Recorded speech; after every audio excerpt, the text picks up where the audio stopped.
The main character looked at the white sign. Rising from the ground, he thought that time and disasters, like a huge blade, cuts. Moving through the ruins, he noticed that times of disaster were cutting between old and new civilizations. Having stepped on the wreckage, the guy noted that now human civilization survives in this wasteland. He looked at the high wall and thought that huge fortress walls had been built, but order continued to collapse. The main character said with a serious look that the man said that before the disaster there was a lot of human technology. He asked why everything had disappeared now. Exhaling smoke, the stranger replied that they were in the hands of a few, and humanity's firearms were more powerful than he thought. Many workers stood in front of a huge wall. The main character asked if there was a weapon behind the wall and why not destroy it. Closing his eyes, the man asked how the interested parties behind the wall could refuse this natural class barrier. The plot tells us that when disaster strikes, survival is a must. The military walked through the settlement. The main character covered his face with a cap and hood. The military man asked if he wanted to go to Mount Jing, in which case he should ask Ren Zaiasu. As he walked past the military, he thought that this crowd of mercenaries lacked real combat experience. He wondered if they were heading into the wilds to die. A red light was visible from the forest. The main character was taken aback by this. He looked at the lava clot and saw a message that the breath of death had been detected.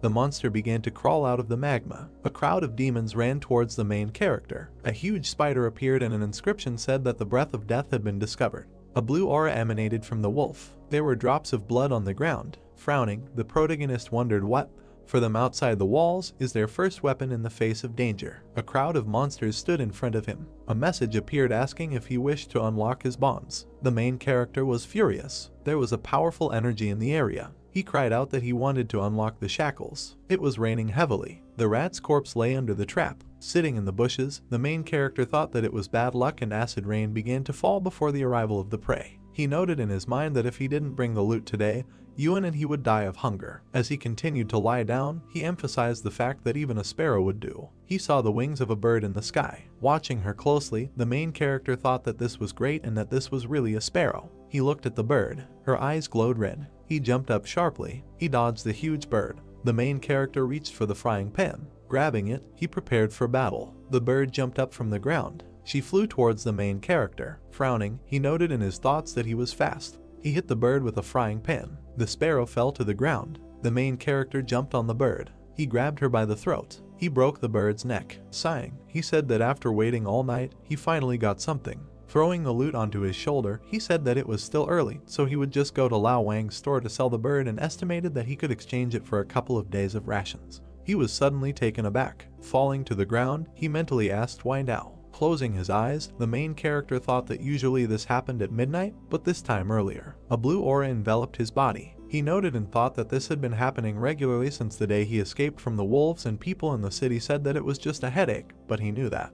The hero felt that he was falling into the abyss. He fell in a dark space. He emphasized that he knew that this sensation was not pain, but pure chaos. As he fell into the abyss, he wondered what was happening. Looking at his hand, the main character wondered if he was conscious this time. He looked at the bright light. Squinting, he wondered what it was. He saw the outline of a palace in front of him. The main character stood on a white floor in a dark space. He approached the palace gates. He opened the doors. The main character began to examine the dark walls with golden patterns. The walls were enveloped in dark energy. He continued to look around with a serious face. As he approached the table, he wondered where he was. Frowning, he looked at the streams of mana. His gaze fell on the table. He asked what was on it. He narrowed his eyes in pain. Red lightning struck in the sky. The bald man was hiding behind a tree. He watched the main character, who was unconscious. Opening his eyes, the main character wondered if he had come to his senses so quickly this time. Taken aback, he noticed in his thoughts that the rain was getting worse and he needed to get away from there. The man took the sword and walked behind him. Swinging his hand, he ordered the prey to be given to him.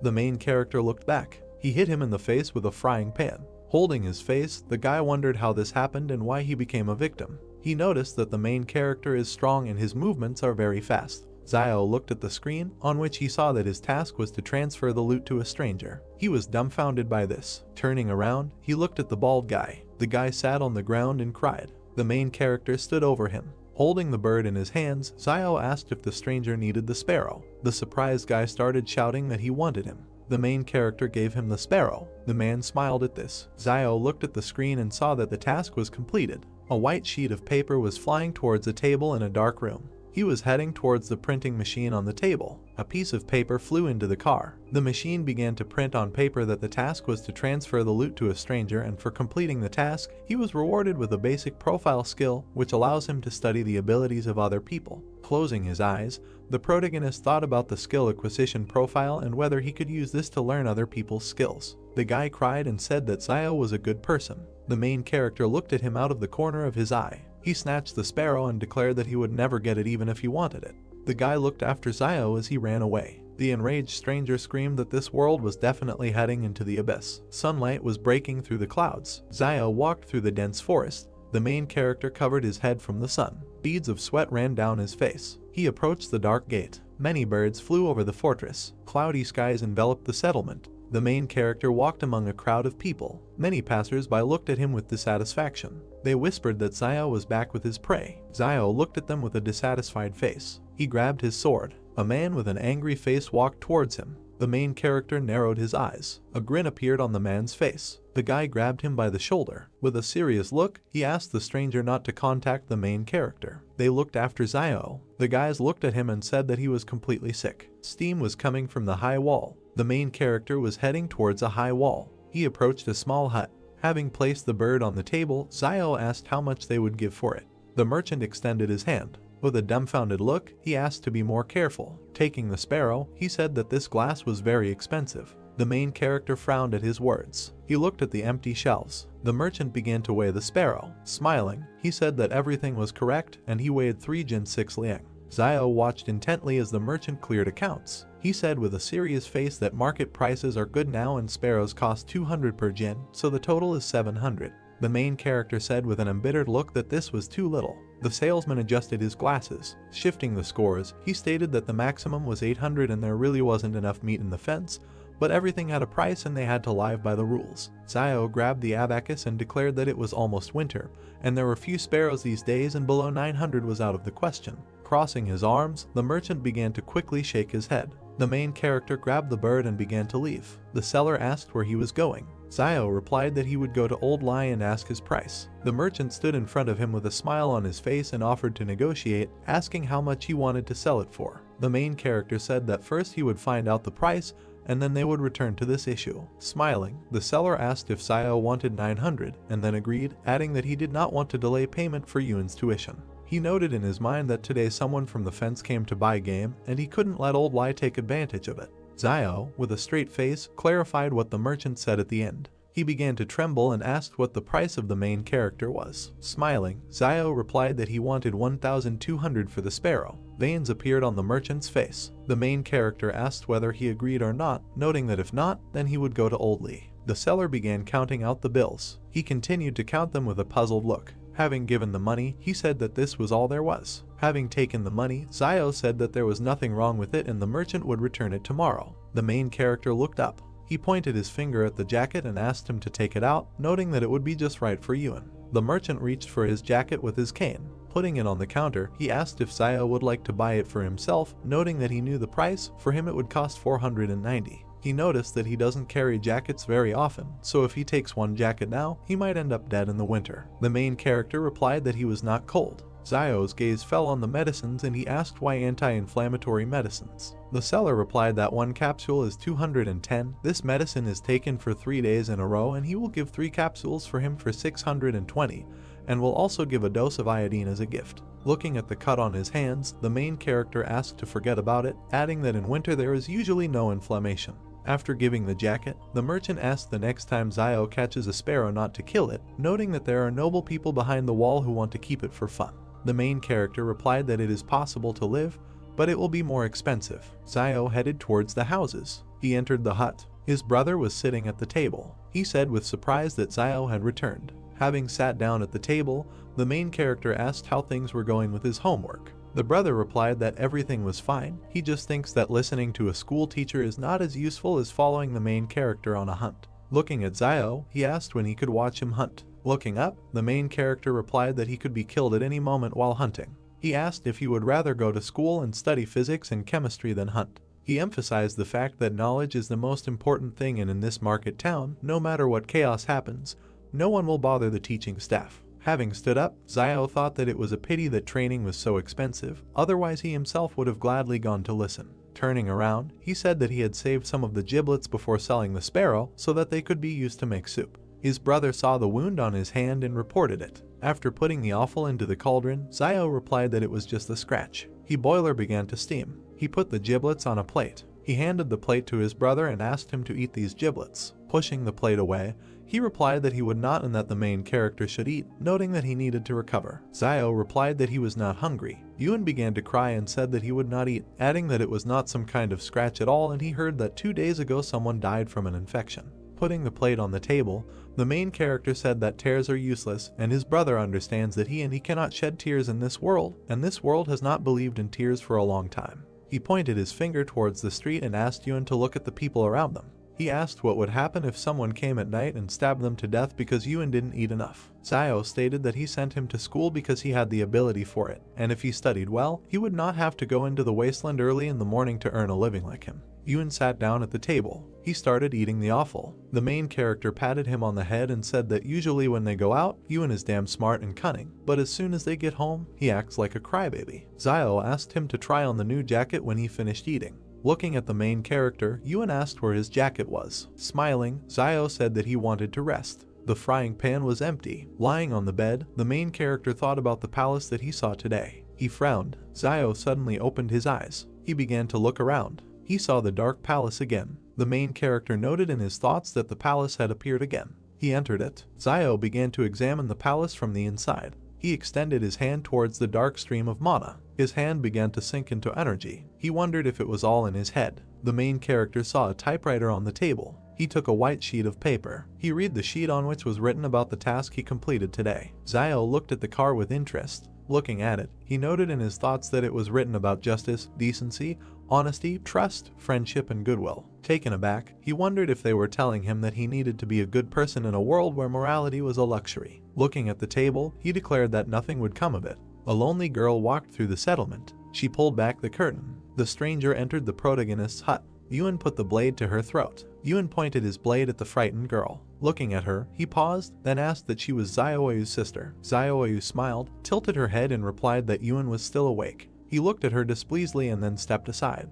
Then the girl approached him and, smiling, asked where Ziosu was. She heard that he was wounded. Approaching the dim fire, Yuen sheathed his blade and replied that the sparrow had wounded him in the arm. Hearing this, the girl nervously folded her hands and looked ahead. She saw the guy lying on the bed, and then she lowered her head. Yuen walked over to the table, put his hands on it, and then raised his head and said that she was 8 years older than his brother, so she didn't need to get so attached to him. Zioyu, blushing, shouted that he was a little tomboy. She thought of them as brothers. After these words, she stepped aside with her head down. Yuen looked at the walls of the room with displeasure, and then suddenly the girl said that okay, she will go home, let Yuen tell his brother that she came by when he wakes up. She began to leave the house, and he watched this event. The girl moved away.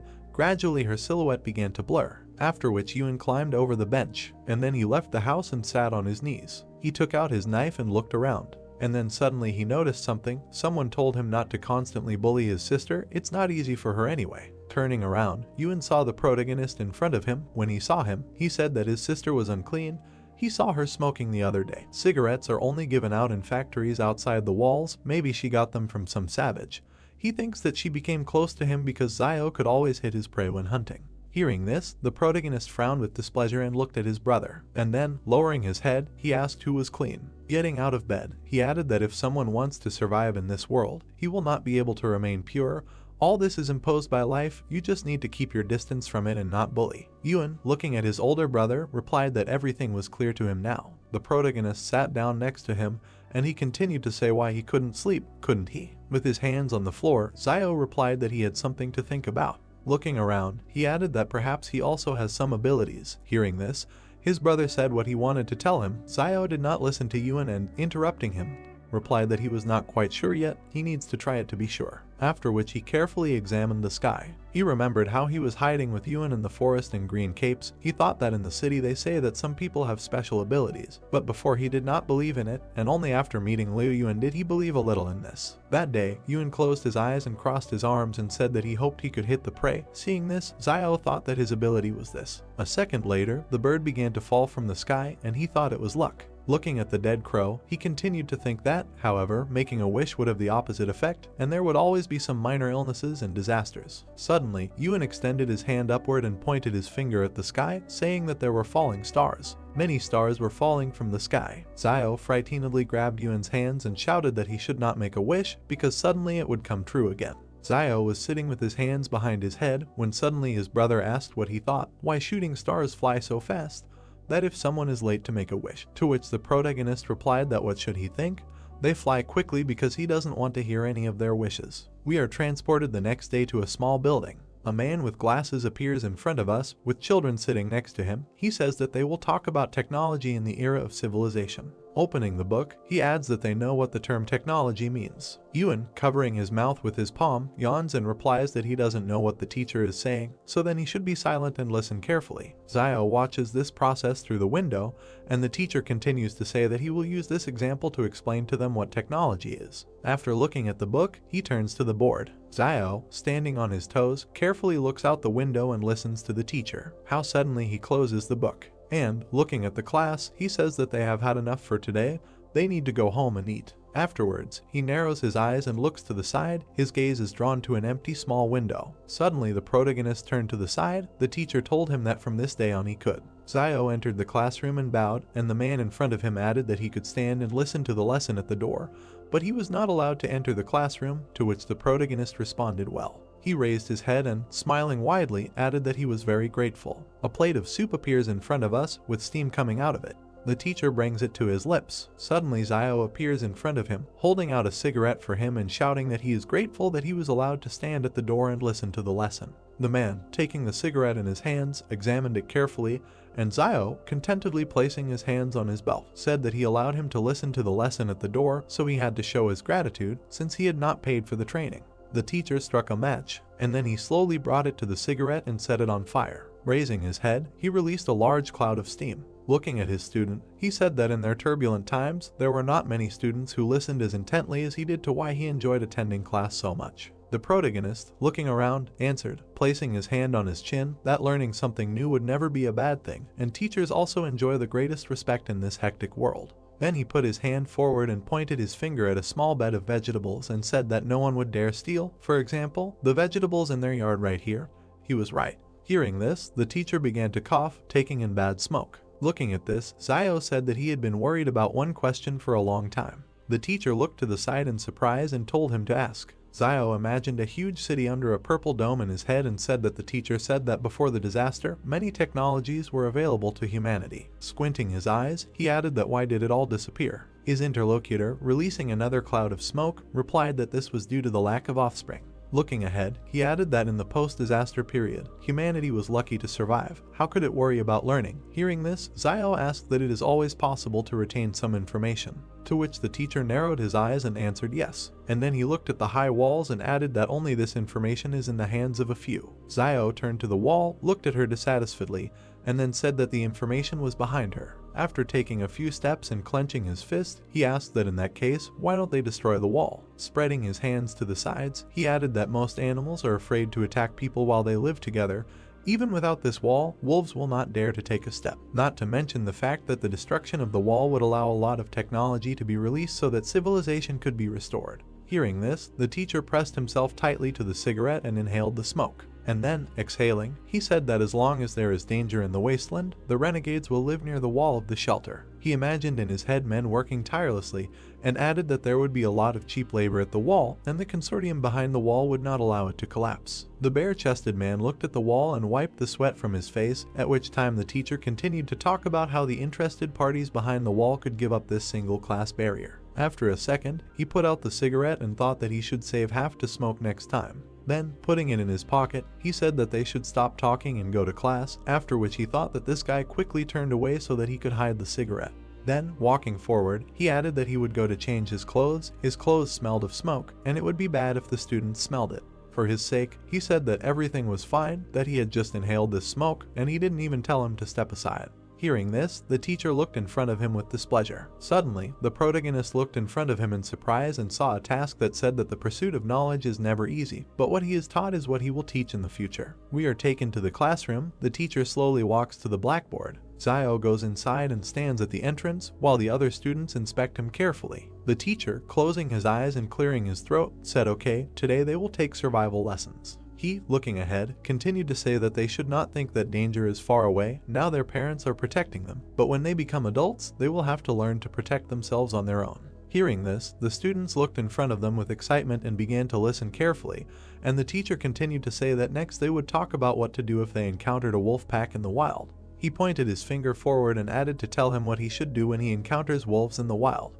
Zio, seeing Pa pointing at him, was very surprised, and then, lowering his head on his hand, he began to think, saying that if they meet wolves in the wild, they should try to choose a hill. Hearing this, the teacher smiled contentedly, and the protagonist continued to say that with a good open view where there would be a tailwind. Extending his finger forward, Zio winked and added that such a place would be a wonderful cemetery according to Feng Shui. Hearing this, the master turned pale and stared ahead. There was complete silence in the class for several seconds, and then Zio, looking in front of him in surprise, thought that it was strange. Why the task was not completed, he didn't seem to teach anything bad. Suddenly the teacher put his hand to his mouth and cleared his throat. The protagonist, seeing this, bowed his head, and then, putting his hand forward, he imagined 3 huge wolves in his head and said that, probably, the teacher had never seen a wolf, let alone a pack. Even with a lone wolf there was practically no chance of survival, so it was better to immediately find a good place for yourself for the grave. Hearing this, the mentor looked ahead anxiously, and then he said that from now on he could sit in class and listen to lessons, and he would teach survival lessons. Zio, hearing this, smiled widely and asked what he would teach, and then thanked him.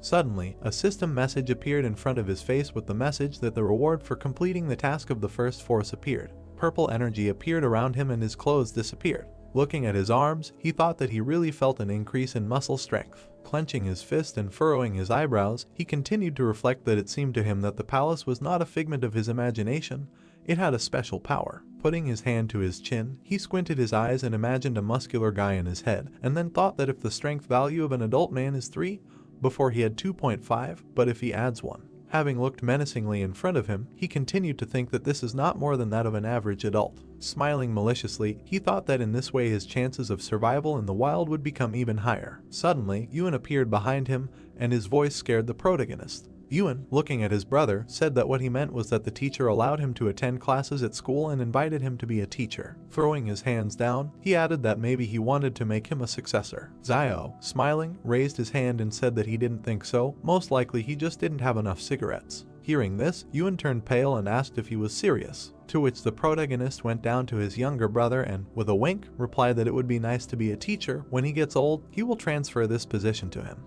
Then he turned around and, spreading his arms, added that, in the end, wild nature was dearer to him. Yuan gritted his teeth in displeasure and lowered his head, and then thought that this always happens. He, looking displeasedly at his brother, continued to think that if he gets something good, he immediately passes it on to him. Zio, taking a few steps to the side, said that it is good to be a teacher, but this is not for him. His brother must study hard and develop every day in order to become a worthy and smart person in the future.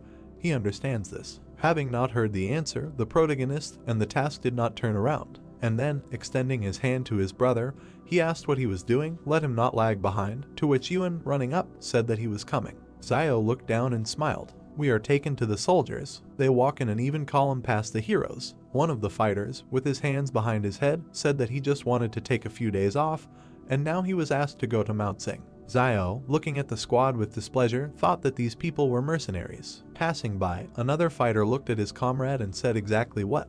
But first they need to go to Quan Fuguyu and try to find someone who can show them the way. Frowning his brows, the protagonist thought that they were going to Mount Jing. This group of mercenaries from behind the wall lacked combat experience. Isn't it just suicide to rush into the wasteland like this? Then he walked past the girl. Suddenly he turned around and looked behind him. Looking at the leaving group, he thought that this girl, she gave off the feeling of a wild animal from the wasteland. Suddenly, Yuan, standing behind his brother, asked that he thought Fugui would recommend him as a guide. Everyone in the market town knew that he was very familiar with the wilderness. The protagonist, looking ahead, replied that usually you can go to the Jing mountain area on your own 2 feet and get out of their feet first. Whoever wants to let him go, but he won't go. There is something strange in this group, so they should better avoid there. We are transported to the evening. Zio enters the tent. He is greeted by a concerned Yuan, asking if his wounds are okay. To which Zio replies with a smile that everything is fine. His brother, frowning with dissatisfaction, shouted at him not to lie to him. Last time he already tried to hold on through force. Zio, going deeper into the tent, pulled his hands up and told him not to worry, he was not going to play with his life. Suddenly they heard someone's footsteps and a voice asking if this guy really escaped from the wolves alive. Another voice replied that of course, how could he lie? Hearing outside voices, Yuan and Zio turned around worriedly, and then they suddenly fell to the ground, grabbing their weapons. They walked forward slowly. Zio walked to the door and looked out a little through the crack. He saw the guy with the gun looking at Fugui, saying that he meant that he was sick in the head. The man in front of him, rubbing his hands with a smile, replied that everything was fine. He just said casually, "It won't hurt. He is not seriously ill. They are already in place." The protagonist, frowning with dissatisfaction, thought that this Fugui really decided to bring him together with these people. A man in a red vest walked out to class in different directions and loudly told Zio to go out because he had guests. Yuan looked in front of him displeasedly and asked what he should do, to which the protagonist, turning around, replied that he would go out and let Yuan stay in the house. Zio took a few steps forward and out of the tent, extending his hand forward. Then he jumped up to Fugui and, grabbing his hands, shouted with a smile that he congratulated him on the safety of his father and son. Everyone outside looked puzzled at the guy who appeared in front of them. A fighter with an orange bandage around his neck asked what kind of father and son.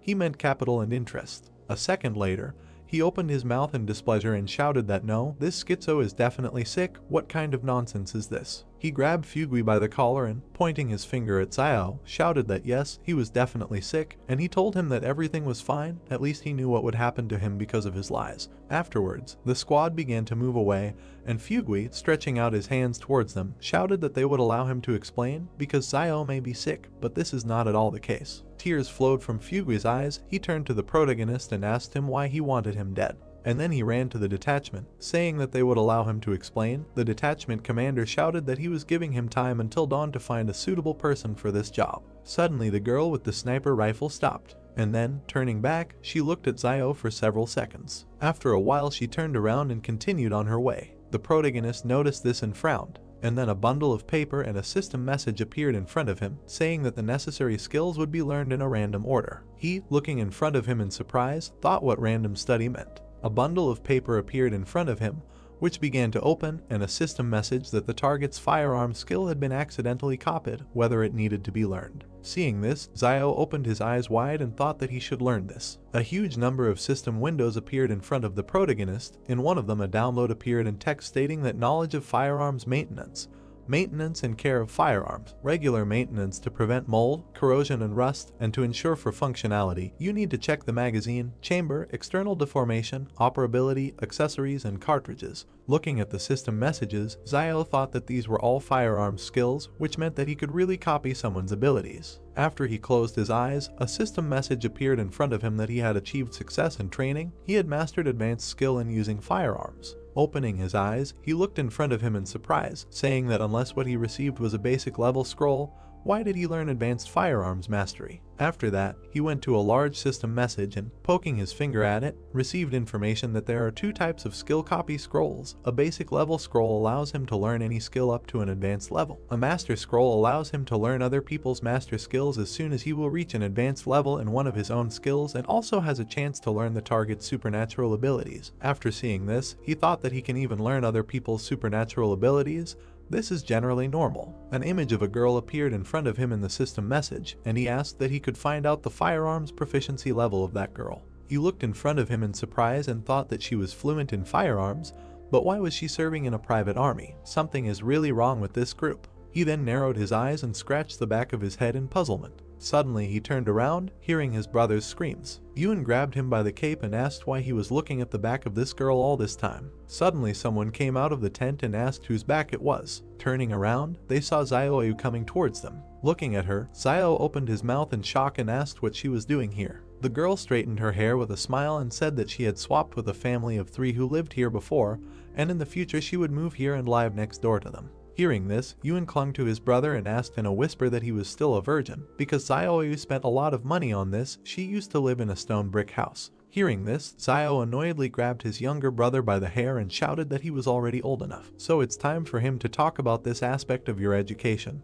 To which Yuan said that it's good if he doesn't know something, just let him will ask. Zio waved to Zioyu with a smile after these words, and then they headed towards the tent, and the protagonist added that he really had something to do with something, and not now they were barely staying afloat, so he shouldn't try to connect them with his sister. Suddenly he saw something in front of him. Yuan stopped and extended his finger forward, saying that he should just look at those 2 potatoes hidden under the chair and what looked like 3 pills. Looking under the table, Yuan added that it was to treat his arm injury. Bending down, Zio grabbed the bottle of pills and looked at it and said that it was indeed an anti-inflammatory drug. Looking ahead, he added that whether his brother remembered how last year he encountered wolves and was injured, someone secretly planted them some pills to keep him alive, right? Picking up the bottle of pills, he added that the place where the pills were planted was exactly the same as now he was trying to find this person. Yuan, looking at his brother, said that his sister could not do this, he only told her about his injury this time. Zio narrowed his eyes and looked ahead. Suddenly, behind the tent, someone grabbed Zioyu's hand and pulled out a cigarette for her, saying that she moved here and he brought her a cigarette, to which Zioyu replied that she would no longer do such things. Yuan and Zio turned to the exit in fear as they heard a man's voice laugh and then shout that she would eat and drink if she didn't do such things, who would give her a cigarette. The protagonist grabbed his dagger. Meanwhile, the guy tore Zioyu's clothes and she raised her head and screamed for him to let her go. Zio, gritting his teeth, jumped out of the tent like lightning. Looking ahead with dissatisfaction, he saw a system message that he had a new task to help. Squinting his eyes, he thought that even without this task he would have helped. Then, grabbing his dagger, he made a quick dash forward. The man in front of him looked ahead in fear, and then, smiling, he thought that the little guy with the bone knife wanted to stab him. Then he took out a huge machete and, smiling, thought that he had real iron here. Suddenly, in a second, Zio's machete cut him into 2 pieces. The man looked at his broken blade in fear and shouted that how was this possible? The protagonist then let go of his dagger, and, grabbing the scoundrel's hand, he hit him in the stomach with all his might. Then, literally in a second, he went behind his back and began to break his arm. And then at great speed he hit his face on the floor. Blood flowed from the man's face. He clenched his teeth in displeasure and thought about how old he was and how he could be so strong. Zio then looked at the frightened Zioyu and asked who he was, to which she replied that he was a foreman at a coal mine. She imagined in her head how several men were killing a guy, and then said that last night a man was stabbed alive in the market town, and he took the lead because he heard that this man had a habit of saving money, and so it turned out that he owed the casino money, and so he decided to do this. Zio looked displeasedly at the foreman, and then he picked up the broken machete tip from the floor. Raising his attacker's hand, he grabbed the dagger and looked at him menacingly. Suddenly a system message appeared in front of him that he had a new task: he must leave the enemy alive. A second later, the protagonist cut the attacker's side, and he screamed in pain. The foreman, cringing in pain, pulled his hand towards the cut, and meanwhile Zio, rising to his feet, said that he had about 3 minutes left. Looking down, he added that if he went to the clinic in the market town and got stitches, he might be able to survive. The foreman, gritting his teeth, slowly began to rise to his feet, and then, leaving bloody footprints on the floor, he ran towards the trading city. A system message appeared in front of the protagonist that the task had been completed. The reward was a basic scroll of copying skills. Since he now lacks weapons, he begins to complete a side task. Looking at these system windows, he thought that the first task should be to rescue Zioyu. He can't believe that he finished the second one. How did the damn palace make a decision? Afterwards, Yuan approached him and asked that he would simply let him go if he recovered and took revenge on him. He was not a good person. To which the protagonist, smiling, replied that he really still thought that the clinic in their trading city would heal his wounds. Yuan smiled and exhaled, answering that seeing him so ruthless made him feel relieved. Zio then pulled his hand towards the broken blade. Picking it up from the floor, he looked around. He saw Zioyu standing nearby with his head down. Then suddenly she raised her eyes when she heard Zio ask her if she could quit smoking. The girl, looking worriedly ahead, nodded her head several times. Zio began to walk forward, saying that these cigarettes are not very addictive, but as he knows, they add poppy seeds. Strike the floor with your blade. He added that Van also said that their share was very small. Stopping, he added that she could quit if she wanted. Then he grabbed his head and, closing his eyes, added that he wanted to clarify something. Although he was very handsome, it was impossible between them. Zioyu looked at him, puzzled, and then she said that she just treats him like a brother. The protagonist scratched the back of his head with a smile and, laughing, said that this was it. It turned out awkward. A second later, he grabbed his younger brother and, running to the side, shouted that this is what his stupid talk was leading to. Zioyu, watching this, covered her mouth with a smile and laughed. Suddenly a dark space appears in front of us, around which there are many bookshelves. In the center there is a table with a typewriter. Characters are quickly typed on the keyboard, and a message appears on the sheet that a side quest has been opened. The protagonist, smiling, thought that the side quest was a little interesting. A hand lifted a piece of paper over the table. The main character held a piece of paper in front of him.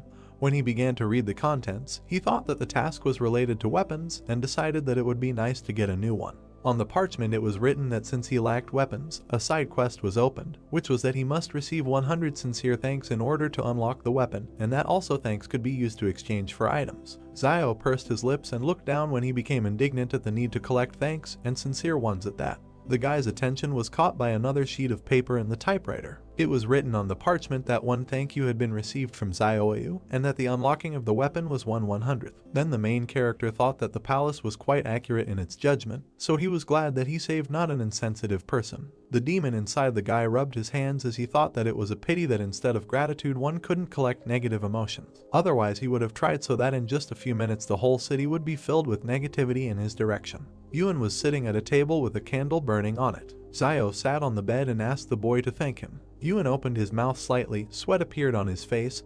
He asked his brother what was wrong with him, since he asked so suddenly that the boy was already a little scared. Zio bared his sharp teeth and appeared behind the boy as he told him to speak up and not be afraid. Long dark hair covered his eyes as Yuan thanked the boy for always taking care of him. The main character smiled, clenched his fist in front of him and thought that he did not expect it to be so easy when a system notification appeared that he had received gratitude from the boy. Zio put his elbow on the table, rested his chin on his hand, and asked his brother to say thank you again. Sweat appeared on the boy's face as he weakly thanked the main character. Zio raised his hands to the place where the system alert should have appeared and did not understand why he did not receive anything this time. He pointed his finger at the boy and told him that he had not thanked him sincerely, and asked him to be sincere next time, and then added that sincerely meant it was from the bottom of his heart, and asked his brother to do it again.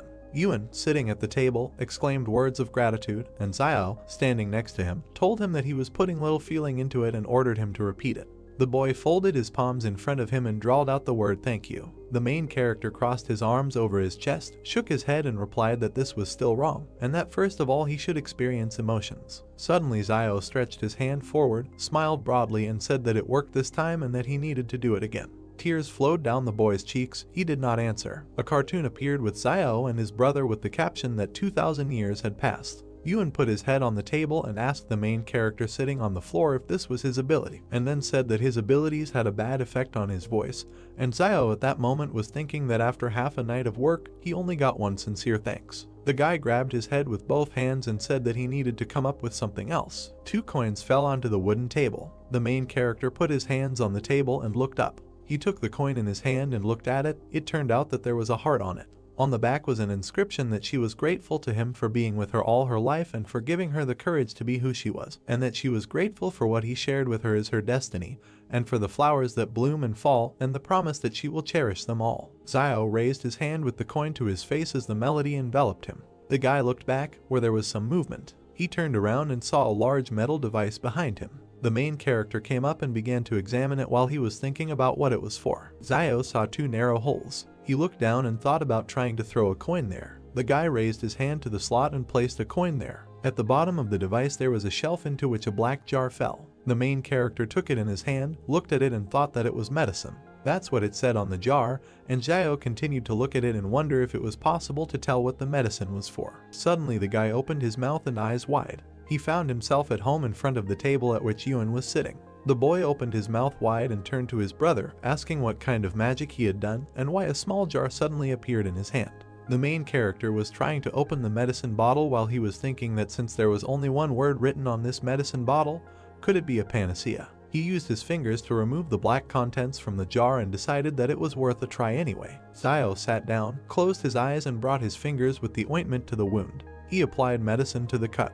The guy gritted his teeth and thought that this was reckless because this substance could be poison. Suddenly, the main character's eyes widened when he realized that the wound no longer hurt. Zio grinned as he held the jar in his hand and thought that the anti-inflammatory medicine needs to be taken for 3 days in a row, but this cream works in one go, and that one anti-inflammatory medicine costs 200, which means that the cost of the ointment, if rounded up, is 100 millions. It was then that the guy decided that he had to figure out how to get as many thanks as possible. A crowd of children stopped at the entrance to the building early the next morning. 2 pairs of shoes stopped at a wooden fence. The man with glasses worriedly asked the guys in front of him what happened to them. Zio and Yuan stood with black eyes and their mouths slightly open when the youngest began to talk about what his brother wanted to do. The main character smiled broadly, pinched his brother's cheek and replied that they were fine, they just didn't sleep well. The man with glasses opened his mouth and asked him if he had thought about what he would say today, because today was his first day as a teacher, to which the guy replied not to worry. The man in the tattered cloak touched his hand to the wooden table while he thought about how they need to find a way to collect a whole bunch of thank you coins,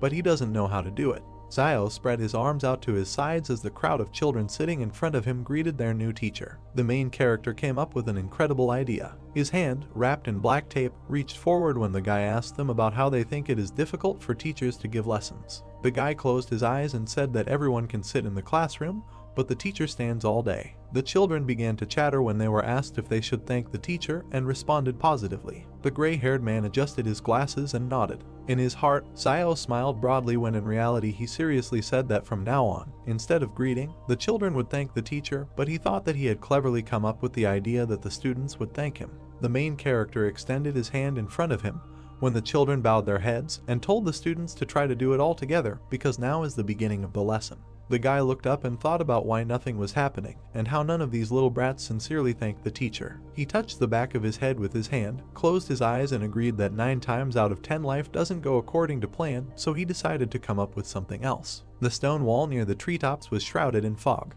Zio stood at the board and drew an animal's face on it while he talked about how today they would talk about basic survival skills in the wild. One student began to yawn and the other opened his mouth and looked forward. Another student gritted his teeth and touched his face with his hand while Zio was talking about how rabbits in the wild do not attack people, and that they are about the height of a person's shin, and have great strength, and the boy was thinking that this guy is too talks a lot and that he still hasn't finished the lesson. The main character smiled while he talked about how the children should be more careful because it is very difficult to survive in the wasteland. One student raised his hand and turned to the teacher, saying that if he did not finish the lesson, it would get dark outside and it would no longer be safe to return home. Zio nodded as his hand with the chalk froze at the blackboard. He closed his eyes and raised his hand as he said that safety comes first and then ended the lesson. A crowd of people ran out of the building into the street, shouting thanks to the teacher. Coins began to fall onto the wooden table. The main character beamed and smiled when he thought that the effort was paying off. He was touched that due to such a long lesson, the students were grateful to him. Yuan was walking next to Zio when he asked him not to delay his lessons so much in the future. The main character closed his eyes and replied that he was ready to give his life for education, and asked what was wrong with being delayed a little. Yuan clenched his teeth and said that he could not continue like this because he would destroy the youth of their country. Zio grabbed his younger brother by the head and asked him what he might know because the guy received the coins, which means that the student's gratitude was sincere. The boy opened his eyes wide, pointed his finger forward and told his brother to look there. There was a crowd of people ahead. One man smiled widely while the main character was thinking that isn't it old man Liu, and that he went to be a guide. A man with glasses approached the guys and addressed Zio. He adjusted his glasses, opened his mouth and told him that he was a heartless little wolf to whom he recommended such a good job, but he did not agree. The main character opened his mouth, looked away and asked how he knew it would be a good job. The man with glasses grinned and replied that there are poor and noble people behind the walls of the shelter, but the poor will not be able to get out of there, and that these people who have free access to the territory of the shelter must be noble people. There was a high stone wall behind the guy when Zio realized that it was blocking not only the people outside, but also the people inside. He opened his eyes wide and looked to the side as he thought about how those inside the walls have a hard time getting out, but those outside are desperately trying to get inside by any means necessary. The man with glasses smiled and touched Zio as he said that he had heard from the staff that they were looking for a good guide from the trading city to take him beyond the wall so that they could use his services, and asked the guy about when else would he have it was such a wonderful opportunity. The main character looked to the side and remained silent when Yuan asked him why he didn't talk to those guys from the group again, because he was much better than that old man Liu.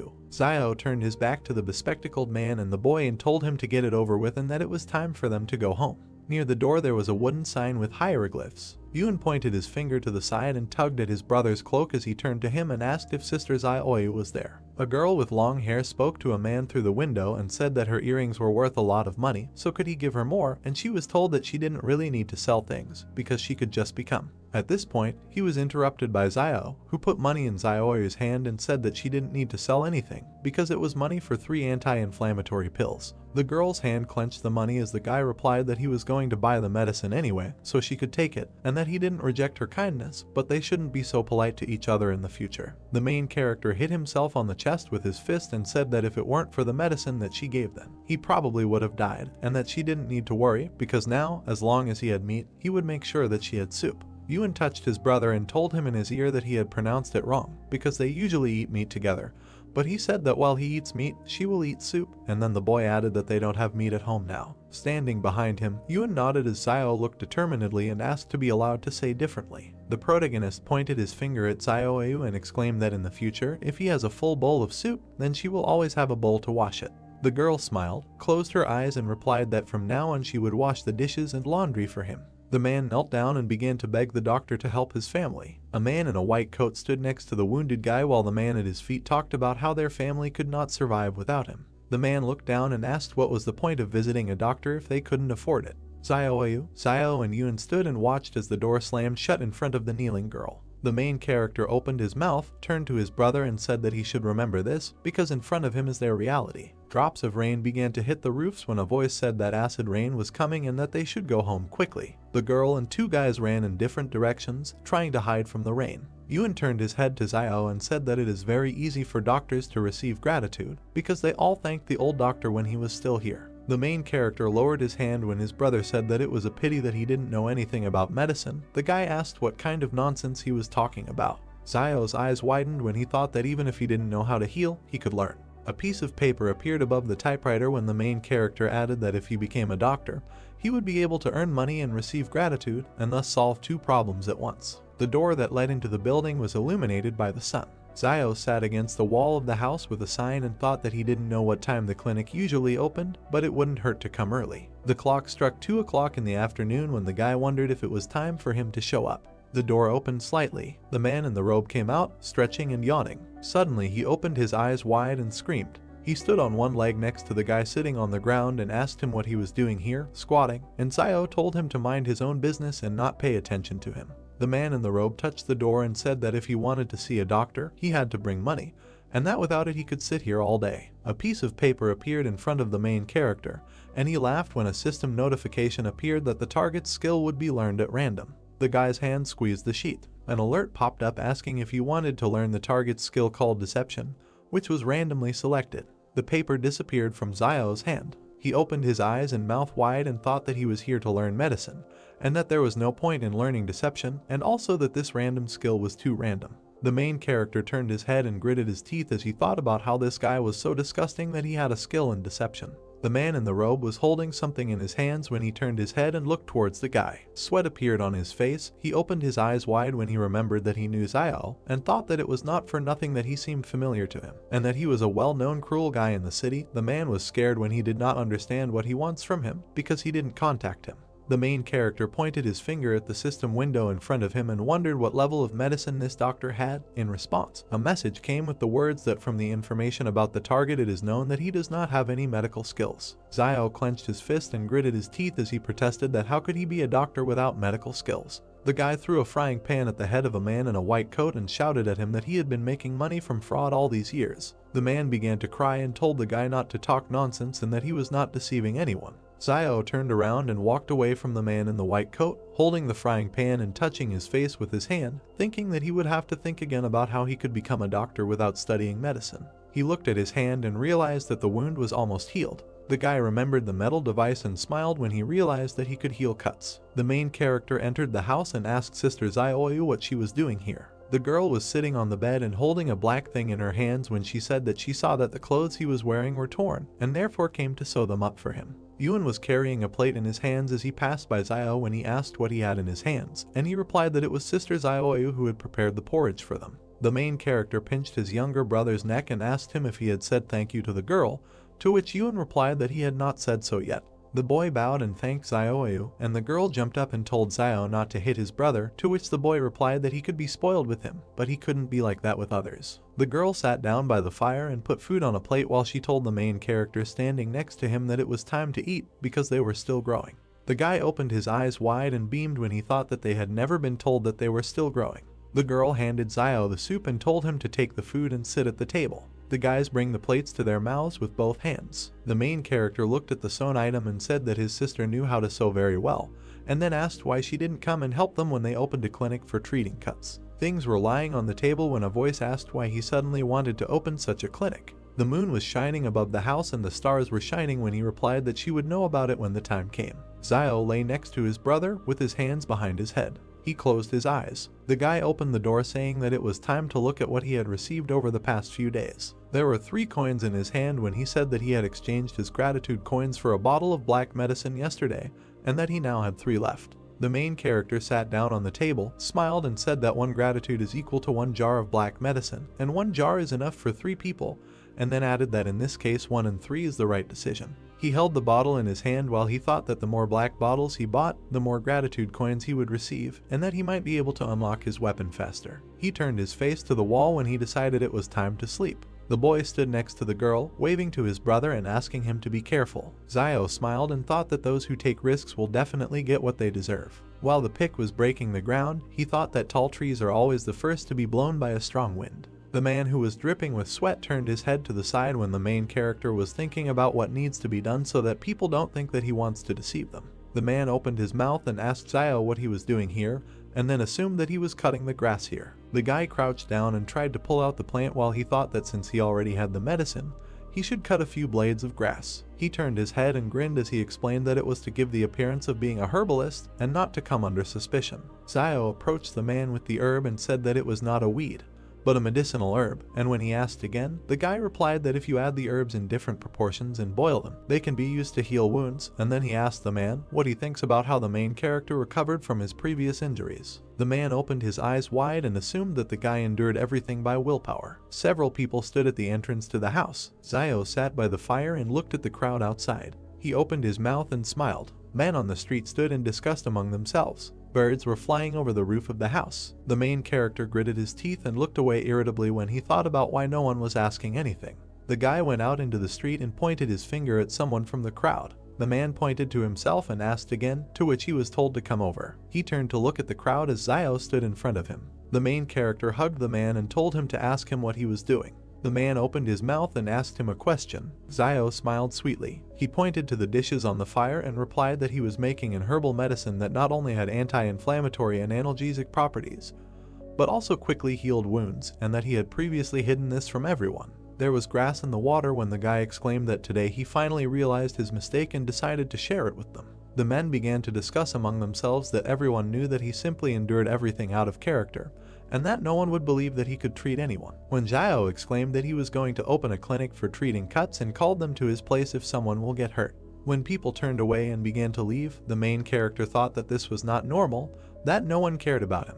A man suddenly approached the guy. Zio saw his bandaged hand. He grabbed it and asked the man if he had injured his hand while working, and if he wanted to get excellent medicine. He was told that he didn't need anything. The main character put the man against the wall, holding a can in his hand, told him to just think of it as an advertisement, and said that this time he would cure him for free. The guy waved to the man running away from him. When he entered the house, Ewan asked him why he was giving out medicine for free. Zio gritted his teeth and replied that he should not ask, and that next time it would be better to die than to repeat this, but thought that the beginning is always difficult, and that he should control himself because those who achieve great things achievements do not pay attention to little things. Birds flew over the stone wall the next morning. When Zio left the house, someone was waiting for him on the street. The main character opened his eyes wide and asked the man what he was doing here so early, because he hasn't been going out to catch sparrows lately. Old man Wang with glasses smiled widely and asked the guy if he had cured Tedu from the eastern part of the city yesterday. The main character closed his eyes when he learned the man's name.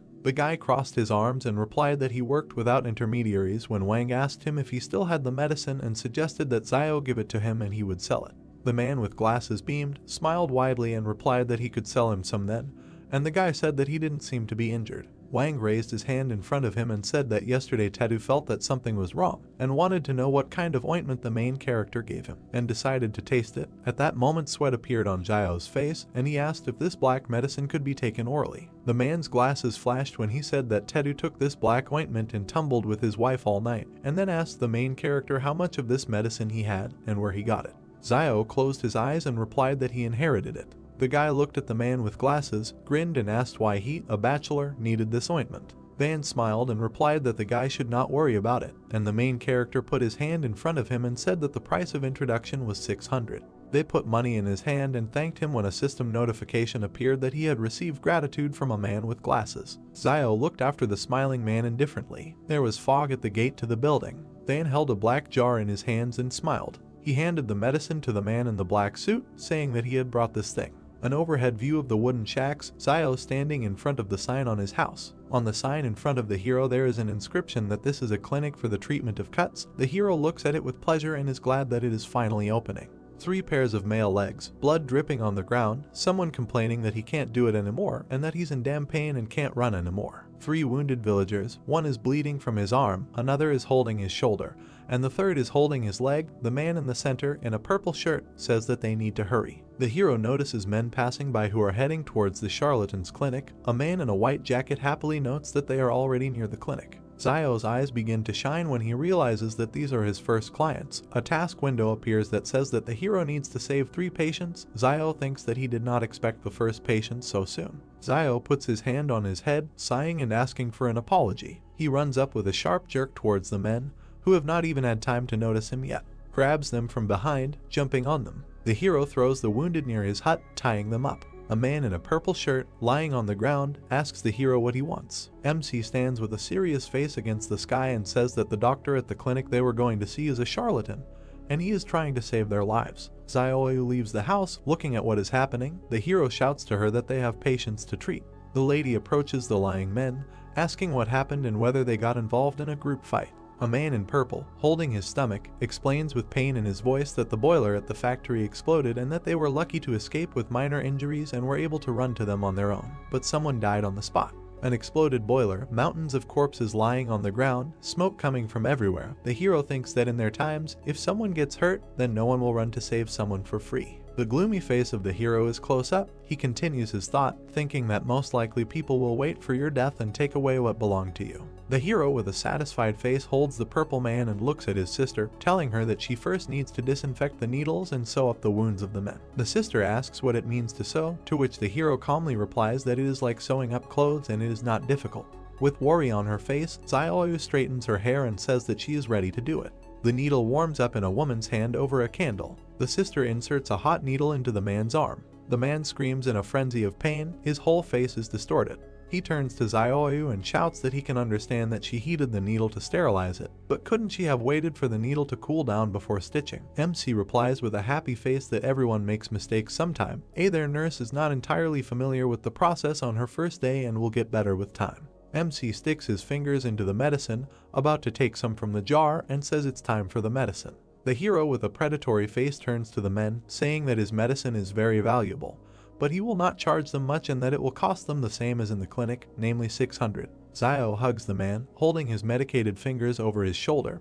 He says that for his work the man gets 2,000 or 3,000 a month, so he should be able to pay 600 for his life. The man, clearly afraid of the hero, says that I agree, the hero just needs to go easy on him. One of the patients stands up from his seat with a sharp movement, preparing to run. He runs out of the shack, attracting the attention of his colleague and hero, who says that escaping from his clinic is not so easy. The man in the gray shirt is also about to give up, but the hero grabs him by the shoulder, saying that the patient has escaped and Sister Zioyu needs to sew up the wound of the man in gray first. Zio runs out of his blade at great speed, catching up with the escapee. Zioyu, folding his arms on his chest, asks the man in gray if he also wants to run away, and if he also wants to run, then she will sew him up later, to which the man, looking down glance, replied that no, he would not run and let his sister stitch it up. An escaped man leans on some shack, breathing heavily. MC grabs the man who thought he had gotten away and says that it's good that he runs fast. The man turns around in horror, and his brain begins to work at increased speed, trying to comprehend what is happening. The hero asks how far the man is going. With a dissatisfied face, Zio towers over the man and says that it is time for them to go get treatment. The hero carries a man on his shoulder, where 2 people are already lying calmly, resting on a mattress. He says that they have returned. Zioyu sews up the hand of the man who was just brought in. He sighs, enduring the pain. The 3 of them lie on the mattress. The escapee notices that nothing hurts anymore and it seems that the medicine is really working. The task window reports that the task is completed and the hero's reward is 1 point each of strength and dexterity. A task window pops up in front of the hero, where it is written that his new task is to cure 10 patients. The hero thinks that this turns out to be a chain of tasks. Night falls and the crescent moon glows brightly above the shack. A view of a shack with a light on inside and someone shouting that something terrible has happened and that wolves have broken into the town. Zioyu and Yuen wake up and try to understand what happened. The brother asks MC if the wolves will come to the trading city. Close up of the hero's serious face, He says that wolves are smarter than you might think, so they won't risk coming to the city. The wolves surround the plant, and the hero says that they were most likely attracted by the bloody smell in the place where the boiler exploded. MC says with a straight face that after all, they have a wall standing behind them to support them. Yuan looks at his brother blankly. The view moves away and the younger brother asks how Zio survived when he met the wolves and says that he never told him that. The hero closes his eyes, thinking how to answer him. But they are distracted by a loud scream that scares them both. Someone shouts that they need to gather everyone and that no one lags behind. The hero quickly raises his hand to the burning incense in his home, while someone's voices say that the enemy has been discovered outside. MC extinguishes the candle and he and his brother stand in pitch darkness. Close up of MC's tense face. Yuan asks what is bothering his brother. The hero's back. He gloomily asks what will happen if one day the wall collapses. The sister, screaming, asks if the wall can even collapse, to which the hero replies that he doesn't know, but notes that there is nothing eternal in this world. The gates open and the wind rushes out of them in a furious stream. A crowd of armed people in camouflage uniforms, armed with rifles, emerges from the gate. Close-up of soldiers passing by shacks. The brothers peek around the corner of the door of their shack. Yuan asks if the soldiers have weapons on their backs, to which the brother replies that the younger one should not ask too many questions. Offended and dissatisfied, the younger one asks if he still has marital status in their house. Without looking back, the hero with a serious face replies that the younger one should not think about it too much, and that his place in the family is simply to live. Two soldiers walk behind each other. The one in front stretches his back, asking if they can't just go back if only a few people died in the factory, and complains that they will now have to kill wolves all night. The second soldier walking behind, shouting, replies that he should shut up, because this is a task from above and he needs to stop complaining. But the one walking in front, carefree, answers, asking what his colleague is afraid of because the officials do not hear them, and they, most likely, are still in bed with women. A close-up view of the weapon that is hanging on the soldier's back. MC thinks that his study skill is very useful and he knows everything about their weapons, and that once he can get his hands on the weapon, he will immediately be able to use it. View of the ever-retreating soldiers walking among the shacks. The hero, coming out of the corner, tells his brother that he is going to Sister Zio this evening and that he will return when Zio returns. Yuan shouts at his brother's back, asking where he is going. But with a sharp movement, the hero runs away from his shack without answering his brother. The quack doctor pushes, trembling all over, and thinks that something is not working. He sits with his pants down near some stone, sighing heavily. The hero runs at great speed through the shacks. He runs past the charlatan who is sitting behind a tree with a newspaper in his hands, and he notices him. Close up of the charlatan's tense face, he thinks what the hero is doing here at such a time. Zio runs to the factory, from which smoke is pouring out. Close up of the hero running, he thinks that the factory manager was armed with a gun, but he was still attacked by the wolves, and that perhaps he did not expect the wolves to come and did not have time to get his weapon. The hero's face is even closer up. He thinks that it seems to him that the pistol should still be at the factory. A view of the plant, the sky above which has turned red and is obscured by rising smoke. MC stops abruptly, noticing something, and sweat starts pouring down his cheek. The soldiers stand, holding their weapons at the ready, opposite the wolves. A mountain of bodies lies between them, and someone shouts that they need to be vigilant. Wolves are close up, their eyes glow blue, and drool flows profusely from their mouths. The soldiers, who are starting to sweat, can see that they have just fired a clip from the smoke that comes from their weapons. MC notices that the wolves are not at all afraid of bullets. People standing behind the soldiers shout at them to get down to business. A man in a business suit grabs a soldier by the shoulders and shouts for him to shoot. A shot is fired, the bullet hits the paw of one of the wolves, and a trace of pain appears on his face. The wolves look at the reader and begin to walk towards the soldiers. Immediately, many wolves jump up and attack the soldiers from above. The man who just fired the shot screams in horror. You can see how the wolf cuts the soldier's head. A huge stream of blood flies through the shadows. MC, meanwhile, begins to bypass the firefight, moving through the courtyards of the plant. Around one of the corners he sees a battle going on. Blood is spraying from someone, and the hero thinks that a private army is fighting the wolves and all the personnel have been recalled, so the side of the factory in which he is now must be safe. The hero stands with his back to the concrete slab and carefully looks out of it. There are several bodies lying behind the slab, and there is blood all over the floor. He looks at the lying body and thinks that, judging by the appearance of the bodies, the wolves killed everyone in one fell swoop, and in his thoughts he rejoices that he escaped them. Zio, with determination in his eyes, looks up and thinks that he needs to get inside and check. He looks at the tall factory building and begins to move towards it, the legs of a hero preparing to jump. MC starts jumping on boxes to climb up to the fire escape and clings to it. He begins to climb up the fire escape. He jumps onto the roof and sits down, leaning his hands on it. Standing on the roof, Zio looks around, peering into the windows on the roof to see what is below. Close up of the hero, thoughtful face, he thinks that he needs to hurry. He looks back at what is happening below, where people are fighting, and then puts on his hood. Drawing out his bone dagger, he slashes downward with the blunt end. He breaks the window below him and falls among the shards of glass, lands down on his haunches, resting his hands on the floor. Looking around and shaking off the glass shards, Zio thinks that he is finally inside.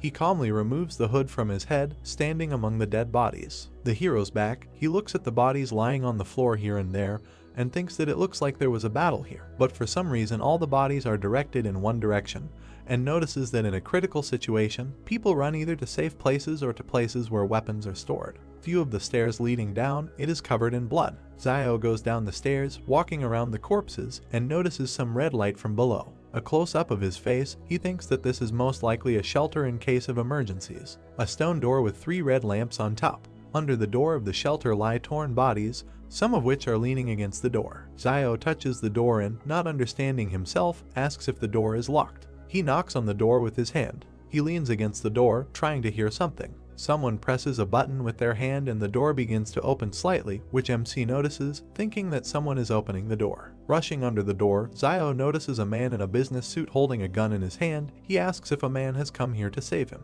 Suddenly, the man in businesslike looks changes when he realizes that the person who came here is not from the army. Zio slides in front of the man, looking at him with anger in his eyes. The man points a gun at MC, bares his teeth and shouts that it means a little thief has come to him, who took advantage of the explosion, and adds that he knows that the one who came is Zio from the trading city. The hero stands up and examines the man and realizes that it is Wang Dingyang, and asks himself if he is not the manager of the factory. Wang, with a sharp movement, keeping Zio in sight, closes the door of the shelter. Zio looks at the door as it closes and realizes that Wang wants to trap him there. He, at this time, takes the pistol in both hands and with an evil grin looks at the hero, who is looking at him with an equally evil face. MC realizes that the manager has a weapon in his hands and tightly grips his blade in his hands. The pistol is on safety. The hero notices this and a smile spreads on his face. He, in a questioning pose, raises his hands and stands at full height opposite Wang, and says that isn't Wang Dingyang in front of him. The hero begins to walk towards the manager and asks why he is here alone, to which he receives a short answer that the hero cannot come closer. The hero's face becomes so angry that the veins on his forehead begin to bulge. He shouts that the manager is crazy,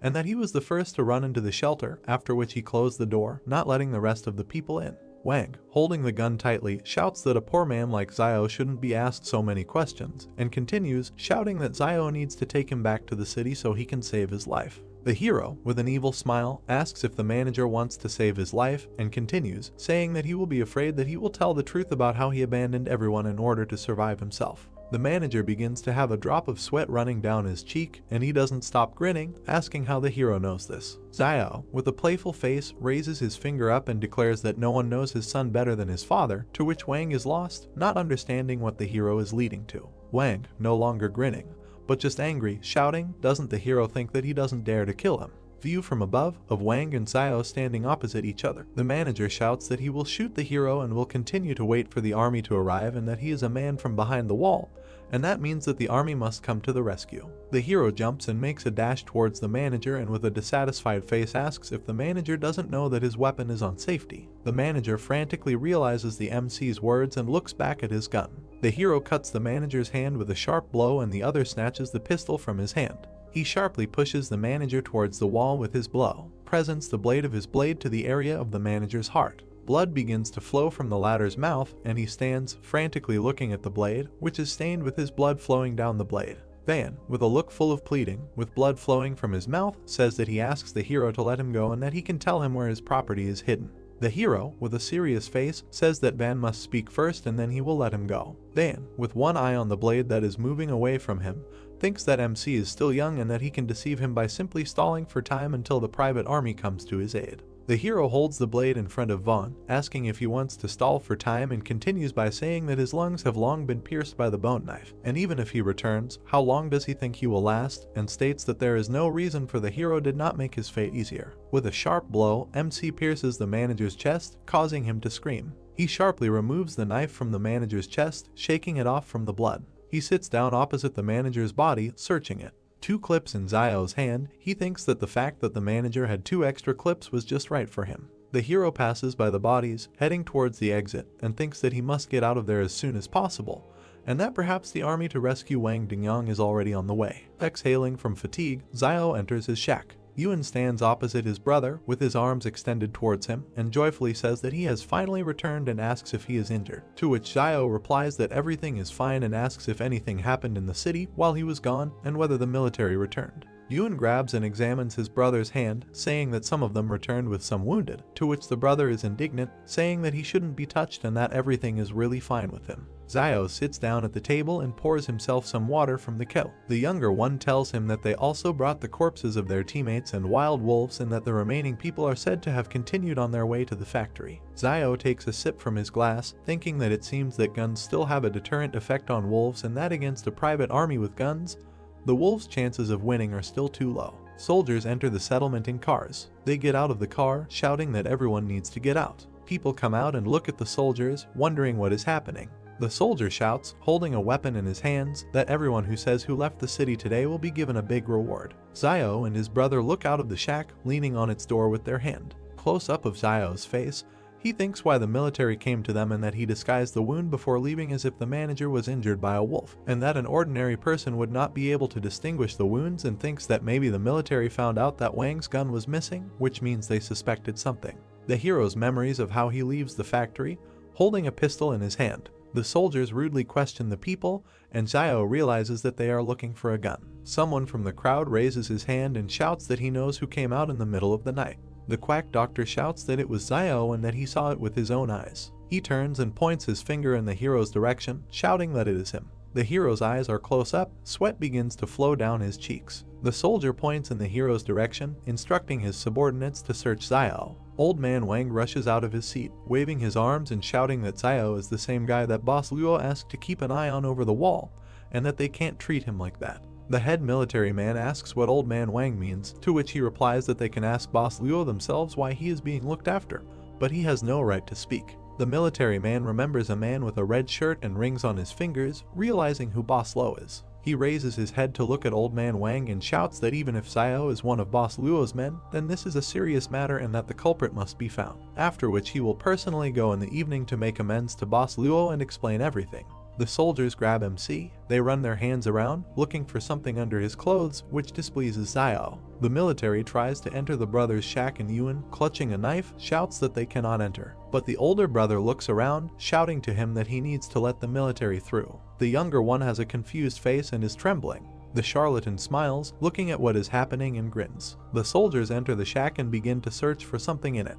The younger one, looking from behind the door, watches as the soldiers throw things around in search of something. He clenches his palms and prays that they won't find anything. One of the soldiers begins to lift MC's frying pan, but the chief military man, clearing his throat, asks if they found anything, to which the soldiers look back at their boss, unanimously saying that no. One of them lifts the frying pan, not noticing a pistol in its shadow, and they say that this house is so empty that even if a pistol was hidden there, they would found it a long time ago. The main military man says that it is time for them to leave and the soldiers head out.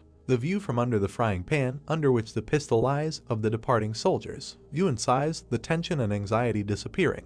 The soldiers stop searching the hero, and he stands with his hands raised, with a dissatisfied face. Xiao looks back at the quack doctor with a displeased face, causing him to jump up. Old Man Wang comes up to Xiao and tugs on his shoulder, saying that it seems to him that he shouldn't have interfered and it looks like everything is fine with them, to which MC responds with gratitude. The old man smiles, laughingly saying that if it weren't for Boss Luo's admiration for Xiao, he would not have dared to stand up for him. MC looks up at the old man, asking what Boss Luo is doing and asking how he knows him. The old man, leaning close to the hero, says that Boss Luo is a representative of the consortium beyond the 113th wall and that he is simply delighted with his medicine. Xiao suddenly realizes that Wang sent his black medicine right beyond the wall. Holding the hero's shoulder, the old man continues, saying that Boss Luo said that from now on, if he delivers the portion on time every month, then he will guarantee that there will be no problems in the future outside the walls. Xiao looks around, asking if Wang could talk to Boss Luo and get them behind the wall. The old man wrinkles his face with displeasure, saying that they are all polluted people and how can they get behind the wall, and asks, saying that who will collect herbs for Boss Luo in the field if MC gets behind the wall.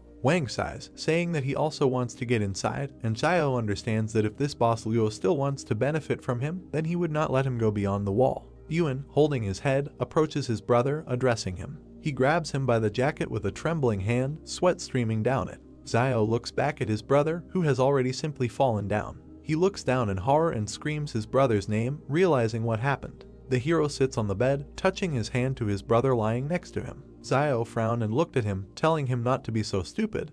He might die from this fever. He thought that his brother had made a wish again to save him and would get hit back. Yuan opened his eyes and said, "But what if something happened to him?" The girl squeezes water out of a towel. She placed it on the boy's head. He turned his head, looking at her, and asked for forgiveness for causing her problems. She touched the towel on the boy's head and said with a smile that the two of them were just big kids. But if they weren't more mature than other kids, they wouldn't be alive now. He added that basically his brother is amazing. The hero looks thoughtfully at his brother, whom the girl is caring for. Xiaoyu and the boy turned around as the boy got out of bed and told them not to worry. He would lead them all to a good life. A doorway, a faint light inside the hut, a basket hanging on the wall. Yuan asked if it was really him. It was so cheesy. The sun illuminates the entrance to the house. The guy bent down, moved the fabric hanging over the doorway with his hand, and held a bucket in his other hand. He raised his head with a question. They called out to him and congratulated him. A man with glasses stands in front of him, holding a box in his hands, smiling, and asked if he hadn't heard that Tong was scared to death last night and ran away with the money, and now he is the only doctor in the city. The man extended his hand to him, said that the manager behind the wall had allocated Xiao Tong house, and he could move there today. He added that he had prepared a small gift for the brothers. The guy was surprised. The man put a box in his hands and said, "They are growing, so let them eat this to support their bodies." Xiao asked what it was. He opened the box. There was a nest on a white cloth. The man explained that this was a swallow's nest, which he had kept for many years. It was an excellent tonic. The guy took it with 2 fingers, looked to the side, said that he heard teacher Zhang say that swallows' nests are held together by liquid, and that he thought that ordinary water should not be so viscous, so most likely the swallow uses for this your saliva. The man raised an eyebrow, sweat running down his face, looking puzzled. Xiao, with a sly smile, hands the nest to the man. He put his hands forward, loudly said that he should not give it to him and not be so disgusting. He added that there is also a bloodbird's nest, and asked what her nest is made of. Then, as he thinks, the hero suggested that it was from sputum with blood, and admitted that he was just joking. Let him not pay attention. The man put his hand on the guy's shoulder, suggested without further ado that he get straight to the point, said that Xiao had not gone to buy herbs for the last few days, so that black medicine should soon run out. He asked if this was so. The guy looked at him thoughtfully. The man shuddered. Xiao said, "Didn't he buy it recently?" He pushed the hero away with his hand. The hero smiled. He said loudly that the guy knew that he bought it for the big man behind the wall. Xiao turned away. Picking his nose, the man raised his fist, asked him not to pretend to be stupid, because without him sending the medicine, the hero would not have been able to get the clinic for almost nothing. The hero has a small black cylindrical box in his hand. He offered 12 for it.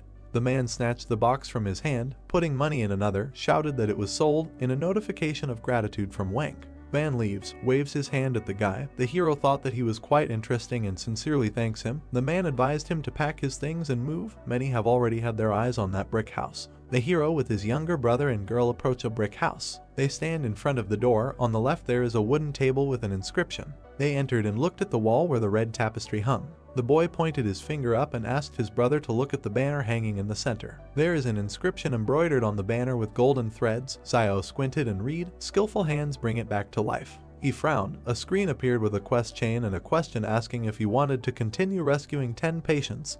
He agreed. He turned around. Behind him a man put his hand on the shoulder of a woman in a pink jacket. They need a doctor. The guy turned to them, folded his hands, smiling broadly, and asked what injuries they had. He allowed himself to tell them that it was the right decision to come to him. The man put his hand on the woman's stomach, said that this is wonderful. His wife is 4 months pregnant. This morning her stomach suddenly hurt a little. He was afraid that something had happened, so he came for advice. The guy, smiling, hesitantly asked for advice. He was petrified when he realized she was pregnant. He closed his eyes, hand on his chin, frowned, thought this was a little difficult. The couple became nervous when the guy asked who to save, the mother or the child. The man clarified, to save. They closed their eyes, knitting their eyebrows, misunderstanding and fear on their faces. They fell upside down. Xiao scratched the back of his head, apologized with a smile, said that he knew nothing about gynecology, and it would be dishonest for him to continue to deceive them. He put his hands on the shoulders of the couple standing opposite him, said that they could borrow a few books from Mr. Zhang at school, and should not take any pills. He remembered that pregnant women should not take medicine. If they still don't understand something, they can ask teacher Zhang. They looked at each other in bewilderment. The guy waves his hand, wishing all the best. The man looked around awkwardly. The woman admitted that she felt Zio was a little better than the previous doctor, who was afraid that she would not buy his medicine when she was sick last time, and in the end she did not feel better even after taking it. They bowed, thanking him. The guy looked up in surprise. On the glowing screens both thanks were from the woman. He closed his eyes, lowered his head, did not expect that with a little hint he would earn 2 thanks just like that. He goes back into the house and decided that from today he will treat what he knows, and what he doesn't know, he doesn't know. The boy takes away a basin of water. Zio examines the hand of the man lying on the bed. He told him to be patient, called his sister. 9 out of 10 patients were saved. The girl sews up a wound on her hand. He shouts that it hurts a lot. The guy bowed to the man and the elderly woman, wished them all the best, let them come again. They stuttered and answered, okay. He thought, is it normal to say something like that to a doctor? They bowed. Zio waved his hand, told the man when he returned, let him tell his mother to drink more boiled water. He received thanks from the man and a reward of 1 strength. The task of the next stage to save 20 patients. Zio stands with his back against the dark blue background, thought that the difficulty had increased again, and asked the palace for his current strength and agility scores. A guy in a room with blue walls with gold ornaments, on the screen strength 5.5 and agility 4.1. He thought, not bad. Ewan holds a box of surgical instruments and said to his brother, why don't he treat all these patients? It's also money. The guy raised his hands, put the bottle on the top shelf, asked what he would do if he didn't know how to treat them. Complicating their illness would be even worse. He held his hand on the shelf, looked back, added that the previous doctor also did not know how to treat, but still treated patients. Palm on the cabinet, looking at his brother standing opposite.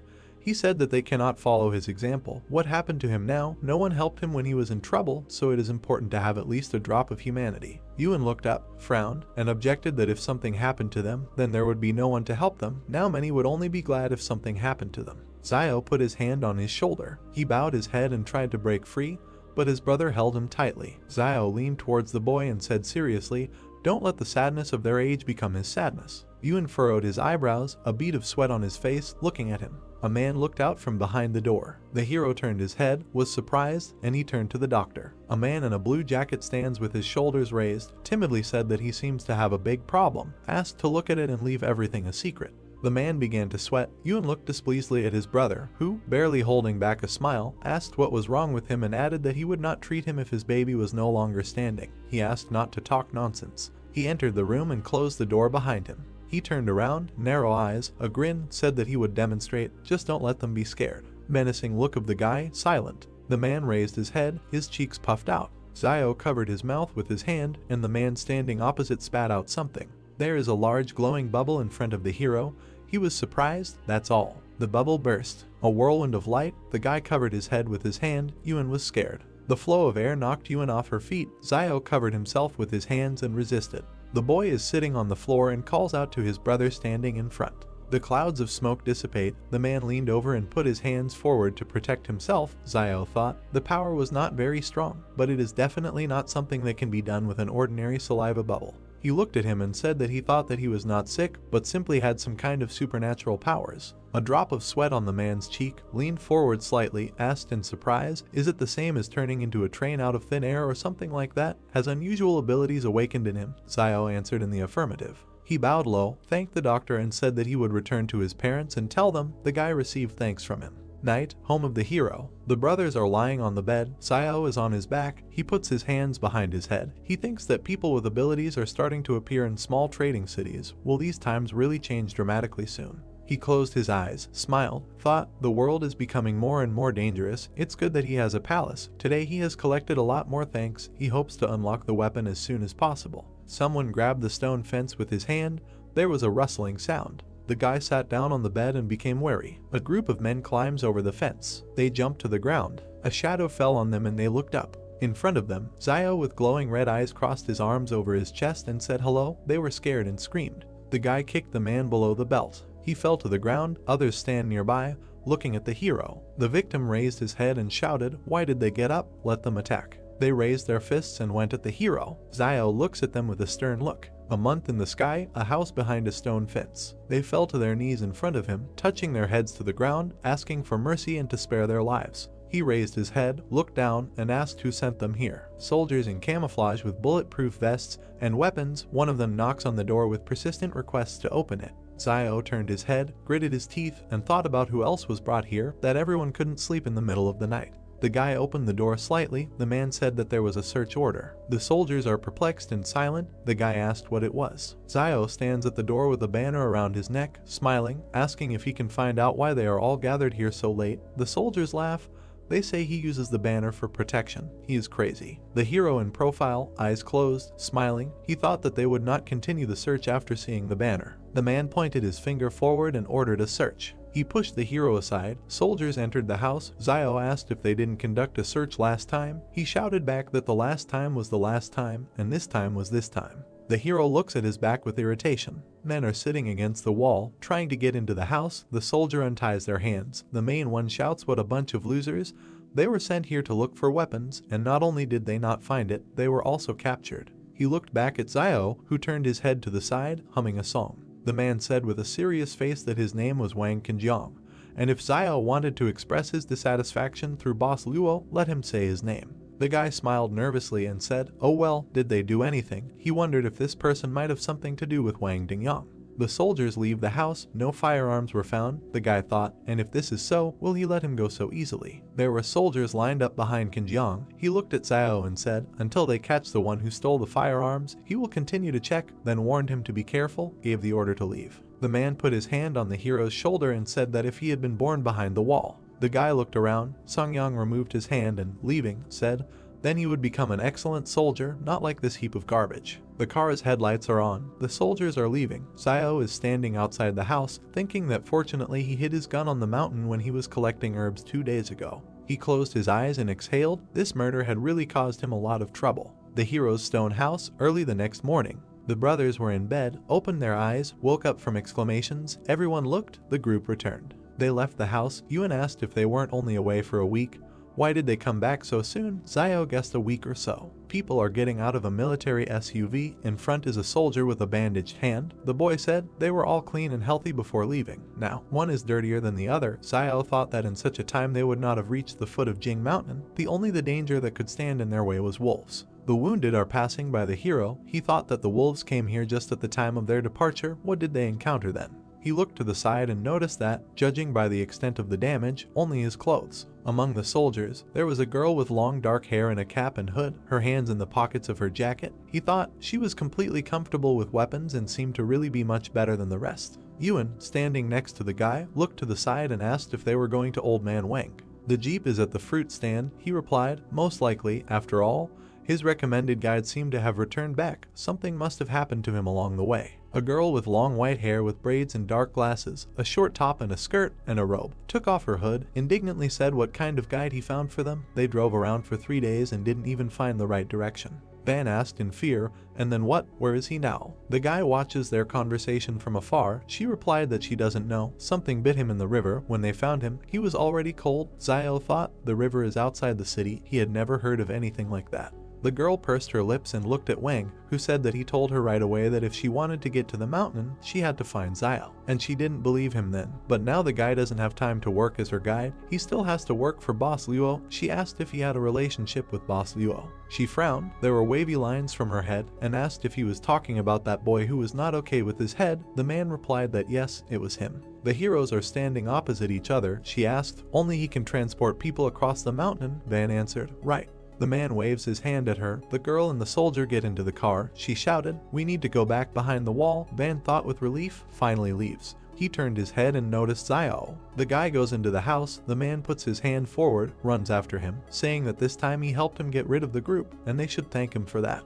The guy looked at him angrily. The man asked with a smile if he still held a grudge, and added that it was very kind of him to recommend Zio in the first place. Wang spread his hands. Zio, standing opposite, asked what about him going himself. He would draw him a map of the route, and he would take them there. Most likely, this would allow the man to get behind the wall. He objected that he did not have such skills, and then what will happen to his son if he goes there? Wang arched his eyebrow. The guy angrily said that the man has a son, and he has a brother and sister, and if he dares to recommend him to them again, he will send Yuan and Zio to eat and drink at his expense. The man assured that he does it for his own good, and if he were 20 years younger, he would do it. Yuan stands between them, confused. The hero asked for his own good, and answered that he thanks his entire family. Wang said that then he thanks all 8 generations of Zio's ancestors. The man stands with his teeth clenched. The guy turned away, looked up with a grin, and saw that he had received thanks from Van. They turned their heads when they heard the man screaming loudly, for which he was being arrested. The soldiers lead a man in a blue jacket by the arms. He asks to leave him alone. His mouth was slightly open. The hero looked to the side, asked what they wanted. Van replied that he didn't know. The guy wondered if someone else had discovered this man's ability to spit bubbles. The soldier pointed the machine gun at the civilians and ordered them to retreat. Frightened, Old Man Wang asked what was going on there, noting that although this child was a little mischievous, he had not made any big mistakes. The soldier pointed a gun at the merchant and ordered him to get off the road. Van fell on the main character. Xiao wondered why they captured Zhang Beijing. Frowning, he wondered if this had anything to do with superpowers. Lowering his head, the merchant declared that it was all over and the boy was finished. The main character asked why he said that. Xiao's face was surprised. Van reported that he heard that last night this guy demonstrated his superpowers and his rat friends reported on him.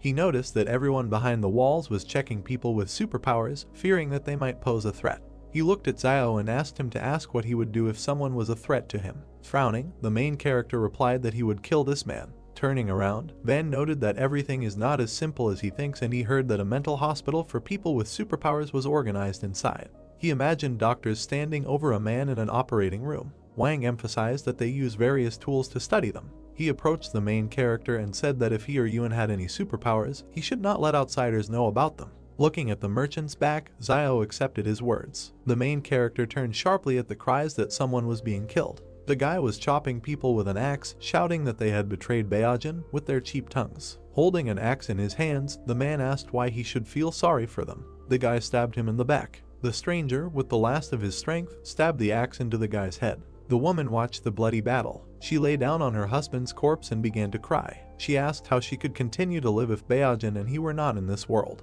The stunned protagonist watched as the woman cut her throat. Looking at the many corpses, Wang said that, alas, Beijing was an only child in the family, and if something happened to him, his parents would not be able to survive, and it was no one's fault that he began to boast of strength. A crowd of people started shouting that if his father really had a backbone, he could break through the wall and there was no point in killing the informer. Turning around, the merchant said that they were very tactless. Frowning, Xiao cried out that this is a very vile world. He stood against the wall next to Zhang. Looking down, the main character stated that today he would like to tell his students about how to confront people. Holding a cigarette in his hands, the teacher replied that for many years, he taught them to resist the natural environment because he did not want them to consider their own kind as imaginary enemies. Looking away, he noticed that he already knew what happened today. Frowning, Zhang said that the misfortune of others should not concern them. He suggested we talk about it. Xiao thought about it. He looked into the classroom. Taken aback, the main character wondered what they were doing. A crowd of children stood around Yuan. Xiao asked in his mind whether his superpower had been revealed. The girl stood over Yuan with a dissatisfied look and asked him to talk to Xiao so that he would not delay classes, otherwise she would complain about him to teacher Zhang.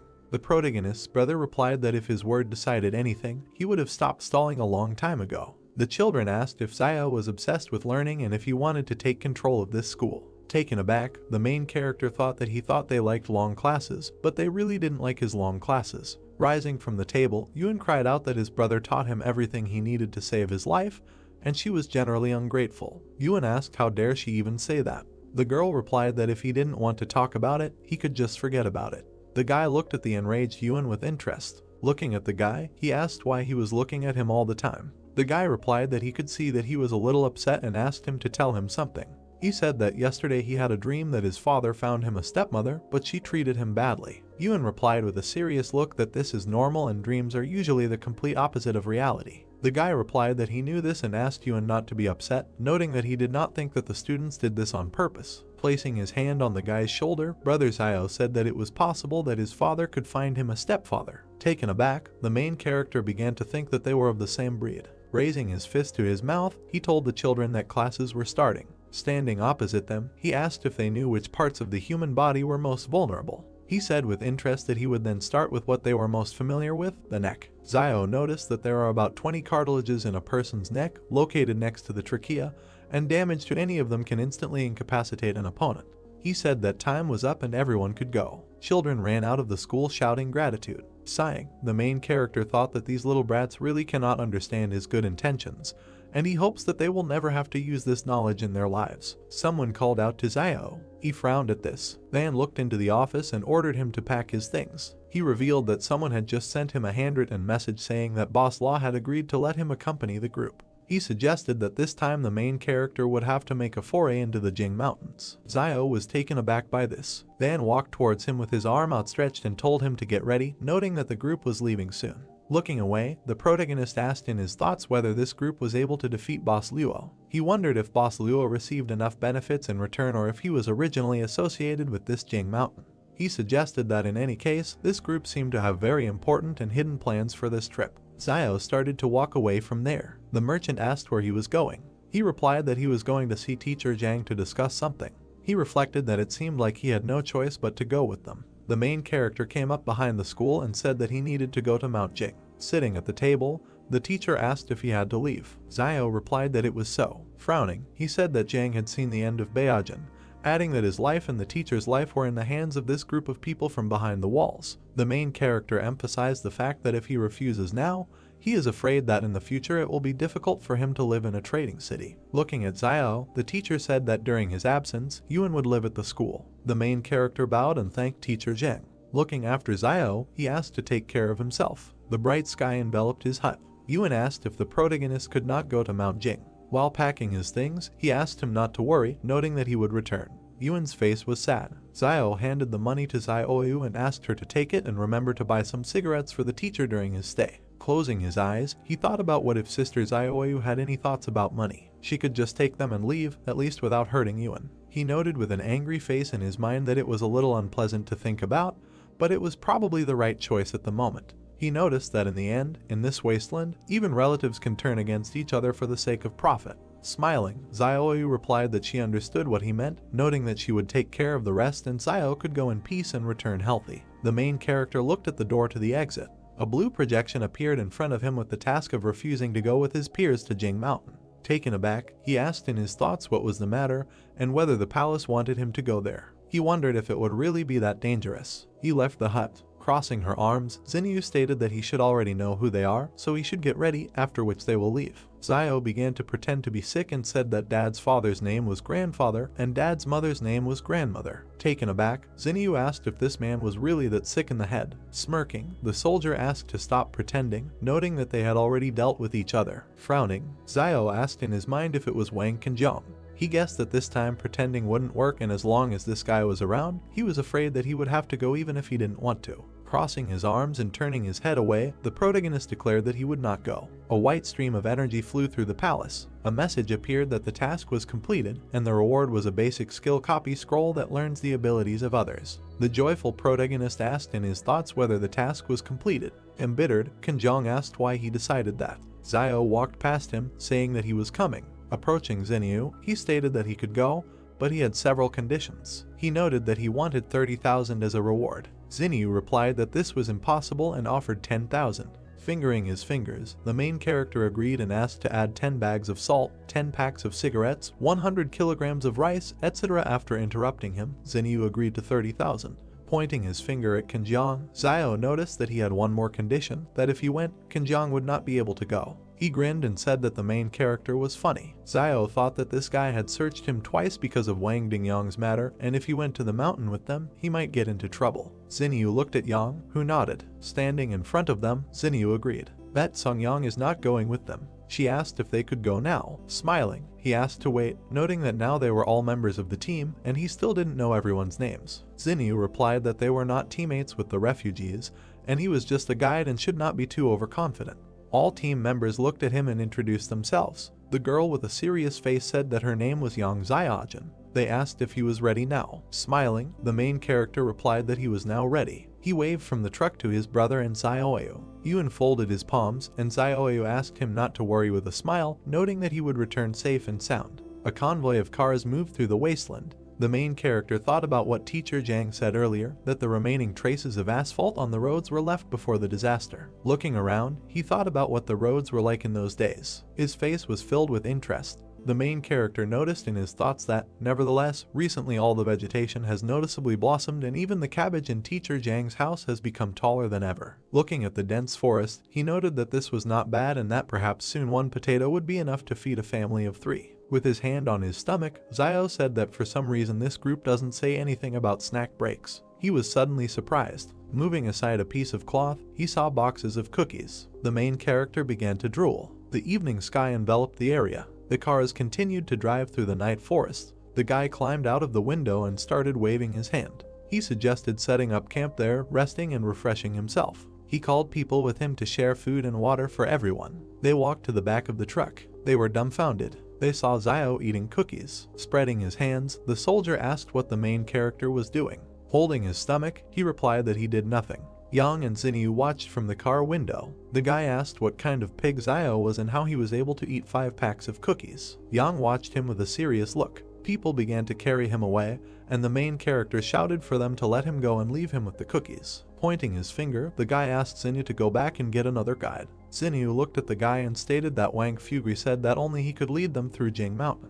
Yang continued to watch him closely. Xinyu replied that they could do whatever they wanted with him, but this should not interfere with their journey, and when they returned from behind wall 112, they could do whatever they wanted with him. They began to take the main character away. Xiao kicked a stone. Turning around, he began to eavesdrop on the soldiers' conversation. They were discussing that they say that the protagonist is the only one who can guide them to Mount Jing, but he doesn't even know how to prepare a tent. The guy noted that they would see how long Xiao could last before he died there like the previous guide. Frowning, the main character asked what was wrong with him eating some cookies. The angry guys stood in front of him and shouted asking if he had eaten a little. The angry soldier said he was warning him, that he is just an ordinary tramp and should not try to break a stone with an egg. Looking at the guy, Xiao asked if he knew that the egg would break if it hit a stone. The soldier asked if the egg would break. Closing his eyes, the main character replied that this was not true. The military man asked what would break in this case. As he left him, he replied that the chicken's heart would be broken. He suddenly turned around.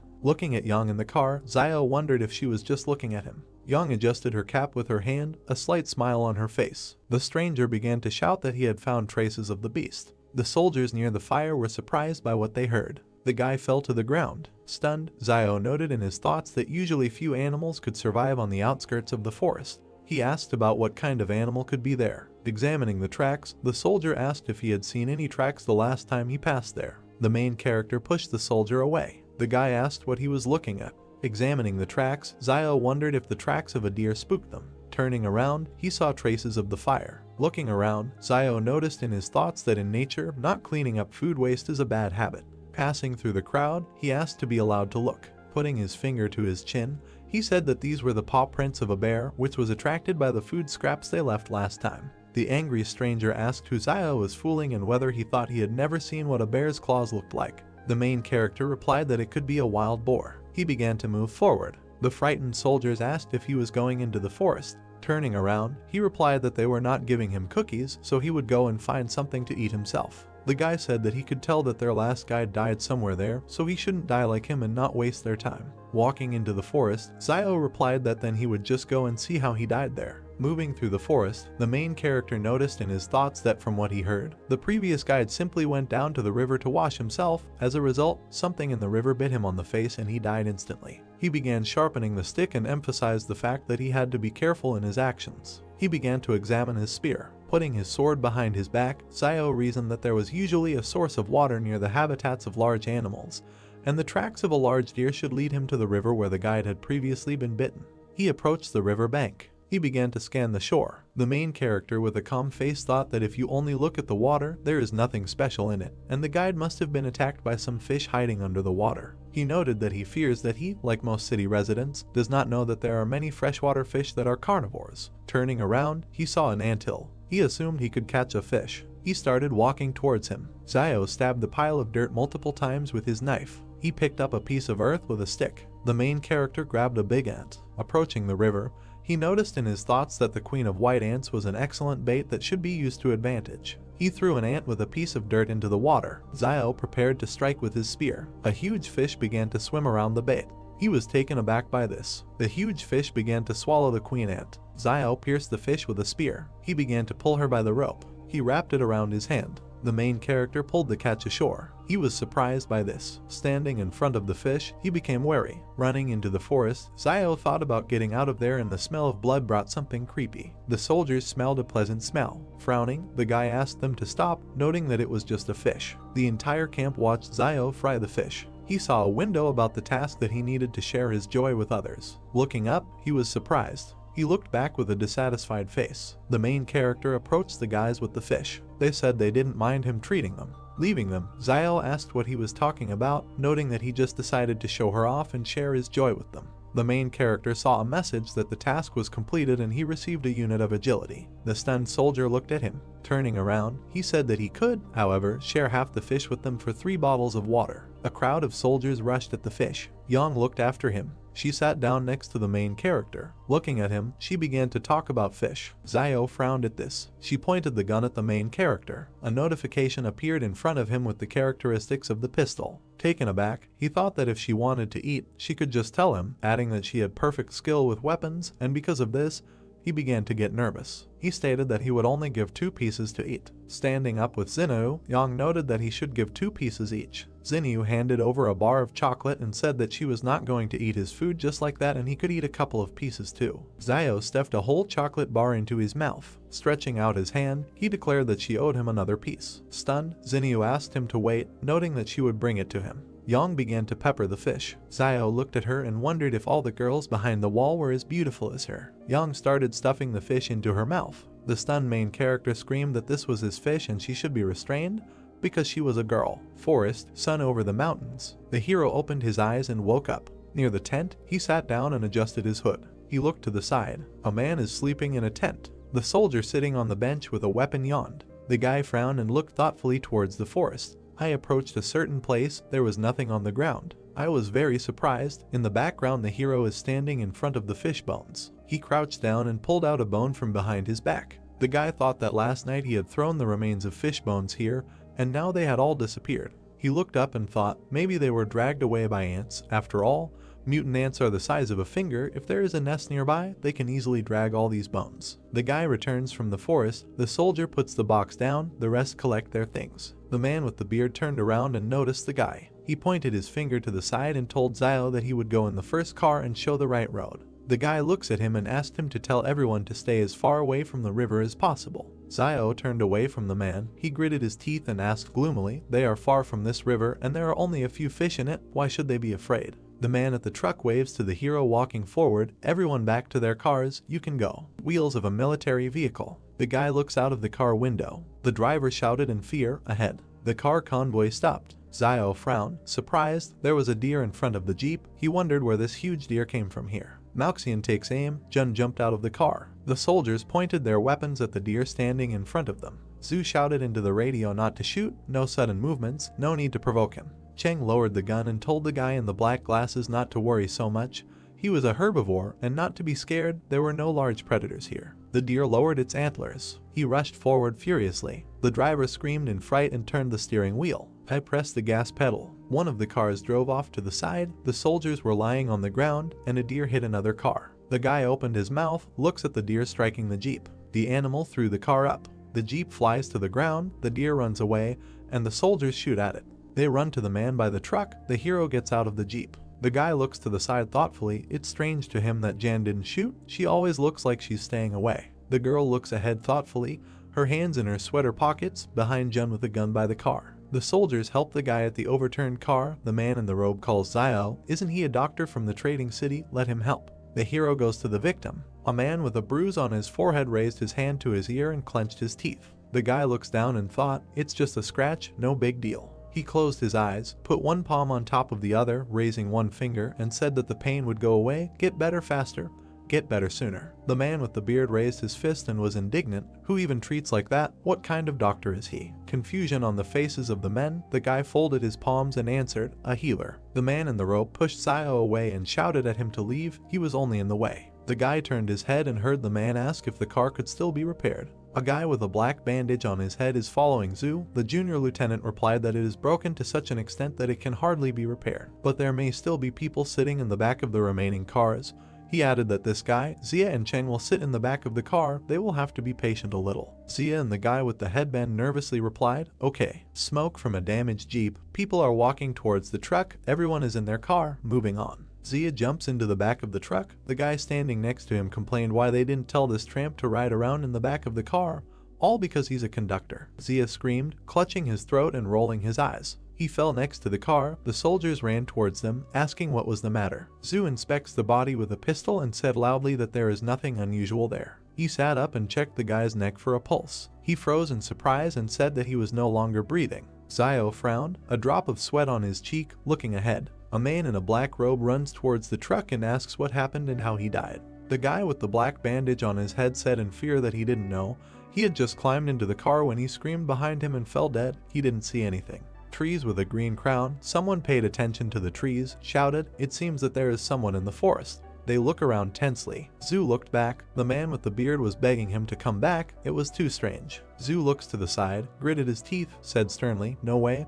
This time they took an order that cannot be cancelled, so either they all die or it will be completed. Xinyu approached them and shouted to stop arguing.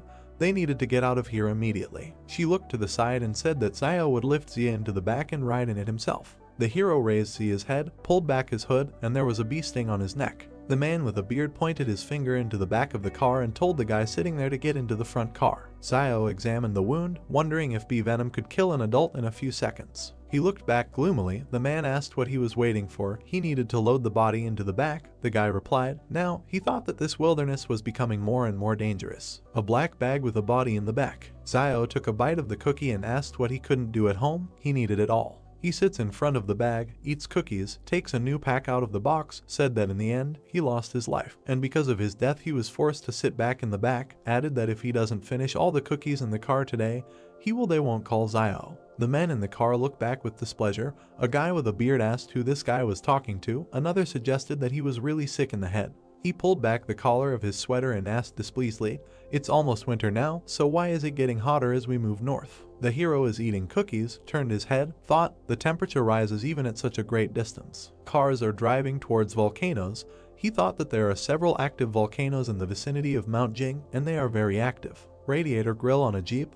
The evening of the next day, the car stopped. The soldiers got out, looking at the volcanoes in the distance. They raised their heads. A man in a robe pointed his finger up, noticed that something was written there. It is written on the stone that it is better not to enter alive. They can't understand what this means. Zhu looked back at Zio, frowned, and asked who carved it. The hero in profile, looking up, replied that he didn't know. These words weren't there when he was here last year. The man in the robe pointed his finger at Zio, shouted why he came here. He should not come to such a place. Even if he was hunting here, he was indignant about who he even was, and was clearly hiding his identity. Zio grinned evilly and replied that yes, there was something he couldn't tell them, actually. There is a dragon next to him. He winked, extended his hand forward with a thumbs-up gesture, and said that he is a descendant of dragons. The man and the singer were perplexed. There was a pause. Zhu pointed a gun at him, said that there was too much suspicion in his direction, so you need to tell it like it is. He asked if it was he who came here and cut out these words. The hero closed his eyes, raised his hands, and replied that the inscription was so high that with his height he would not be able to reach it, of course, if he could not put the stone on the ground. The man with the beard shouted angrily that he never answered what he did here in the past. Zhu scratched his head and said that last year he encountered a pack of wolves, and the wolves drove him here. The man was indignant, shouted what nonsense, how could a child survive an attack by wolves, asked, well, what made the wolves leave him alive? Zio frowned, looked to the side, and replied that at that time he was not the target of the wolves, he just happened to be there. The hero runs away, saying that he was in a hurry to hide in the forest. A pack of white wolves with glowing eyes, he didn't expect them to catch up with him. As for how he survived, the guy looked back at the wolves. They stopped chasing him as soon as he entered the Howling Wind Canyon. Zhu and the group members opened their mouths in surprise. Sunset, a whirlwind of wind among the rocks, the man asked. Even the wolves stopped chasing him when he came to this place. In this place there is something worse than a pack of wolves. The guy raised his hand, eyes closed, replied that he was hiding inside for 2 days, and when they left, he just came out, so he doesn't know what's next. He opened his eyes. One of the soldiers remarked, they know about people with superpowers. The guy in the blue sweater spread his arms and said, maybe this inscription was left by one of them. A swollen vein on his temple. Zhu ordered him to remain silent. This is a military secret. The bald guy in the blue jacket frowned, objected. Who is he pretending to be? How long can he be an officer? He thinks they will be left behind. Even if this mission is not completed, does he really think Ma Xin will let them go when they return? Zio looks to the side, wondering how this private army can be so disorganized that the soldiers dare to contradict their officers of their own accord. Now he is even more sure that they have a different purpose for the trip. Truck with boxes. The heroes looked around and asked what the sound was. Apparently, it seemed like someone in the back of the car. Bending down, they walk along the truck with weapons. Zhu stepped to the side, pointing his gun at the black-furred creature sitting in the back. Zhu and the soldiers shoot at him. They froze in surprise. There was blood. There was a shot mouse among the boxes. He said, everything is fine. It's just a mouse that came to steal food. Zhu shouted Zio's name with rage. The guy approached him and asked what it was. Standing in a stupor, Zhu asked where Zia's body was. There is nothing in the back except boxes and a mouse. The man with the beard pointed his finger at Zio and asked if he hadn't been sitting in the back all this time. Where was the body? The guy looked at him gloomily and replied that he did not know when the body disappeared. He thought, how could a normal adult man weighing about 80-90 kilograms disappear without a single sound? A man with a beard turned to the junior lieutenant and said that they should return. It's too dangerous here. With a stern look, Zhu looks up and remains silent. They are standing by the car. He asked everyone to come here. He said that they need to discuss everything before deciding what to do next. Everyone gathered around Zhu. He said that words were left at the entrance to this gorge. It is better not to enter alive. He suggested that in the depths of the gorge there could be dangers that even a person with superpowers would find difficult to cope with. Looking ahead, serious face, on the other hand, there are also hidden dangers lurking in the forest. Zia's mysterious death, the inexplicable disappearance of his body, and all these incidents remain unanswered. Glasses on her head, Xinyu looked at him and said, in fact, although the forest is dangerous, it doesn't seem like their entire army will die in it, but it's hard to say what dangers await them in the gorge. Zhu lowered his eyes and thought. The girl pursed her lips and looked at him silently. He was surprised when she asked if he was worried about the situation after returning behind the wall, and told him not to be afraid. She would find a way to help him transfer from the private army when they returned. He looked away, clenched his teeth, and said that this was not what he was thinking, but he agreed with her opinion. Zio stands behind them, looked back. Zhu noticed that it was too dangerous ahead. The guy jumped on the hood of the car, looking at the animal sitting on the top of the rock. Zhu summed up, today they will all rest here, and tomorrow they will return behind the wall. The man in the robe sighed with relief.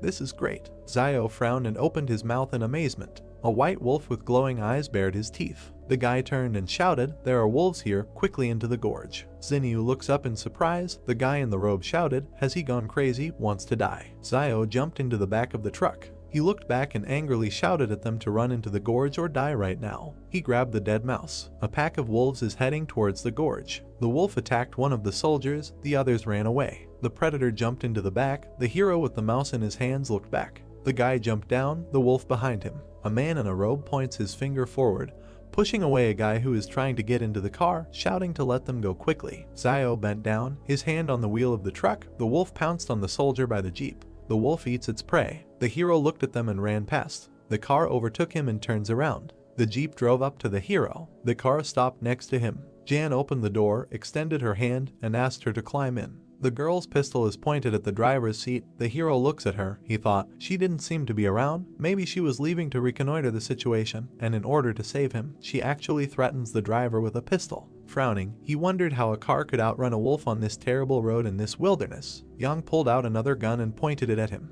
He was scared. Sweat was running down his face.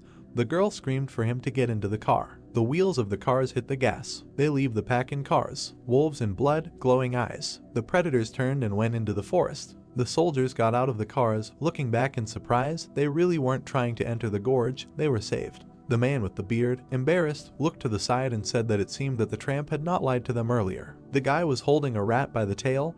The man pointed his finger at him and asked what he was doing with it. Zio took it in his hands, closed his eyes, answered to eat it, or he thinks that he just took it to wear it. The men look at the dead rodent with disgust. The hero said that the food was in the back of the truck, and he stayed there. What else will they eat? This mouse ate his cookies, and he will eat hers. That's fair. The girl stuck a knife into the mouse lying in the guy's hands. Yang raised her index finger and said that she wanted to share, and in exchange she could lend him this knife. Huge spider legs above Zio's head. He asked with a sly smile, how about giving it to him? Blood splashes. The girl shot at a huge spider next to the hero. He dropped the mouse. The spider fell to the ground. The guy clenched his teeth and looked up. The heroes look up. Many spiders are descending towards them from the mountain. A spider with glowing red eyes opened its mouth. The guy shouted what it was. He looks up and shouts to everyone to run away. A blue screen appeared in front of him with a task. He needed to help at least 10 people escape from the gorge. Zio shouted with rage that he should not interfere with his help. Dark silhouettes stood near the vehicles and shouted about what it was and that they needed to run. The insect flew over 3 cars. When the beetle was near the car with the cargo, someone started shouting for people to get into their cars. The insect flew further. It noticed a man running along a car without a body. The monster readied its chalicery while the man continued to run and call for help. The man turned around, sweat appearing on his face. An insect with glowing eyes knocked the man to the ground. Many monsters with red eyes descended into the gorge and chased the fleeing people. Someone tripped over a stone and fell. The man was trembling, sweat appeared on his face. A monster with red eyes was preparing to attack him when he stuck his hand out in front of him. Red liquid splashed to the side. Zio cut off the monster's head with a knife. The main character opened his mouth and looked away. A man lay on the ground with empty eyes and foam at the mouth. Zio grabbed his clothes. The guy threw the man on his back and ran away from the horde of monsters while he asked him to wake up because he needed him to drive the car. The main character ran to the car. When Zio threw the man into the car, he hit his head on the steering wheel. The man grabbed his head with his hands and clenched his teeth, and the guy asked him if he had woken up and said that if he had woken up, he should get behind the wheel as soon as possible. Zio turned his head to the side, sweat appearing on his face. A girl in a white cap pointed a gun in his direction. She shot at the monster who was trying to attack the main character. Smoke came from the gun as the guy looked disdainfully in Yong's direction. The girl opened the car doors and told Zio to get in. Ian and the main character climbed into the car and closed the doors. They looked into each other's eyes. A man turned in their direction, holding his head with both hands. His eyes widened as the guys in the back seats yelled at him to go and not wait. A monster with red eyes appeared in front of the man. Zio stuck a stick into him, and Yang fired a firearm. The man gritted his teeth and changed gear. The monsters were chasing the car, rushing forward. The main character looked out the window and looked back when he thought that they had finally broken away from them. The guy turned his head to Yang when she said that she had just seen him running with the driver on his shoulders and that he was strong. The man with the earring in his ear turned his head, opened his mouth wide and asked the guy if he saved him, and then thanked him and said that if it weren't for Zio, he most likely would not have survived. The main character looked up, where a system notification appeared stating that he had received the 74th gratitude coin from the driver. The car was driving along the gorge when the guy replied that he didn't have to thank him, and that he only saved him because he needed a driver. And the man replied that everything was fine, because in any case he was grateful to him, and that he regrets what happened before and promised that he will repay him for everything. A system alert appeared about another gratitude coin received from the driver, and Zio smiled widely and was surprised that he sincerely thanked him twice. The main character looked at the man and asked him to thank him again, and sweat appeared on the driver's face. Yang looked away and exclaimed that there was clearly something wrong with the guy. Zio looked back carefully. He sat down next to the girl, who crossed her arms over her chest, coughed, replied that he was just joking to diffuse the atmosphere, and suggested getting out of the gorge before these insects caught up with them, and also reminded them that they needed to meet the cars that had gone ahead. The guy looked to the side and thought that he still knew her too little, and that his identity as a person with superpowers should not be revealed, and for this it was better to keep a low profile and quietly earn gratitude. A system notification appeared above Zio that the task had been successfully completed and that a unit of power had been received. Then the guy thought that if more than 10 people were saved, then the task was considered completed. Over the narrow gorge, stars sparkled in the night sky while the main character thought that the decisions of this palace were strange. Sweat appeared on the man's face when he saw many bones among the stones and shouted about it, and the main character looked to the side and said that those insects most likely did it. Zio remembered one monster and thought that insects have human faces on their shells because they eat people, and that they seem to eat their souls. The car passed the skull, kicking up dust. The car drove out of a narrow gorge. A crescent moon was shining over the mountains when the car approached two more cars. The main character was looking at the standing people when someone said that there were only 11 people left. Sweat appeared on the man's face as he said that they had lost a lot.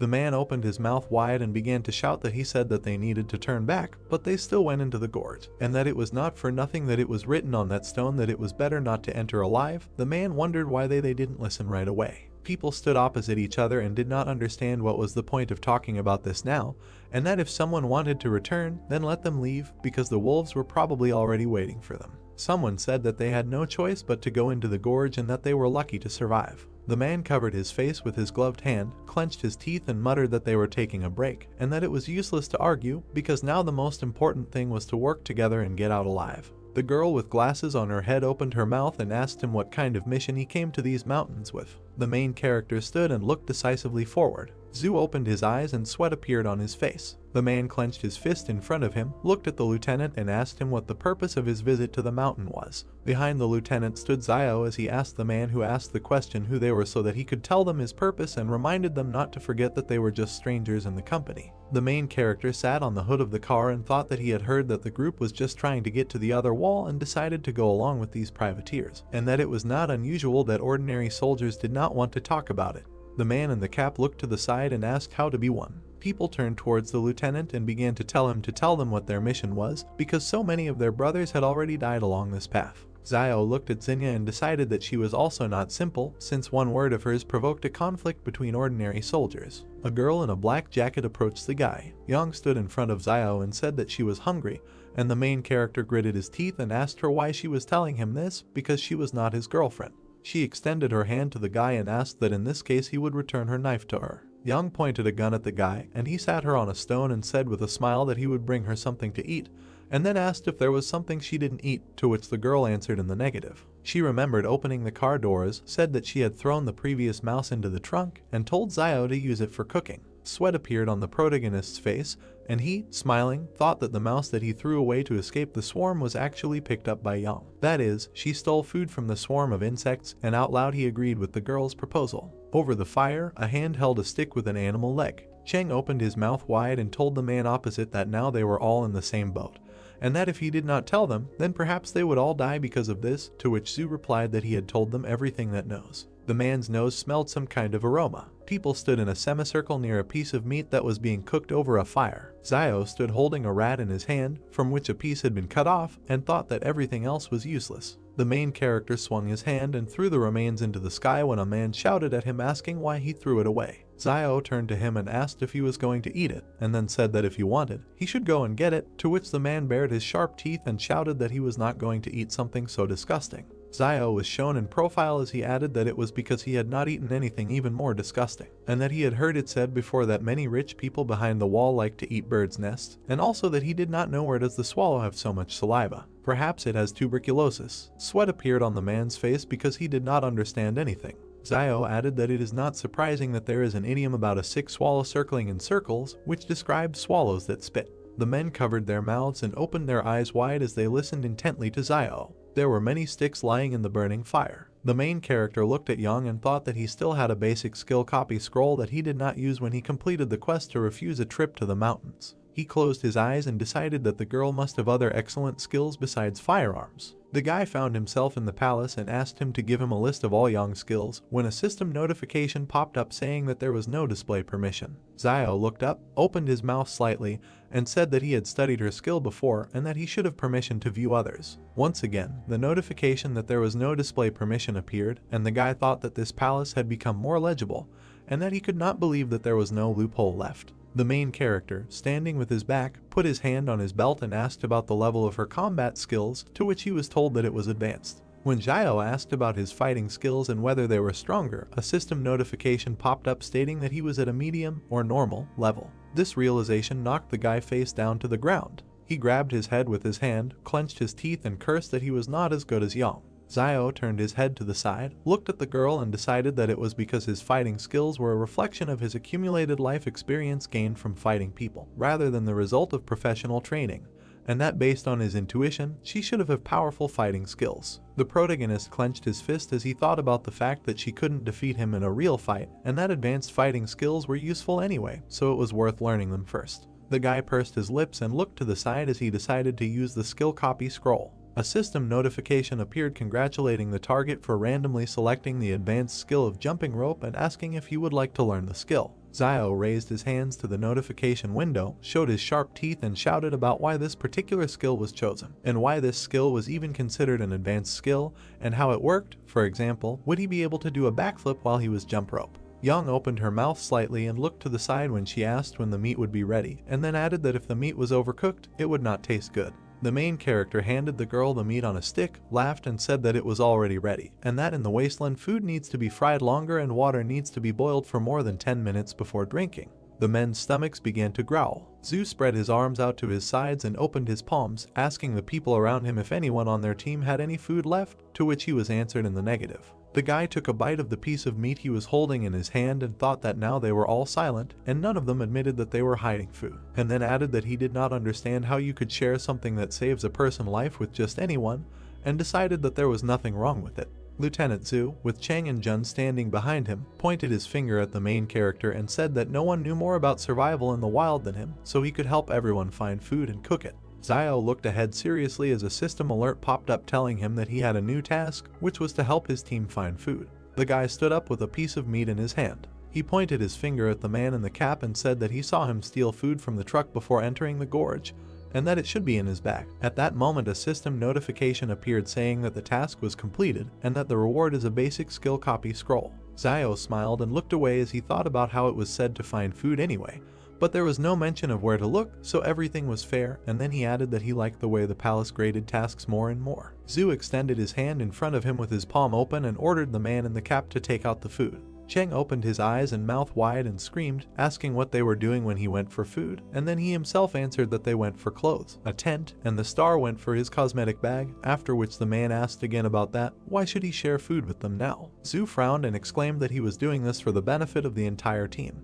Cheng pulled out a weapon and pointed it in front of him as he asked the lieutenant if he still thought he had any power now. Zhu opened his eyes wide and became angry when the barrel of a gun was pointed in his direction, and Cheng suggested that he try to touch him. There were other people standing near the two when the guy in the cap shouted that he should not try to take the food from him. Zhu looked at the gun, gritted his teeth and asked him to share with them now, and as soon as it becomes light, they can find food for everyone. Cheng, with a bandage on his face, opened his mouth and said that it was still unknown whether they would get out of here alive or not. A man in uniform rushed past a man in a cap. Zhu kicked the attacker in the stomach. The man with a pistol in his hand flew away from the lieutenant. Cheng fell to the ground and pointed the gun forward. Zhu stood not far from the man lying on the ground with a firearm and looked at him. The shadow of his cap fell on his eyes and sweat appeared on his face. A man in a bandana appeared behind the lieutenant and clenched his fist. He had a knife in his other hand when the guy attacked the man, who had his back to him. Zhu looked back with wide eyes. Zio and Yang looked carefully in the same direction. A dark silhouette, similar to a lieutenant, grabbed the hand in which the guy was holding a knife. The main character opened his mouth and was surprised, thinking that this was a superpower. A dark silhouette stuck a knife in the stomach of a guy in a bandana. Cheng put his weapon in front of him and fired. A black shadow with white eyes appeared in front of the lieutenant. Bullets were flying into the dark silhouette. They stopped in front of him and fell. The bullets landed on the ground and bounced off. Xinyu, Jun and the other people gaped in surprise while Zio thought about the fact that he suspected that there were people with superpowers in the group, but before that he only thought about Yang. The main character opened his eyes and mouth wide when he thought that no one would have thought that Zhu would hide it so well, and that it was a pity that there was no skill copy scroll yet, because he had to copy his skill when there will be an opportunity for him. Zio closed his mouth and looked to the side. A girl in a hood with ears was sitting next to him. The guy asked her if she was interested, and Yang continued eating meat and replied that she was interested. The main character looked away and thought that she absolutely didn't care about what was happening. Zhu stood between two black shadows. The silhouettes disappeared, and a guy in a bandana was sitting on the ground next to the lieutenant. Zhu parted his mouth and looked away as he said that he was just trying to find a way out of their situation and that he didn't want to offend anyone. The lieutenant looked towards the fire where Zio and Yang were sitting and said that Wang had previously told him that the main character was a doctor, so he asked him to examine the wound. Zio looked to the side and sighed. A guy was sitting on the ground in front of him and was pulling out a knife when the main character said that his injury was quite serious. The guy in the bandana closed one eye and asked how long he had left to live, to which he was answered 10, and he asked again whether it was in minutes. Zio sat down next to him and continued the countdown. The guy in the bandana felt bad. Zhu looked forward seriously and said that he had avoided vital places and internal organs, so there was no need to scare the person, and then added that he had heard that Zio had medicine for wounds, and also that he would not believe that he took them with him when he went into the wasteland. The main character looked away while the guy lay crying next to him and replied that he was hired as their guide, not their personal doctor, and then asked about who would pay for his medicine, since it was very expensive. Lieutenant Zhu covered his face with his hand and said that he lost money on the way. The wounded guy gritted his teeth and replied that he had money with him. The main character sat down next to him and asked him where his money was, in his right or left pocket, and the guy pointed to his pants and said that they were there. The people behind Zio began to shout that he was a charlatan, because a cut cannot be treated without stitches. When he looked down and warned that he immediately wanted to say that he did not know how to stitch wounds, so it was only up to God whether the wound would heal after the medicine or not. While the main character was licking his lips and counting the money, Xinyu approached him and said that she had a sewing kit, but she felt bad at the sight of blood, and on the other hand, Zhu approached the guy and replied that he would sew it up. There was a voice that exclaimed that he should stop counting the money, because first of all he needed to save the man. The guy in the bandana thanked the main character when he said that he would not take too much money from him, and that 12-0 should be enough. A system notification popped up that he had received a thank you from a guy named Lei as Zio thought that he was one step closer to unlocking the weapon. Gloved hands stitched the wound using a needle and thread. Lieutenant Zhu frowned. He said that now he was not going to hide this from them, and said that in fact, in this mountainous region there were remnants of a civilization that existed before the disaster. While he was stitching up the wound of the guy who was being held by the hands, the man added that they were sent by the higher authorities to map out a route to the ruins in these mountains so that the main group could come and explore later. Then the lieutenant discovered that this mountainous region contained mysterious powers that could develop animals and, possibly, help them, superhumans, so he decided to move on. Lei clenched the rag between his teeth, sweat running down his face as Zhu concluded that he had changed his mind about going back behind the wall because he realized it was too dangerous. The lieutenant opened his mouth and said that he did not know what was waiting for him there, so he did not want to take risks. He stood next to the guy in the bandana, looked at him and said that after his superpowers were revealed, there was no way for him to go back beyond the wall, and then added that he was going to go deeper into this mountainous region to continue his research. Zhu turned his head and looked behind him as he concluded that they now knew the dangers of this place, so they themselves had to decide whether they wanted to leave or stay. Xiao and Yang stood next to each other and looked in the same direction. Xinyu stood next to the man who gritted his teeth. The girl in the hood with red ears told the lieutenant that she would go with him because it was too dangerous here, and Xiao was surprised at how many words she said at once. The guy with the glasses exchanged glances with the other man as the voice said that the best way to get out alive was to follow the Superman. The men in gray t-shirts raised their hands and said they would go too. Xinyu looked at the main character and asked him if he was coming, and then said that he would go if he joined. Xiao raised his hand, pushed the girl away and replied that he was going with the lieutenant. Zhu looked to the side, opened his mouth and said that in that case they should follow him, and that they would leave at dawn. The lieutenant turned to the people behind him and said that they had all agreed in advance that the entire team would obey him, and that if anyone disobeyed him, they should not expect politeness from him, and then added that there was a dense forest ahead and that they would have to abandon the car and walk. Zhu turned and addressed the man in dark glasses named Malxian. He told him that he would go first and carry the wounded guy with him. The protagonist's ear grew larger when he listened to the fact that someone persistently began to thank the lieutenant. Xiao pushed the man with glasses and stopped in front of the guy wearing a bandana lying on the ground. He opened his mouth wide, clenched his fist in front of him and exclaimed that he would carry the wounded man, and that he would kill anyone who tried to steal him today. Zhu and Lei opened their mouths and stared ahead with empty eyes, and the wounded guy asked if Xiao had taken the right medicine and why he suddenly became so kind. The midday sun illuminated the forest and mountains. Two people were dragging a guy on a stretcher when the main character asked him if he still needed medicine, and Lei said that he didn't need it and thanked him.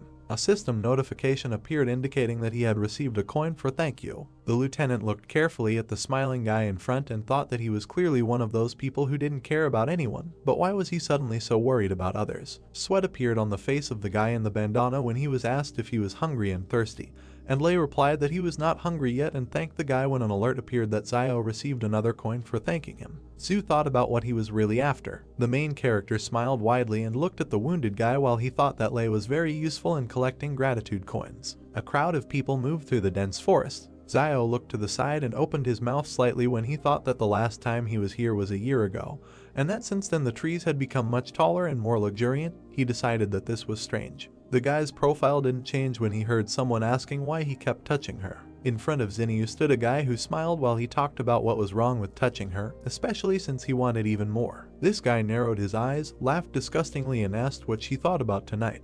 The girl in the top and short skirt opened her mouth and told the guy not to come near her. Steam came out of his nose. They put a gun to the back of the guy's head. He raised his hands while Yang stood behind him and Xiao watched it all. The girl turned to the main character and told him that this guy's gun was his. Xiao pointed his finger at himself and asked if she meant him, and Yang confirmed. The main character threw the stretcher with the wounded guy and walked towards the girl when he said that there was no need to ask him twice. His hand removed the firearm from its holster as he exclaimed that he had found it. The guy opened his mouth wide, looked towards Yang and asked her if she knew how severe the charge was for depriving private troops of their weapons, to which the girl replied that if he threatened her again, he would die. Yang looked away when asked about what if she gave the gun to this tramp if he couldn't use it anyway. Xiao held a firearm in his hand and looked at it carefully. The guy who harassed Xinyu ran into the forest when Yang told him to get out. The girl carefully looked to the side and thought that the main character was quite skilled with weapons. Lieutenant Zhu looked away and remained silent. He approached Xiao and asked him if he could find food for everyone.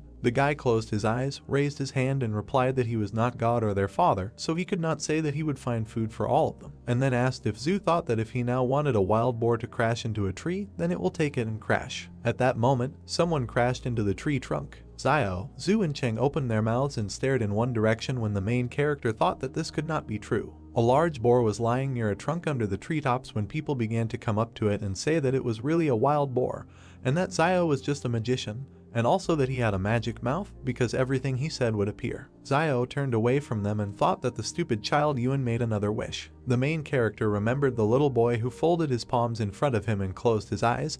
He was wondering how he was doing at Jing Mountain, and then he wished him so that he doesn't go hungry. The man's hand held a knife, cutting the animal. The hero began to look askance at Zio, who was talking about not leaving food for tomorrow that he couldn't finish today and trying not to mess around with blood for a long time, since it attracts animals very well. The blood from the beast slowly flowed onto the ground in which the ants were located. The main character began to answer that currently ants the size of a thumb do not attack during the day while a person is active. But at night, if the ants can smell a bloody smell near a person, he will be eaten like regular food and just one bite of the formic acid release can cause severe pain. The guy looked at Zio, saying that he understood everything, calling the main character good. The girl with heavenly hair watched the guys, saying that Zio was quite sincere. Out of the corner of her eye, the girl began to notice something. The beast was roasted on a fire, and many people were sitting around it. Zio sat with the meat in his hands and, closing his eyes, began to eat it, and a girl began to sit down next to the guy, looking at him carefully. She began to look at Zio, who was not at all happy with her, with a smile on her face, and said that it seemed to her that she could have a very good time in the wasteland. Since it looked romantic, the main character began to tell the girl that this was survival and there is nothing romantic about it.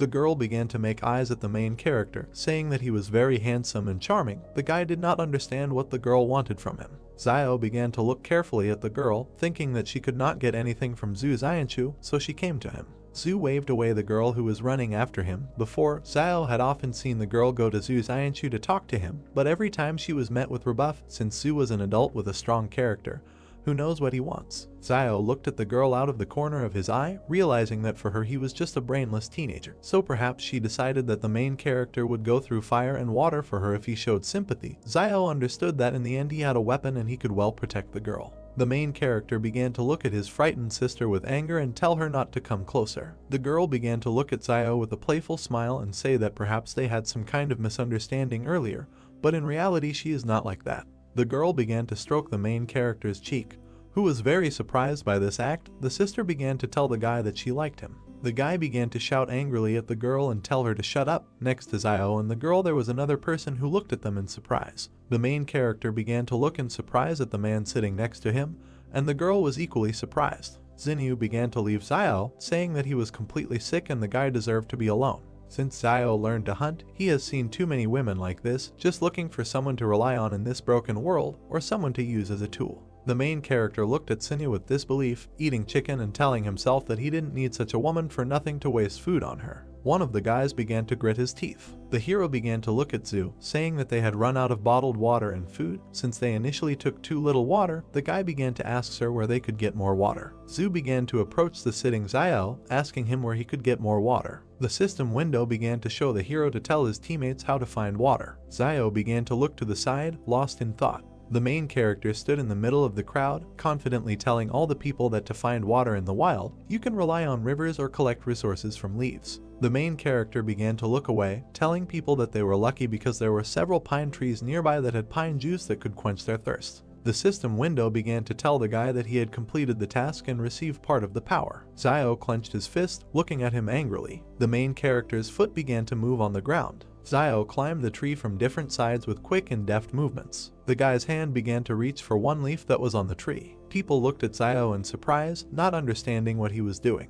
The guy began to look down on the crowd, holding the grass and telling them all that if they did not want to die, they should do as he did. Zio began to close his eyes and open his mouth to squeeze the grass from which the juice came. People asked the guy if it's really drinkable. Zio looked at everyone, wiping his mouth and talking about drinking this, whether they like it or not. The main character began to look away with dissatisfaction. Yang and Zhu began to approach Zio and began to look at the grass. Yang began to bring the pine needles to her mouth. Zio began to look at the girl with a smile on his face, happy that she was doing this. The main character began to look in surprise at the system window, which showed that the target's advanced skill was randomly selected, which was bomb making. Zio was offered to study all this. The guy began to look at Yang, who was taking the pine needles. The main character could not understand what kind of training the girl had gone through and why her skills were so severe. Zio was wondering if the target had the skills of covert killing. The system window began to show the guy that she had analyzed the target and an advanced stealth killing skill had been found. Zio began to look at the girl with a smile, thinking about whether she had the skill of singing children's songs. The system window immediately began to show the advanced skill and say that it had been found. The main character looked at the girl with incomprehension, not understanding what kind of disorder was in her skills. Zio quickly jumped from the tree to the ground. Two guys stood near a tree, telling each other that now they need to climb the tree. Although people have not been monkeys for a long time, the guy replied that it would be great to become a giraffe in the next life. Zio began to look at the guys, telling them that animals also do not live as they seem, and the main character heard that giraffes, although tall enough to protect themselves from external enemies, but they have difficulties in mating, so before courtship male giraffes must drink urine to determine if a female giraffe is on point. The guys were disgusted and couldn't figure out what these little known facts were that Zio had learned to disgust others. The mountains began to thicken, forming clouds. Zio began to look at this with confidence, shouting that acid rain was coming towards them. People began to quickly run away from the downpour, looking for somewhere to hide from it. The main character put on a hood, hiding from the rain and looking down. Some people began to carry the guy on the couch, who was unconscious. Cave. People began to stand in the cave, looking at the rain and rejoicing that they had it nearby. Hands began to set the torch on fire using a lighter. The guy was holding a torch in his hands, next to which there were people. The hero began to point in surprise and fear at the wall, telling him to look at it. There was someone's inscription on the wall, which said that they saw strange dark figures in the forest that disappeared. No one could understand what it meant. Huge red lightning began to appear near the cave, shooting in different directions. People looked at the wall in the cave, asking each other about who carved it. If they lost anyone along the way, everyone began to say that they lost Zuzu's body and nothing more. Sir Zu began to look forward confidently, telling everyone that he had not heard that anyone from their 113th wall had crossed the mountain before, and perhaps someone from the 112th had taken refuge here and left a message. However, everyone understood that if they had a satellite phone with them at that time, they would have transmitted the signal. Zio began to look askance at Yang, telling the guys that he had heard Teacher Jiang say that there were telephones behind the walls, but no one knew what satellite telephones were. Yang began to look at the main character, calmly saying that people had captured several satellites created before the disaster, and these satellites make it possible to maintain communication between different walls. One of the guys began to open his mouth wide, waving his arms, saying that this time the senior management did not provide them with satellite phones and they must be trying to explore the area with the help of human lives. And if everyone died, it would mean that in the depths of the mountains there is a danger. Su began to tell the guy not to speculate without the slightest information. Sir began to look at all the people, saying that it was already late and someone should take turns on duty today and he would be on the first shift, and the rest, not counting the girls, would take turns. Zio looked carefully at the guy, believing that this was the decision really protects from dangers outside, but also for the main character. Internal security was no less important, and in the end he only took a gun today. Yang began to look at the surprised Zio, saying that the first half of the night would be his and the second her. The main character looks at the girl, noticing that he and Yang have no need to quarrel and they still trust each other, and the girl is not weaker than the guy, and if we think that the current situation is dangerous, they can protect each other. Zio smiled, telling Yang that he agreed with her. The girl began to move away from the guy, saying that she had gone. The guy began to ask Yang if he should go with her, but the girl refused. The guy looked at Yang confidently, not understanding why she was so brave and what supported her confidence. Xinyu began to look at the guy with a smile, telling him that he would go with her, since Zio really doesn't understand girls. The main character began to look in surprise, not understanding what was wrong. Crowds of people stood in the cave, still watching the rain. The two men began to smile and grin, saying to each other that it would be a pity if these two girls went missing. The rain didn't stop pouring. Xinyu began to approach the guys who asked him if there was anything unusual. The girl said that everything was fine and there was nothing there. The three guys began to look at Xinyu and say that this was good and they would also go out to relieve themselves. Zhu began to look at the guys, telling them to go and come back quickly. Without stopping for a smoke break, the heroes said that they would do everything. Zio sat on the top of the cave, looking at all the people. The main character began to look at something. Xinyu looked at Yang with a smile. Zio understood that Xinyu was behaving like a star who was trying to go to the next wall to expand her fame. The guy could not understand why Yang took such a risk. Zio heard that the girl had previously given Xinyu some money because she wanted to follow the team to wall 112 to find relatives. The guy couldn't believe it was so simple. The main character looked at the girls with disbelief.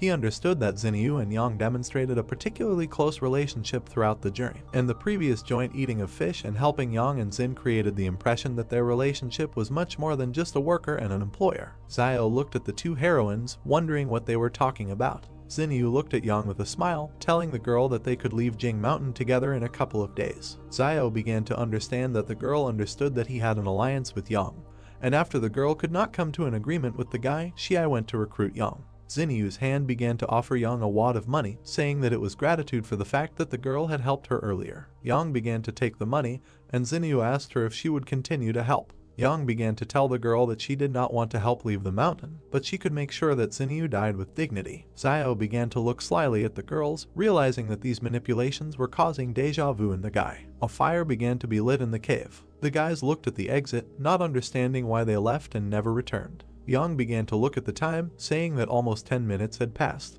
One of the guys started opening his mouth wide and screaming that there was something wet in the place. The guys ran away from the exit, afraid to find something there. Xiao began to look at the people in surprise, standing next to the exit from the cave. Rain began to drip on the ceiling of the cave. The guys looked with fear at the drops that fell on the floor and realized that this was a false alarm. Xiao began to point his finger at the drops, saying that they could get water directly from here, since the rock formations filter the water even purer than water from a well, and it is probably one of the cleanest sources of water in the wasteland. Zhu began to point his finger at the water and, looking at the people, asked if everyone had heard Xiao. Sir began to tell people to collect some water, since although the pine needles were able to provide some moisture, there was too little of it. The meat was surprised that he did not receive thanks. Hands began to hold the flask, pouring water into it. Zhu began to look at the guys who were pouring water and told them that if he finished, he could take over half the night.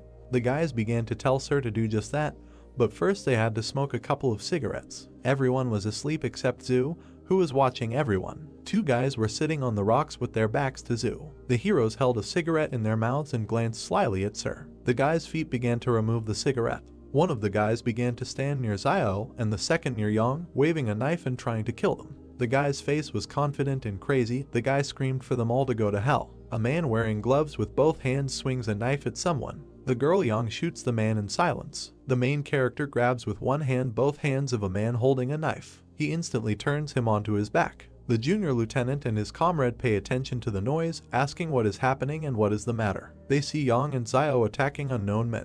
A man in a black cloak and bandage, holding his wound, clenches his teeth in pain. He, closing one eye, begins to shout to his colleague, saying his name Sun Jinjeng, so that he acts. A man among the squad raises his hands, opening his eyes, and says that he has nothing to do with it. Standing in front of the camp, he raises his hands in fear. The girl and the main character look suspiciously at the military man. Xinyu, also continuing to look suspiciously, asks himself what is happening again, and can't these people just calm down for a while? Holding the man's throat with two fingers, Xiao asks himself what they are trying to achieve with this desperate, sneaky attack, water, weapons, or was it all because of Luo Xinyu? Looking down with dissatisfaction, he thinks that this doesn't matter anymore. The notice says about the task that you need to give the enemy a painful death. Grabbing him by the throat, at the moment the man begins to cough up blood, he thinks that in this wilderness one must always get rid of all potential dangers.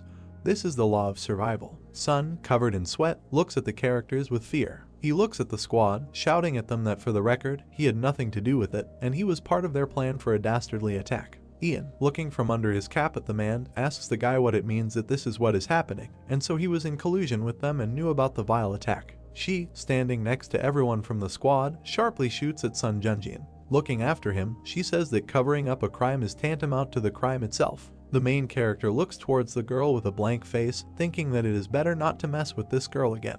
The notification states that the task has been completed and the reward is a master-level skill copy scroll. Xiao, with an excited look, looks at the fallen scroll in the cave, asking himself again about the master-level skill copy scroll. The main character looks at the sinister lieutenant. The notice again states that the shadow supernatural ability has been learned, asking the guy if he wants to learn it. Xiao thinks that he cannot believe it, and this is exactly what he needed, responding to the notification that he wants to study. The main character stands against the background of a purple magical wall. The notification states that the target has been studied. Being in a dark room, releasing burgundy magic from her hands, similar to blood, she asks herself that this haze is a shadow. The hero turns his gaze back. He sees a dark bloody ghost with red eyes in front of him, thinking that this black shadow looks darker and more massive than Zhu Xianchu's, and this is because his appearance is darker and more massive. Seriously looking straight into his eyes, Xiao thinks that he wonders how well this shadow fights. He closes his eyes. The ghost opens from his seat, leaving his remnants of magic on the floor. He begins to circle around the main character. Suddenly, the ghost changes its direction with all speed towards Xiao, who has closed his eyes.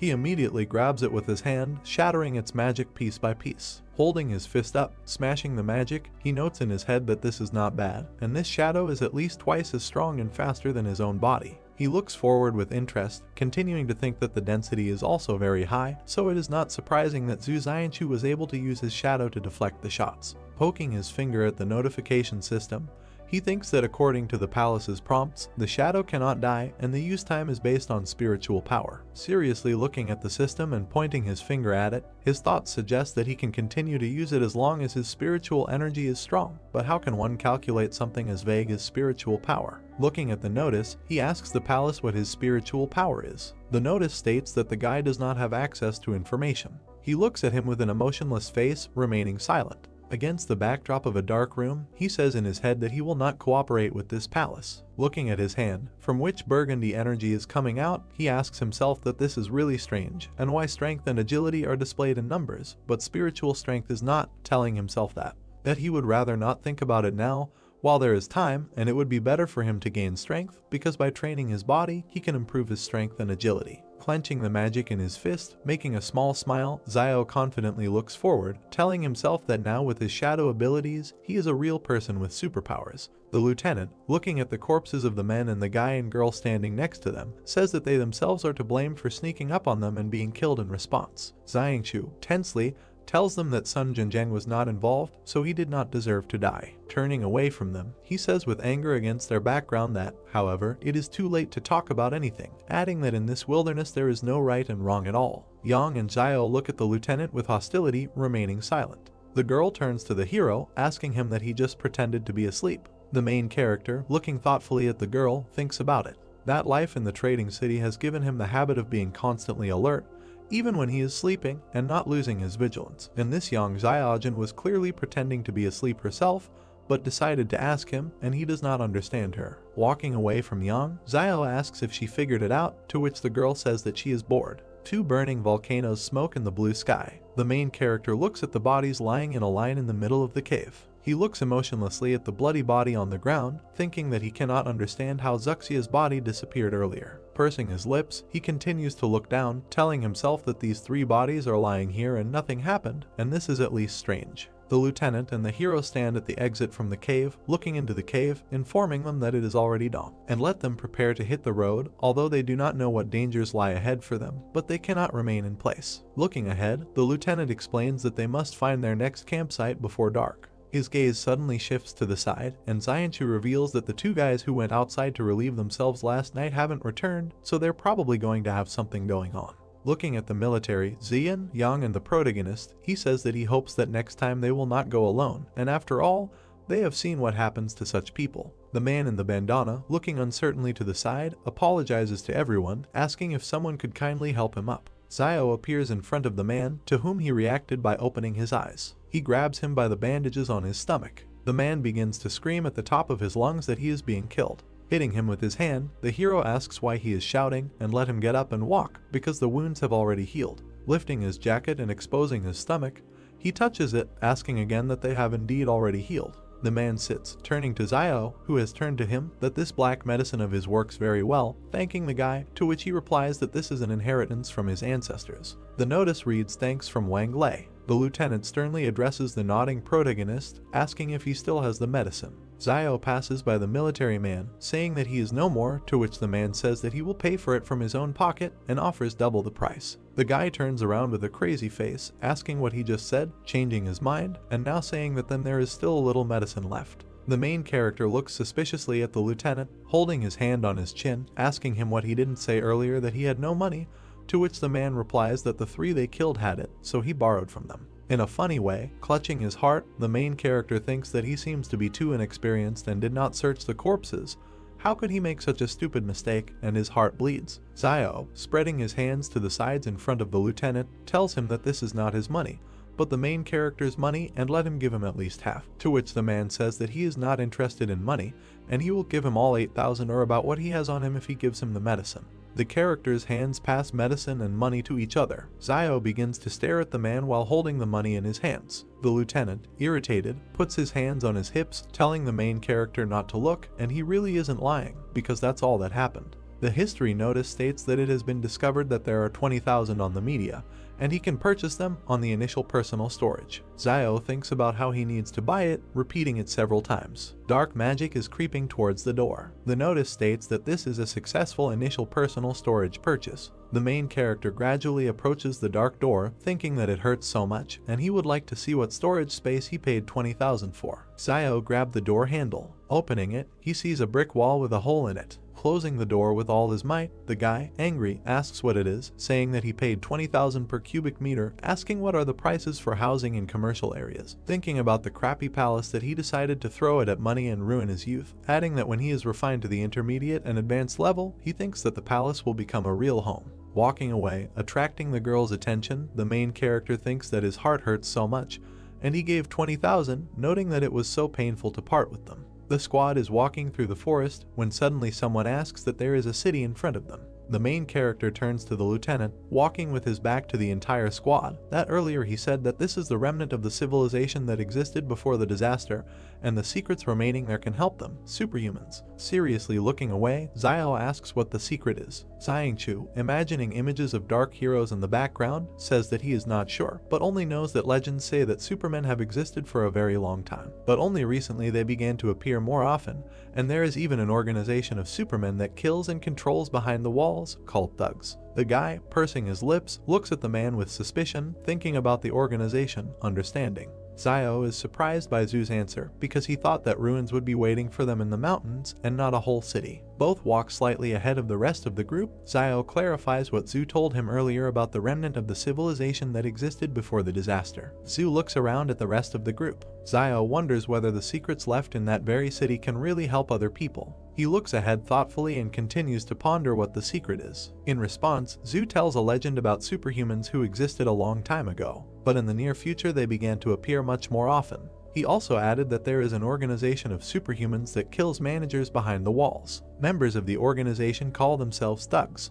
Zoo's story made Zio think, because if there is a whole organization of such people, then there are quite a lot of superhumans. He turned his gaze to Zoo and clarified whether the army was engaged in their capture. A member of the organization, of whom only one silhouette is visible, stands on a mountain of corpses. Zoo gives a negative answer because superhumans are much stronger than Zio can even imagine. Zoo continues his speech against the background of an image of a table, behind which 4 silhouettes of thugs are gathered. He says that currently all fortresses are aimed at superhumans and that no one knows exactly how dangerous superhumans are. However, the leadership of the fortress has created a shelter for superhumans and intends to use the power of the thugs for their own purposes. Thus, Zoo revealed the true reason for their departure to explore the mountains. The other members of the group are not far behind the two. Zoo doesn't know what potential Jing Mountain hides, but he knows for sure that Wang Kanjiang, before setting off, found out information about other teams that are also now on their way to Jing Mountain. Zio was wary and, referring to the fact that the fortress wants to use superhumans, asked Zoo because his abilities probably played an important role in their plans. Zoo is angry at the people from the fortress because ordinary people do not regard superhumans as their own.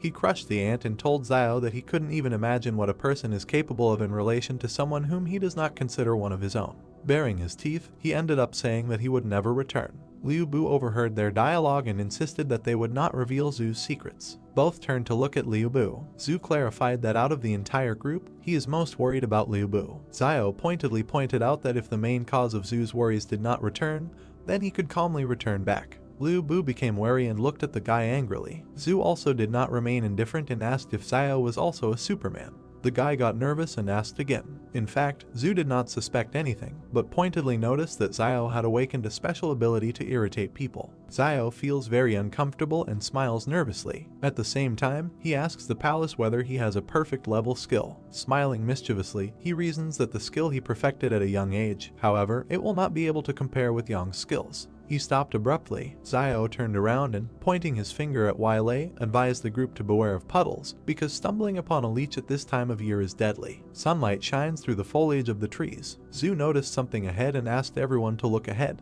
Liu Bu is confused. He does not understand what is in front of him. A girl in a light dress stands in front of them, bowing her head to a tree. Zoo describes seeing a woman in white and wondering why she is rubbing the tree. Zio compliments him with bewilderment as to why there is a girl in such a place. He suggested not to pay attention and go around, hoping that she would not pursue them. Clouds and mountain peaks can be seen from behind the crowns. The group looks warily at the place where the girl in white just disappeared. She takes an unnaturally large leap towards them and lands on all fours. Yang and Xiao point their guns at her, and Xinyu looks at the girl in bewilderment. The latter makes an aggressive rotational movement with her arms. Yahello and Liu Bu panic. Zhu decisively takes the situation into his own hands and says that they have nowhere to run, because even if there is something that can stop them now, then there is simply no point in further expedition to Mount Jing.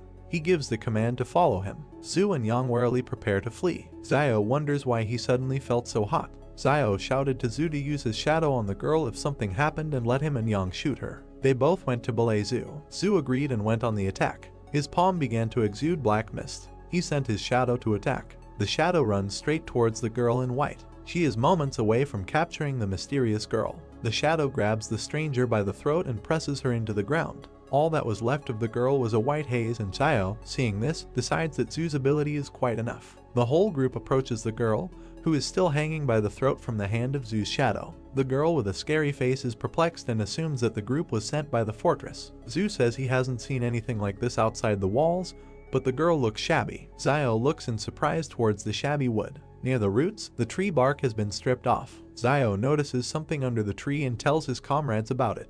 He opens the box. Xiao takes out a piece of paper from it and wonders what it is. In front of him is a card with a QR code for payment. Xiao thinks maybe it's something left over from the disaster, since the card is plastic and could have remained unharmed for a long time. The pattern on the map is puzzling. He asks his comrades if the pattern looks like a map of the labyrinth. Everyone looks at the map, puzzled. Zhu suggests that this may be a map of a mysterious city in the Jing Mountains. Xiao looks at him, puzzled. Ian draws their attention to the writing on the map. In close-up, on the card there is a request to scan the QR code for payment. Ian reads it out with bewilderment. Xiao is indignant that in order to go through the maze you also have to pay. Zhu puts the card in his chest pocket and suggests moving on. Close-up of the team, and a little to the side of Liu Bu with the girl. Zhu says that whatever is hiding on Mount Jing, they will have to take a look at it eventually. Liu Bu asks the others if they should take this shitty doll with them. Xiao, Zhu and Xinyu looked at him puzzled, but one of them suggested taking it anyway, it might come in handy. Liu Bu looks at the girl in white with confusion.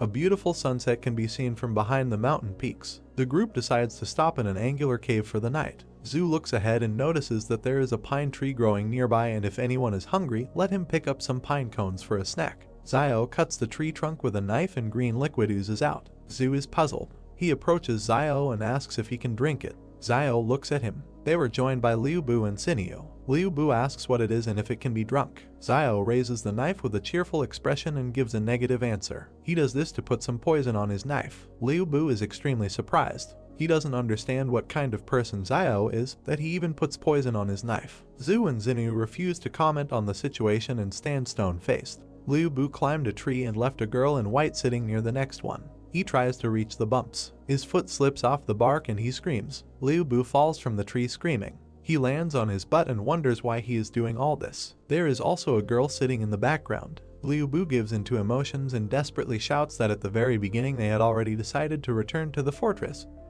but stumbled upon wolves. If it weren't for this situation, they would have already returned there. It's not for nothing that the idiom says that wolves in bay are the most insidious, damn wolves. Xiao, who approaches him, interrupts him and asks whether he even understands what he is saying and what this very idiom means. Liu Bu desperately admits that he doesn't know. Xiao thoughtfully replies that in reality Bei is also a wolf. He continues to speak against the background of a picture of a wolf with a paw in a trap. The explanation talks about a wolf who stepped on a hunter's trap and could not step on his front paw due to his wounds. Two members of the pack approach the wounded wolf to help. Xiao says that another wolf put the wounded man on his back and carried him. One wolf climbs on another. Xiao throws something to Liu Bu, who tries to catch it. Yahello caught and found a lump in his hands. Xiao continues to talk about the loyalty of wolves to their family. He looks at Liu Bu seriously and asks if people are capable of such devotion. Liu Bu looks at Xiao, puzzled. The group lit a fire. Close up of the group sitting in an angular cave near a fire. Xiao holds a pine cone in his hand and talks about how all the vegetation has gotten bigger, even these pine cones. Zhu shares his reasoning about the reasons for the size of the plants, while Xiao and Yang listen to him.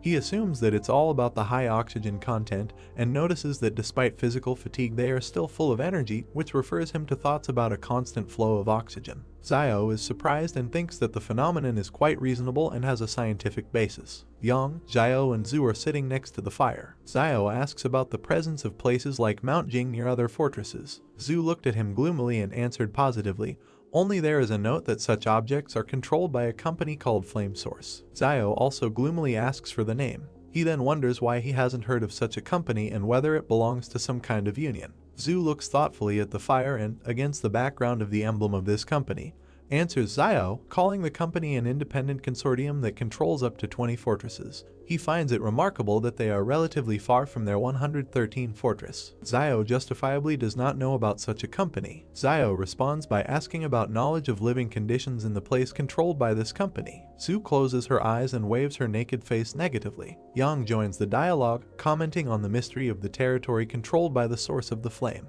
Zio turned his head towards Yang in surprise. Ian's close-up against the silhouette of a flying dinosaur talks about the rumors. Someone saw huge prehistoric birds in the sky. Yang looked at the main character and said that the Flame Source Company has such power that it has suppressed this place, and perhaps only the main leadership of the Flame Source Company knows what is happening inside. Surprised, Zio wondered if she knew more than Zhu. He wondered in his mind if she belonged to any organization. Sitting on a stone, Zhu asked if the main character had read Journey to the West. He imagined the man lifting up the golden column. He stated that it says that someone could lift a stick weighing more than 6 tons, which could destroy mountains. Looking at Yang and Zio, he noticed that at first he certainly didn't believe it, but now he thinks that perhaps this person really exists. Putting his hand to his chin, the protagonist thought that he had never read about the Journey to the West, but to argue that more than 6 tons can crush mountains, as is the carrying capacity of agricultural tractors used in trading cities and factories, is 10 tons, so even if there is a slight overload, it can pull 12 tons.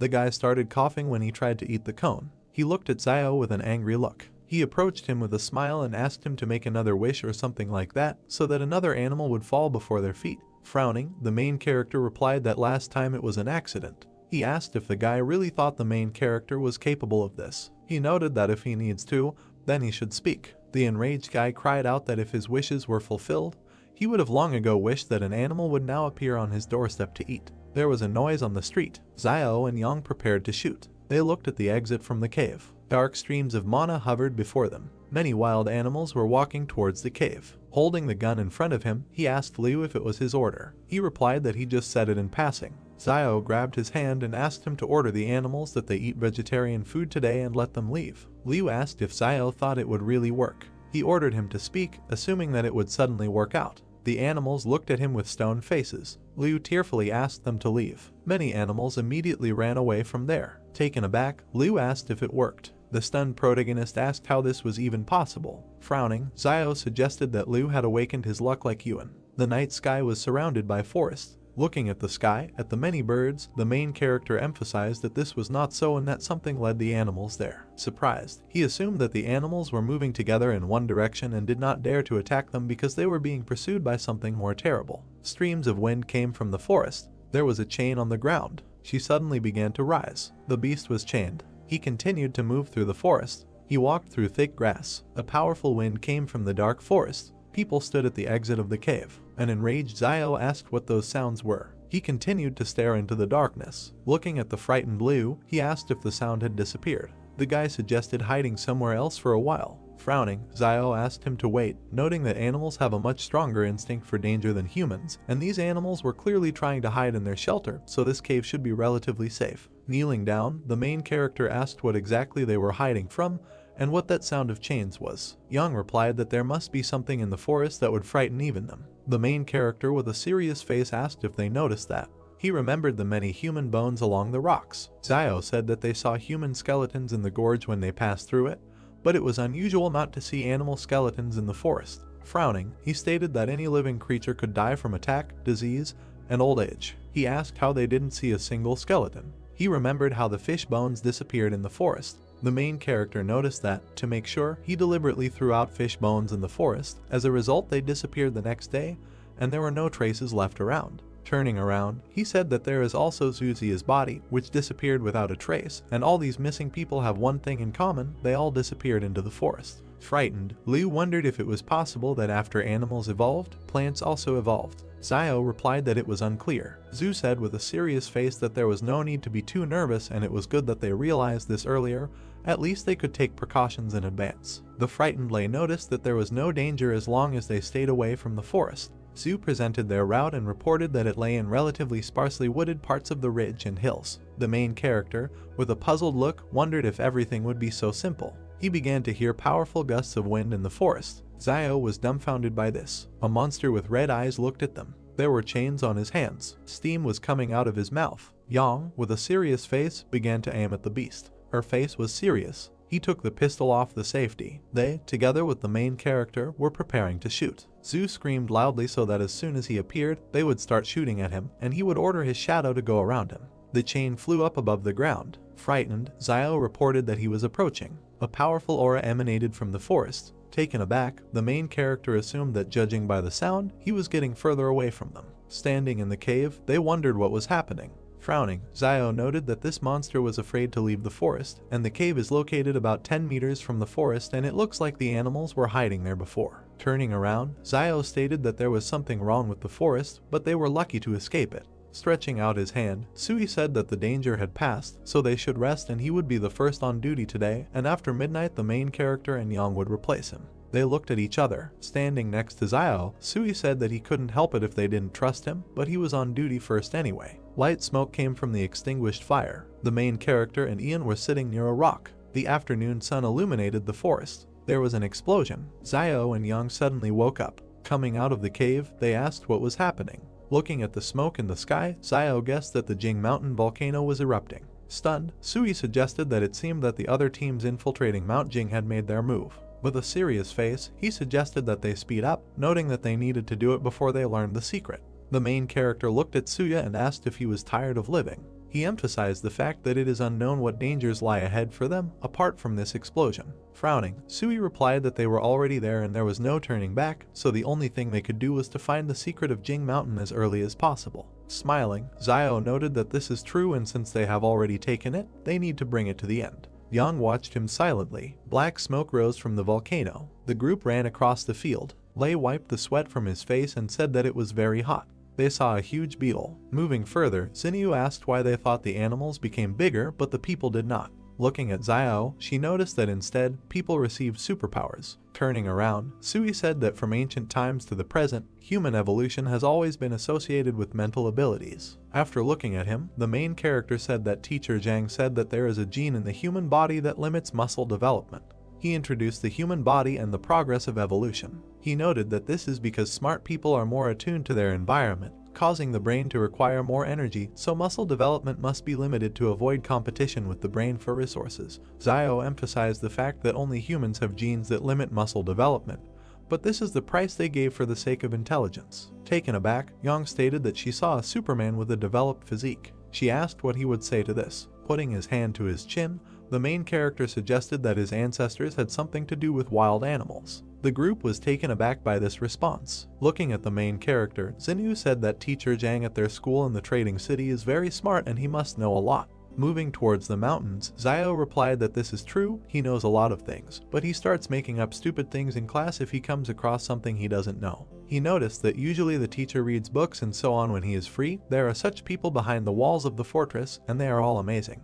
He said that in his free time, Zhang grows vegetables in the garden. Surprised, Xinyu asked why things in the trading city were not exactly as she thought. Teacher Zhang sneezed loudly. Sui asked him to wait with a serious face, noting that there was a human body ahead. They walked towards the human remains. While examining the corpse, they wondered how he could suddenly appear there and perhaps it was someone from the King Consortium. The main character was suddenly taken aback. Holding up the iron pendant, Xiao asked in his thoughts if this was the badge that the soldiers carried with them. He read on it that it was Suzia. The enraged protagonist said that it was Suzia who died from bee venom, and whose body mysteriously disappeared before they entered the gorge. He asked how Zhu could have ended up there. Taken aback, he wondered if something had brought his body there. Raising his hand to the bones, the main character said that judging by the wounds on his body, some animal had eaten his entrails. Examining the remains, Xiao asked what animal could have left such teeth marks, judging by the even bites on the body. The frightened Sui cried out that these were marks of human teeth. Turning around, the main character asked if he was sure. Sui replied that he was almost sure of that. Looking away, he revealed that he was bitten on the hand by his first love when he broke up with her while he was still in school. With a cry, Zio asked how he found the time to talk about such things when they were all scared. Looking at the corpse, Sui asked why there were traces of human teeth on the corpse and whether someone had gone crazy from hunger and eaten their own kind.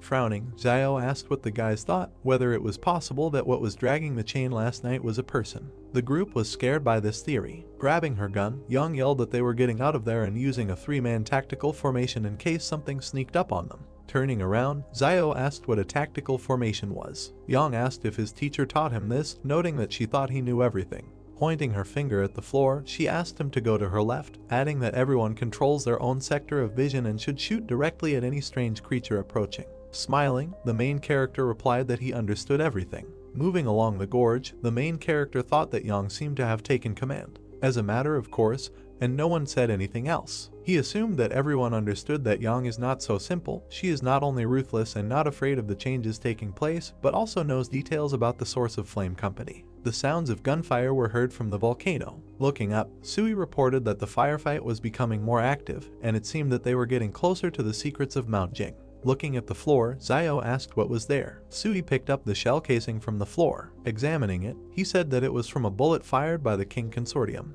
The group was surprised by this. Looking at Zio, Sui whispered that it looked like the King Consortium was also there and had already made their move. The wild boar ran towards them. The group was scared. He ran past them. The guys targeted him and shouted that he was limping and they would take advantage of it. Liu said he never thought he would eat meat again. An enraged Sui ordered the boar to be left behind. Taken aback, Liu noted that he himself ran straight into their arms and they did not eat for almost a day. Smirking, the main character said that he envied them that they had brains, but they didn't even really need it. Liu asked what he meant. Raising his hands, Sui asked if it seemed like they would give away their location if they started frying meat there and lighting an open fire. Liu asked if the safest thing to do would be to defect to the king people if they were there. Holding her cap, Yang noted that the king had come for the secret of this place and would not let them go if they found it. Looking at the guys, she said that in this case the safest thing is to kill them as soon as they meet them and never show mercy. She noticed that to be merciful to enemies means to be cruel to yourself. Turning around, Sui asked them to move on, adding that turning back was certain death and moving forward was the only way to survive.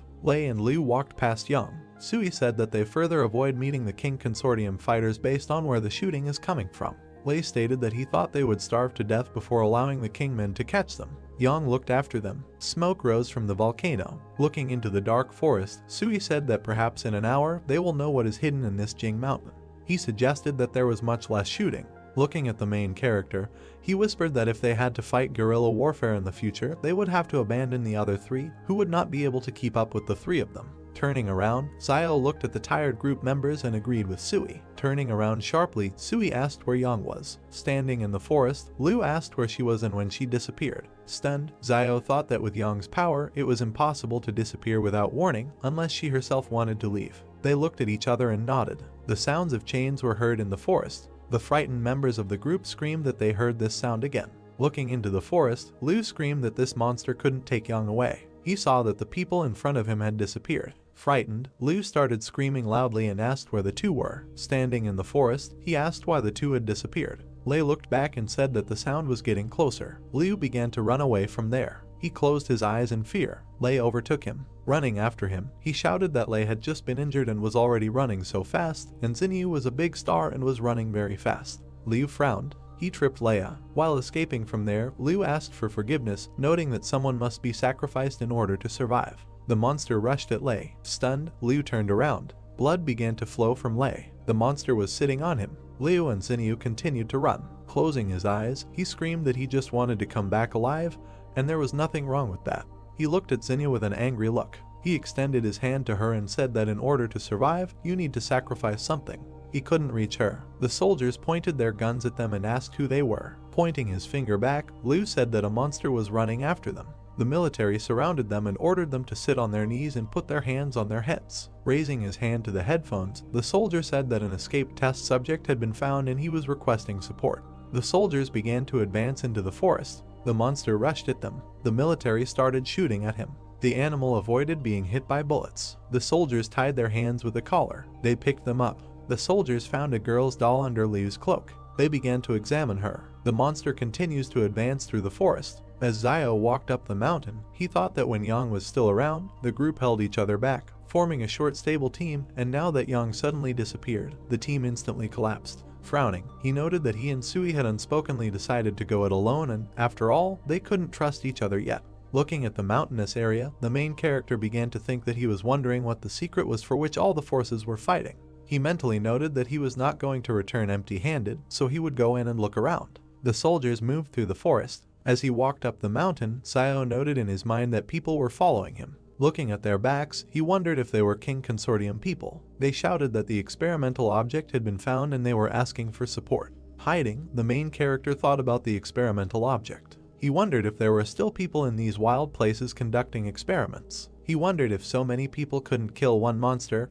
or if it was too strong. Looking around the treetops, Zio noted that however, this monster had attracted their attention, so he could take this opportunity to act stealthily. He was hiding behind a stone. While examining the base, the main character asked why they needed a place where there had recently been an explosion. He saw the scientist collecting the blood of the beast. He closely watched the man in the white coat. He began to sneak up on him. While looking around the ruined settlement and scientists, Zio wondered if the King Consortium was capturing mutant beasts, noting that he feared that these beasts could not escape the fate of being studied. He was suddenly surprised. He saw a man on the roof of a building. Zio looked at the guy in the white shirt. A man is depicted in a white suit and blue tie, looking down intensely. The main character looks at him, hiding behind a rock, and thinks that perhaps this is the man in charge of this operation. He notes that if on a normal day he saw someone in a white suit roaming the wild lands in a white suit, he would write off would be like a weak-minded person. Zio stares at him.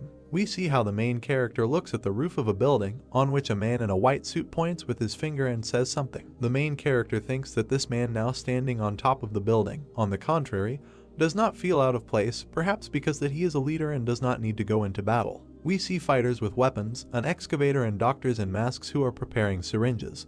The main character thinks that the surrounding area is heavily guarded and the number of fighters could reach 1,000. He notes that it looks like the King Consortium intends to find the secret of the mountain that he talked about Zoo, and that in the current state of affairs, he is unlikely to be able to compete for what they are looking for, and there is no point in him taking risks for the sake of a secret unknown to him. Zio looks at the broken street and thinks about leaving everything as it is. We see a destroyed building. The main character walks along a road littered with rubbish and debris. He walks around the ruins from the city and thinks that it is amazing that there is a huge city here, and although all the buildings are in pieces, the main structure is still intact. Zio takes a step through the rubble. He walks forward through the ruins. We see his back. He thinks that one can only imagine how beautiful this city used to be. Zio turns around in surprise. He looks at the surviving sign and reads the title. The main character thinks that Zio, you can sounds a little mysterious. Zio sees another sign and lists what he has already seen: a beauty salon, fast food, and a health center. The main character looks thoughtfully to the side and remembers a strange doll, a QR code, and a sign with an image. He asks the question that he risked his life, went all the way to find all this. Zio stares ahead and thinks about waiting.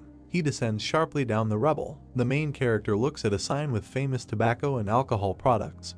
He is surprised that there is such a shop here and thinks that in their days there is tobacco and alcohol. Zio notes that if he can find their source, he can become the richest man in a trading city. He smiles joyfully and slyly, clasping his palms together. Zio thinks that since they are only interested in mutant animals and secrets, he asks not to blame him for devastating the rest of this place. The main character looks at the shop and notes that, protected by plastic packaging, tobacco and alcohol should be in good condition. He reaches out to the crack and notes that it is broken, so all the cigarettes and alcohol inside have also turned to dust. The main character holds his heart with horror. He thinks that his dream of becoming the richest man has been shattered. Zio clenched his teeth, frowned, and thought with anger that he really had to leave just like that. He couldn't take the main secret with him, so he had to take at least something. We see another sign. The main character thinks he needs to go and look somewhere else. He looks at the doll in a short skirt and top. He is surprised that they are there too and does not understand what they are needed for. Zio raised his hand to his chin and looks thoughtfully at the doll. The main character begins to strangle the doll. He wonders if there is air inside and does not understand why it looks like Yang. Zio applies even more force. The doll's head inflates and increases in size. The doll's head suddenly explodes. The main character wipes his forehead with his hand with relief and assumes that he knows what this is for. He walks down the street and carefully looks around. In the store, Zio stands near the counter with goods and reaches for the top shelf. He picked up a white jar. He reads in surprise that it is old white gold. He does not understand what the hell it is and whether there is gold in it. Zio, surprised, opens the jar and pours out the contents, and pills fall out of it. The main character furiously throws the jar on the floor and thinks that all the people of the old world are liars. He emotionally says that this is some kind of Zio can, and there is no gold in him. Zio closed his eyes and raised his hand to his chin thoughtfully, noting that he heard Wang say earlier that there were shops selling gold behind the wall. Dollar signs appeared in his eyes. He reasoned that this city is very large, so there should definitely be a store like this there. We see the facades of buildings and the starry sky. The main character notes that in their days gold is a valuable currency, and it does not deteriorate, so if he finds it, he will definitely be rich. A brick building is shown. The main character's brother goes with a flashlight to Zio, who is sitting on the mattress, and thanks her for taking care of him all the time lately. The sister replies that it is good that Yuan's temperature has subsided, otherwise she would not have known how she would have explained this is Ziosu. Yuan puts the lamp on the table. His sister asks what his brother is doing now. She hopes he is safe. Yuan says that he thinks he is safe and recommends not to worry. Yuan looks at Zio kindly and thinks about how he had a fever the other day because of desire, and his sister could have taken the money and just left him. But she didn't. Instead, she helped him, just like a mother, that he was trying to cure his child. He was very pleased. Zio turned to Yuan and sternly said that since he had already recovered from his illness, he would have to attend class tomorrow to make up for his missed homework. Sweat appeared on Yuan's face, and he fearfully replies that she shouldn't do this because his brother is not at home.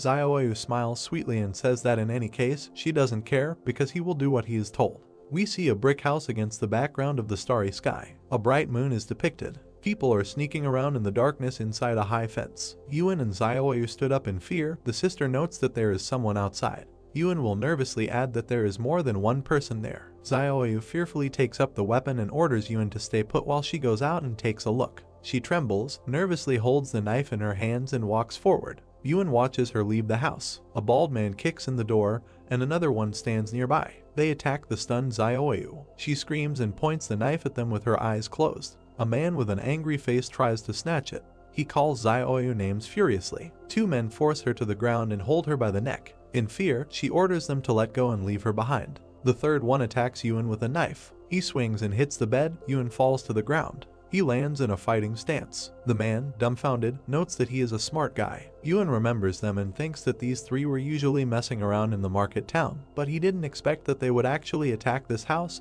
next to the school. He looks at the man sternly and thinks that because of his recent illness, Sister Zio must have become their target when she went to buy meat to help him gain some strength. A teacher comes into the house. The criminal points a knife at him and says that he hasn't liked this old man for a long time. The attacker stands in a fighting stance and says that Zhang must have a lot of valuable things. Yuan, standing nearby, nervously asks that they still dare to kill the teacher. The criminal attacks the boy and orders him to give the money in an amicable way without these resistances. Yuan furrowed his eyebrows and thinks that they even dared to touch the school teacher, afraid that no one would find out who committed the murder. We see the roofs of houses in the dusk. The attacker brandishes a weapon and a wound appears on his body. Yuan sharply fired his pistol at him. The other two men are shocked and don't understand where he got the gun from. Yuan continues to shoot criminals. They start running towards the exit while the boy shoots. Two unknown people watch as a man lies on the ground. Yuan furiously pointed a pistol at the lying man, and the others began to scream in horror and run. Yuan shot at them. All three died. They are lying on the ground. Zio looks out with the teacher. Yajin says with horror that he knew that Zio was quite a ruthless person, so he understood that Yuan would be like him.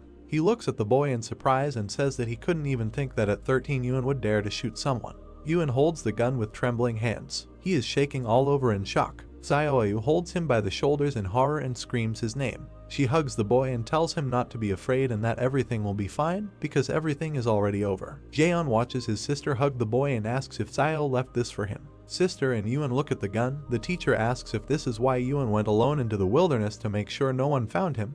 Yuan answers positively and says that he didn't think that something would happen right after he picked up a pistol. Yuan fearfully tells the teacher that he and his sister will leave the shopping mall right away so as not to cause him any inconvenience. The teacher sternly says that now that the wolves have returned, the wild lands are not safe. Zhang looks at them and says that the place that Zio has prepared for him may be safe enough, but it cannot hide him from the smell of the wolves. He says that they do not need to run away because he will handle everything. Yuan looks at him incredulously and thinks about what the teacher can do to handle something like this. We see the roof of the house, the moon and stars. People go forward and say that the weapon was actually taken by this Ren child. There are many people in uniform walking. One of them angrily says that this child is the only one in this market town who has the opportunity and courage to touch a weapon. Van smiles and tells the commander that it must be some kind of misunderstanding. The commander stands opposite the old man and says that now he is almost sure that Wang Dingyang was killed by Xiao. The first says that the commander and Wang Dingyang were not on good terms either. He suggests discussing whether Wang Dingyang was killed by Xiao. The commander puts a gun to the old man's head and orders him to get out of here.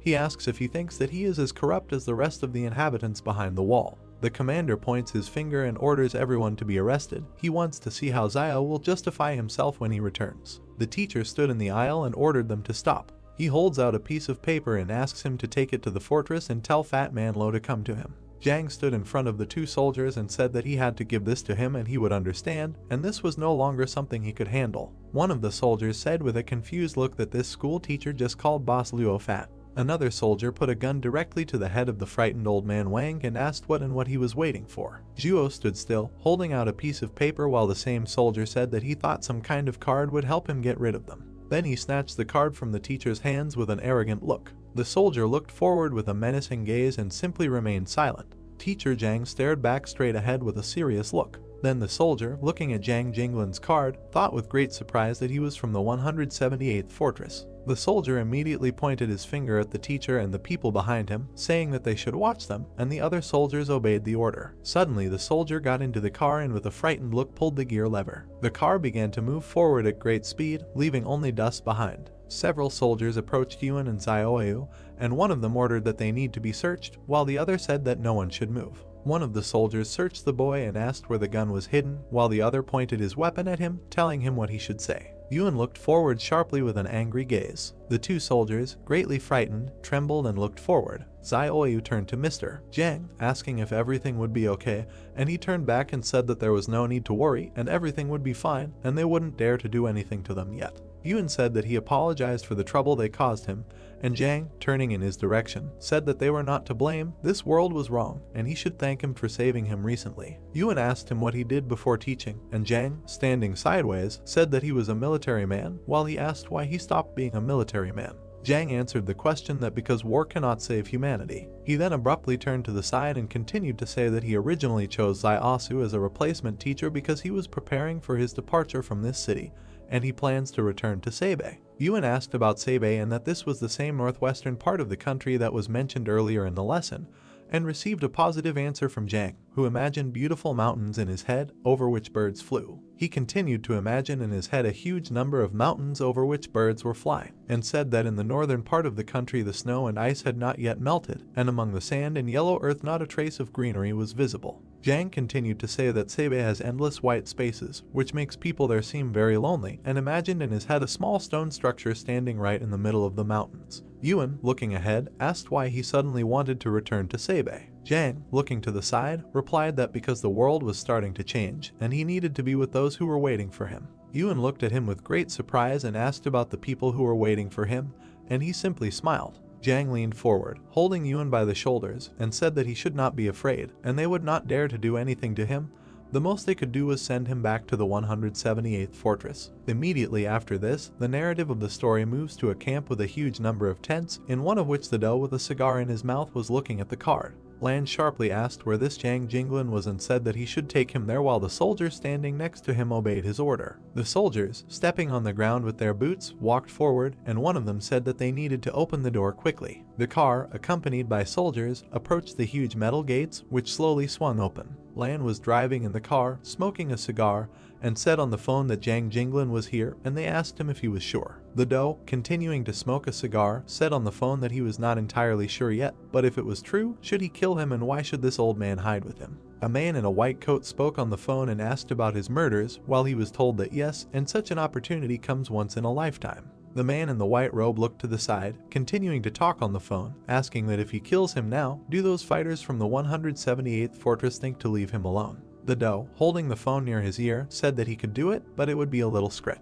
A man in a white robe, speaking on the phone, asked what he thought. There was an impenetrable wall in this world, and why not just send him back to the 178th fortress, let Sabei continue to guard him? The man in the white robe looked to the side, saying that even if he had to die, he couldn't die at the hands of the King family, let alone them with him. While Lan spoke on the phone that he was the case if he one day, and that he answered him that later it would not be too late to kill him, but for now let someone else have a headache first. Then the man in the white coat asked on the phone what By the way, if there was a tramp named Ren Zaiasu in his area, and Lan, continuing to smoke a cigar, asked about that medicine seller. The man in the white robe nodded his head, holding his hand in his pocket, not saying that Liu Xinyu is a singer, Ren Zaiasu is a medicine seller, and asked what and who Yang Xiaojin is, while Lan asked about her on the phone and said that he never haven't heard this name. The man in the white robe said on the phone that there were 2 more questions: how many years had Liu Xinyu been a singer in the fortress, and whether this Ren Zaiasu had relatives or friends. And Lan, sitting in the car, said that Liu Xinyu had become famous in almost 2 years, and Ren Zaiasu seems to have a brother. Suddenly, the soldier sitting next to him said that this Yang Jinglin was his friend, and Lan asked with a displeased expression what kind of coincidence this was. A man in a white coat said on the phone that there was no need to touch his brother for now,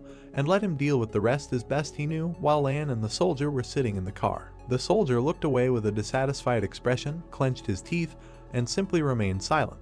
Immediately after this event, the narrative moves to a huge city standing right next to the mountains. A man in a white robe lowered his hand with a walkie-talkie in it. The man in the white robe turned sharply to the side, looking forward. The man in the white robe, sharply behind the block, said that he forgot to introduce himself, and he is King Zhen from the King Family Consortium, Liu Lan's younger brother. King looked towards Liu and Xinyu kneeling in front of him, saying that he was glad to meet them. Xinyu looked straight ahead with great disdain as King called them Mr. Liu Bu and Miss Liu Xinyu. King walked forward and said that they should tell him more about these 3 people: Zhu Xianchu, Yang Xiaojin, and Ren Zaiasu. King arrogantly looked at Xinyu sitting below and asked if there was something connecting Ren Zaiasu and Yang Xiaojin. They say that the names sound very similar. Liu exclaimed with fear on his face that they were not connected in any way. He then looked at King and said that Zhu Xianchu is a Superman who has the ability to release a shadow from his body that can even stop a bullet. Liu gritted his teeth in fear, saying that he could not say much about Yang Xiaojin, but the one to be most afraid of was Ren Zaiasu. King, looking to the side, asked in surprise why. Xinyu looked to the side with an arrogant look and asked that because he could cultivate anyone. Liu looked forward with great fear on his face, saying that no, and he was just very strong. At that time they were all fleeing in the canyon, and imagined in his head how the soldiers were running from a huge horde of insect monsters. Liu continued to say that he was the only one who ran in the opposite direction, and recalled how he turned back and looked at Xiao running away. Liu recalled turning back with a huge look of fear on his face and saying that he couldn't help but look back at him. Liu stood in the middle of the canyon and looked in the direction in which the streams of black energy were directed. Liu stood still and looked with great surprise at Xiao, who was running with a man on his back along the canyon. Liu recalled saying what the hell and how he could run so fast while carrying someone else, and stretched his hand forward towards the protagonist, who was running at great speed along the canyon, overtaking the car. Liu said that he was able to lift an adult man with one hand and still run fast, and he suspects that he is also a Superman, while Xinyu and King looked in his direction with great contempt. King, lowering his head down, closing his eyes, asked what if there was anything else, and Liu answered that no, and that was all for now. If he remembered something, he would tell him. King, with his hands in his pockets, said what needed to be written down, and Zhu Xianchu was an underdeveloped Superman with risk factor C. Ren Zaiasu was a suspected Superman with increased physical strength and risk factor F, and his subordinate wrote it all down in a notebook. His subordinate then took Liu's hand, who said that they should wait. The subordinate continued to lift Liu, who looked at King and shouted that they had nothing to do with it, and they were all ordinary people who were forced to follow Zhu Xianchu all the way here. King would turn around sharply and say that he knew that this had nothing to do with them. If he had anything to do with it, then he should be nervous now, and Liu would ask what and if he was going to do something with them.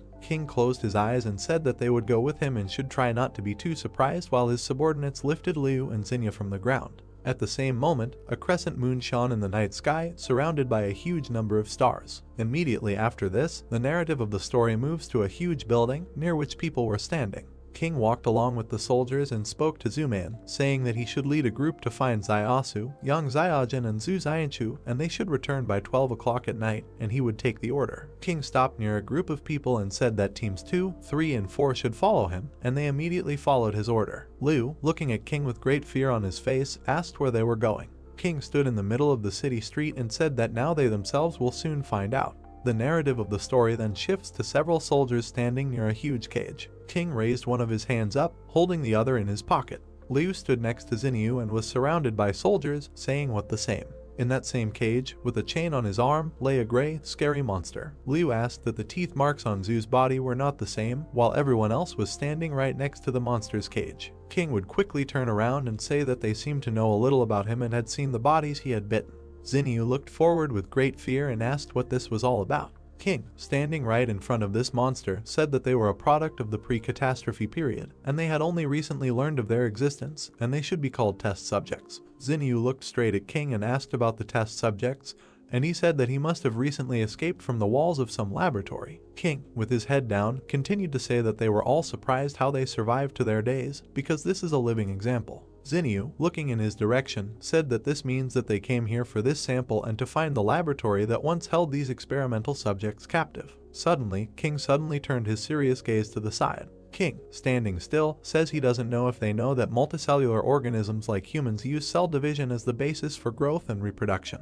He then went on to say that one would assume that cell division should be endless, but the strange thing is that all human cells stop at an average of 50 divisions, after which irreversible decay sets in, and he imagined several microcells in his head. King looked to the side and said that it is for this reason that a person's life expectancy is limited, he grows old and dies. Zinyu looked away as King continued to say that, well, that doesn't mean it can't be changed. King said he suspected the lab had developed a technology that made cells divide endlessly, increasing the body's metabolic cycle and lifespan, and focused his attention on the metal gate in the brick building. King reloaded his gun and said that, but they didn't expect that by doing this, they would create these monstrous and inhumane creatures, and these human-modified test subjects had completely lost their sanity as human beings. King suddenly left his gun directly into the monster's cage and continued to say that, but their physical strength and agility are far superior to ordinary people, while he looked forward with a menacing gaze. The monster abruptly grabbed the gun with its teeth and crushed it, while King said that they had to use 5 battle groups and sacrifice many of their people to capture at least one object alive. King turned sharply to the side, looking at his subordinate, who was writing something in a notebook, and said that he should write down that his teeth were developed, his pupils were narrow, his habit of moving on all fours, he was no longer human. King closed his eyes and continued to say that it was suspected that he was the product of a genetic change, and it was assumed that this laboratory was a secret experimental facility of the Flame Source Company before the disaster. Zinyu looked to the side with a puzzled look and reasoned that the base was the source of the flame. King looked down as she speculated on whether the King Consortium could take over this technology. The monster, standing on 4 limbs, squeezed its jaw with enormous force, breaking the pistol into small pieces. King looked towards the soldier and said that he should shine a bright light on him, and he obeyed the order. The soldier raised his hand up and made a finger gesture to another soldier standing on top of the building. Then the soldier sharply turned the huge searchlight to the side. A bright light suddenly illuminated the monster in the cage and the people standing next to it. The monster in the cage covered its face with its hand after the light hit it. The monster suddenly began to back away, closer to the shadow, while in its cage. King, tilting his head down a little, asked about photophobia. The soldier standing next to Kin and Zinyu said that there are 2 possible causes of photophobia. The first being the weakness of the individual who was once human and now it is reflected in what it is now, and the second is that it is in a gene edited. The model was based on the nature of the beast. King, turning his head slightly to the side, said that one was enough to study so that they could kill the rest without further losses, and the soldier standing behind him accepted the order. King reasoned with a thoughtful look that if he has photophobia, then why was he recently active during the day, and is he evolving again, or is there something that attracted him and made him go out in broad daylight? King conjured images of Xiao, Zhu, and Yang standing next to each other in his head and wondered if this could have something to do with the 3 of them. A huge number of soldiers stepped with their black boots directly onto the asphalt. Man in a shirt stood in the middle of his subordinates, while through the radio they asked him what they had found, not them. Man in a shirt, using a walkie-talkie, said that there were no leads yet, but an active search was underway, and in response they told him that it was good and they should find them as soon as possible. Immediately after this, the narrative of the story moves to one of the buildings in the destroyed city. Xiao stood near the entrance to a huge building and wondered if all the stores before the disaster were built on such a grand scale. The protagonist focused his attention on the nameplate hanging on the building and reasoned that this was Lu Wang's department store, and if he could open a department store, then there might be a gold store somewhere. Xiao entered that same department store and moved slowly around it, wondering what kind of mess it was and whether there could be a gold store here. Suddenly, the protagonist turned sharply back and looked at the shelf with goods. Right on the shelf were toys of characters from Journey to the West, and Xiao reasoned that Journey to the West, and wasn't that the name of the book that Zhu Xianchu mentioned earlier. Then the protagonist stretched out his hand to the toys and reasoned that the one with the stick must be the general, after all. Xiao walked away from the toys and wondered where the gold store was. The protagonist approached the sign indicating that this was the Chaosu Fuk jewelry store and said that of course, and here it is. Xiao immediately rushed towards the jewelry racks, putting his hands forward. The protagonist held a black bracelet in his hand and reasoned that silver turns black when oxidized. Zio immediately threw the bracelet behind his back with a dissatisfied look and reasoned that silver was worth nothing. The protagonist held a huge yellow ingot in his hand and reasoned that here it was, gold. Zio joyfully stood right in front of a rack with a huge number of gold bars and reasoned that he thought there was enough gold here so that he, Liayuan and sister Zioyu could live comfortably for decades, and if they returned to the trading city with this, then the opening of a gold store would be no longer a dream. The protagonist thought and raised his hand to his chin, arguing that there was so much here and how he could carry it all. Zio suddenly realized something and reasoned that he would definitely do just that. The protagonist was holding in his hands several gold jewelry right above the shelf. Zio was doing something with his hands right above the jewelry rack. The protagonist held a ball of gold in his hands and reasoned that if you look for all the gold jewelry in the ball, you can put it all in the palace vault. Zio reasoned that it was already full and needed to be pushed in, and tried to hold the door with his shoulder, which was barely staying closed. The protagonist, holding a bag made from a cloak on his back, walked forward and reasoned that he would wrap the rest in his cloak and carry it away. Suddenly, several soldiers stepped with their black-booted feet directly on the ground. Zio looked forward with great surprise, his eyes wide open. A squad of soldiers with a man in a black shirt headed forward, passing through the department store building. Zio was hiding behind one of the building's walls, watching a squad of soldiers pass by. The protagonist looked out from around the corner with a tense look, wondering where the king fighters suddenly appeared from here. Zio looked ahead with great dissatisfaction and reasoned that there were so many people, and they were alert enough, and whether there was any danger here. A detachment of soldiers led by Man walked through the department store past a rack with characters from Journey to the West.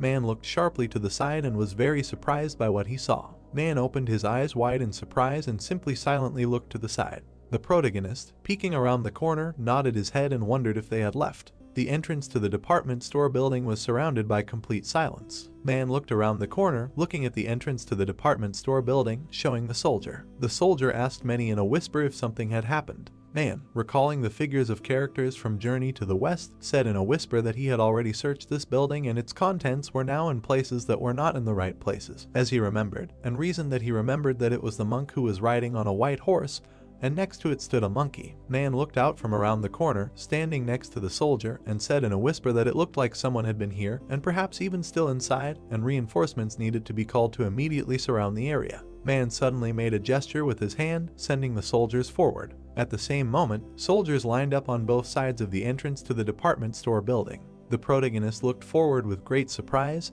his eyes wide open. A huge number of soldiers stood near the entrance to the department store building. Zio turned around with great surprise and looked to the side, reasoning that why the king fighters decided to turn back. The protagonist turned back and leaned against the pillar, reasoning that it looked like Liu Bu and the others had revealed his existence to the king consortium after they were captured, which meant these guys were coming for him. Zio looked sharply down at the bundle from the cloak that contained the gold, and reasoned that it looked like he couldn't take the gold. One of the soldiers made a gesture with his hand and looked forward with a serious look. At the same moment, a detachment of a large number of soldiers armed with machine guns immediately entered the department store building. The detachment was divided into two and dispersed in two different directions. One of the soldiers turned towards Manya standing next to him and said that he should take a look at this. Then the soldier opened the cloak, which contained a huge amount of gold bars, and said that there was a bag of gold, presumably thrown away by the tracking object.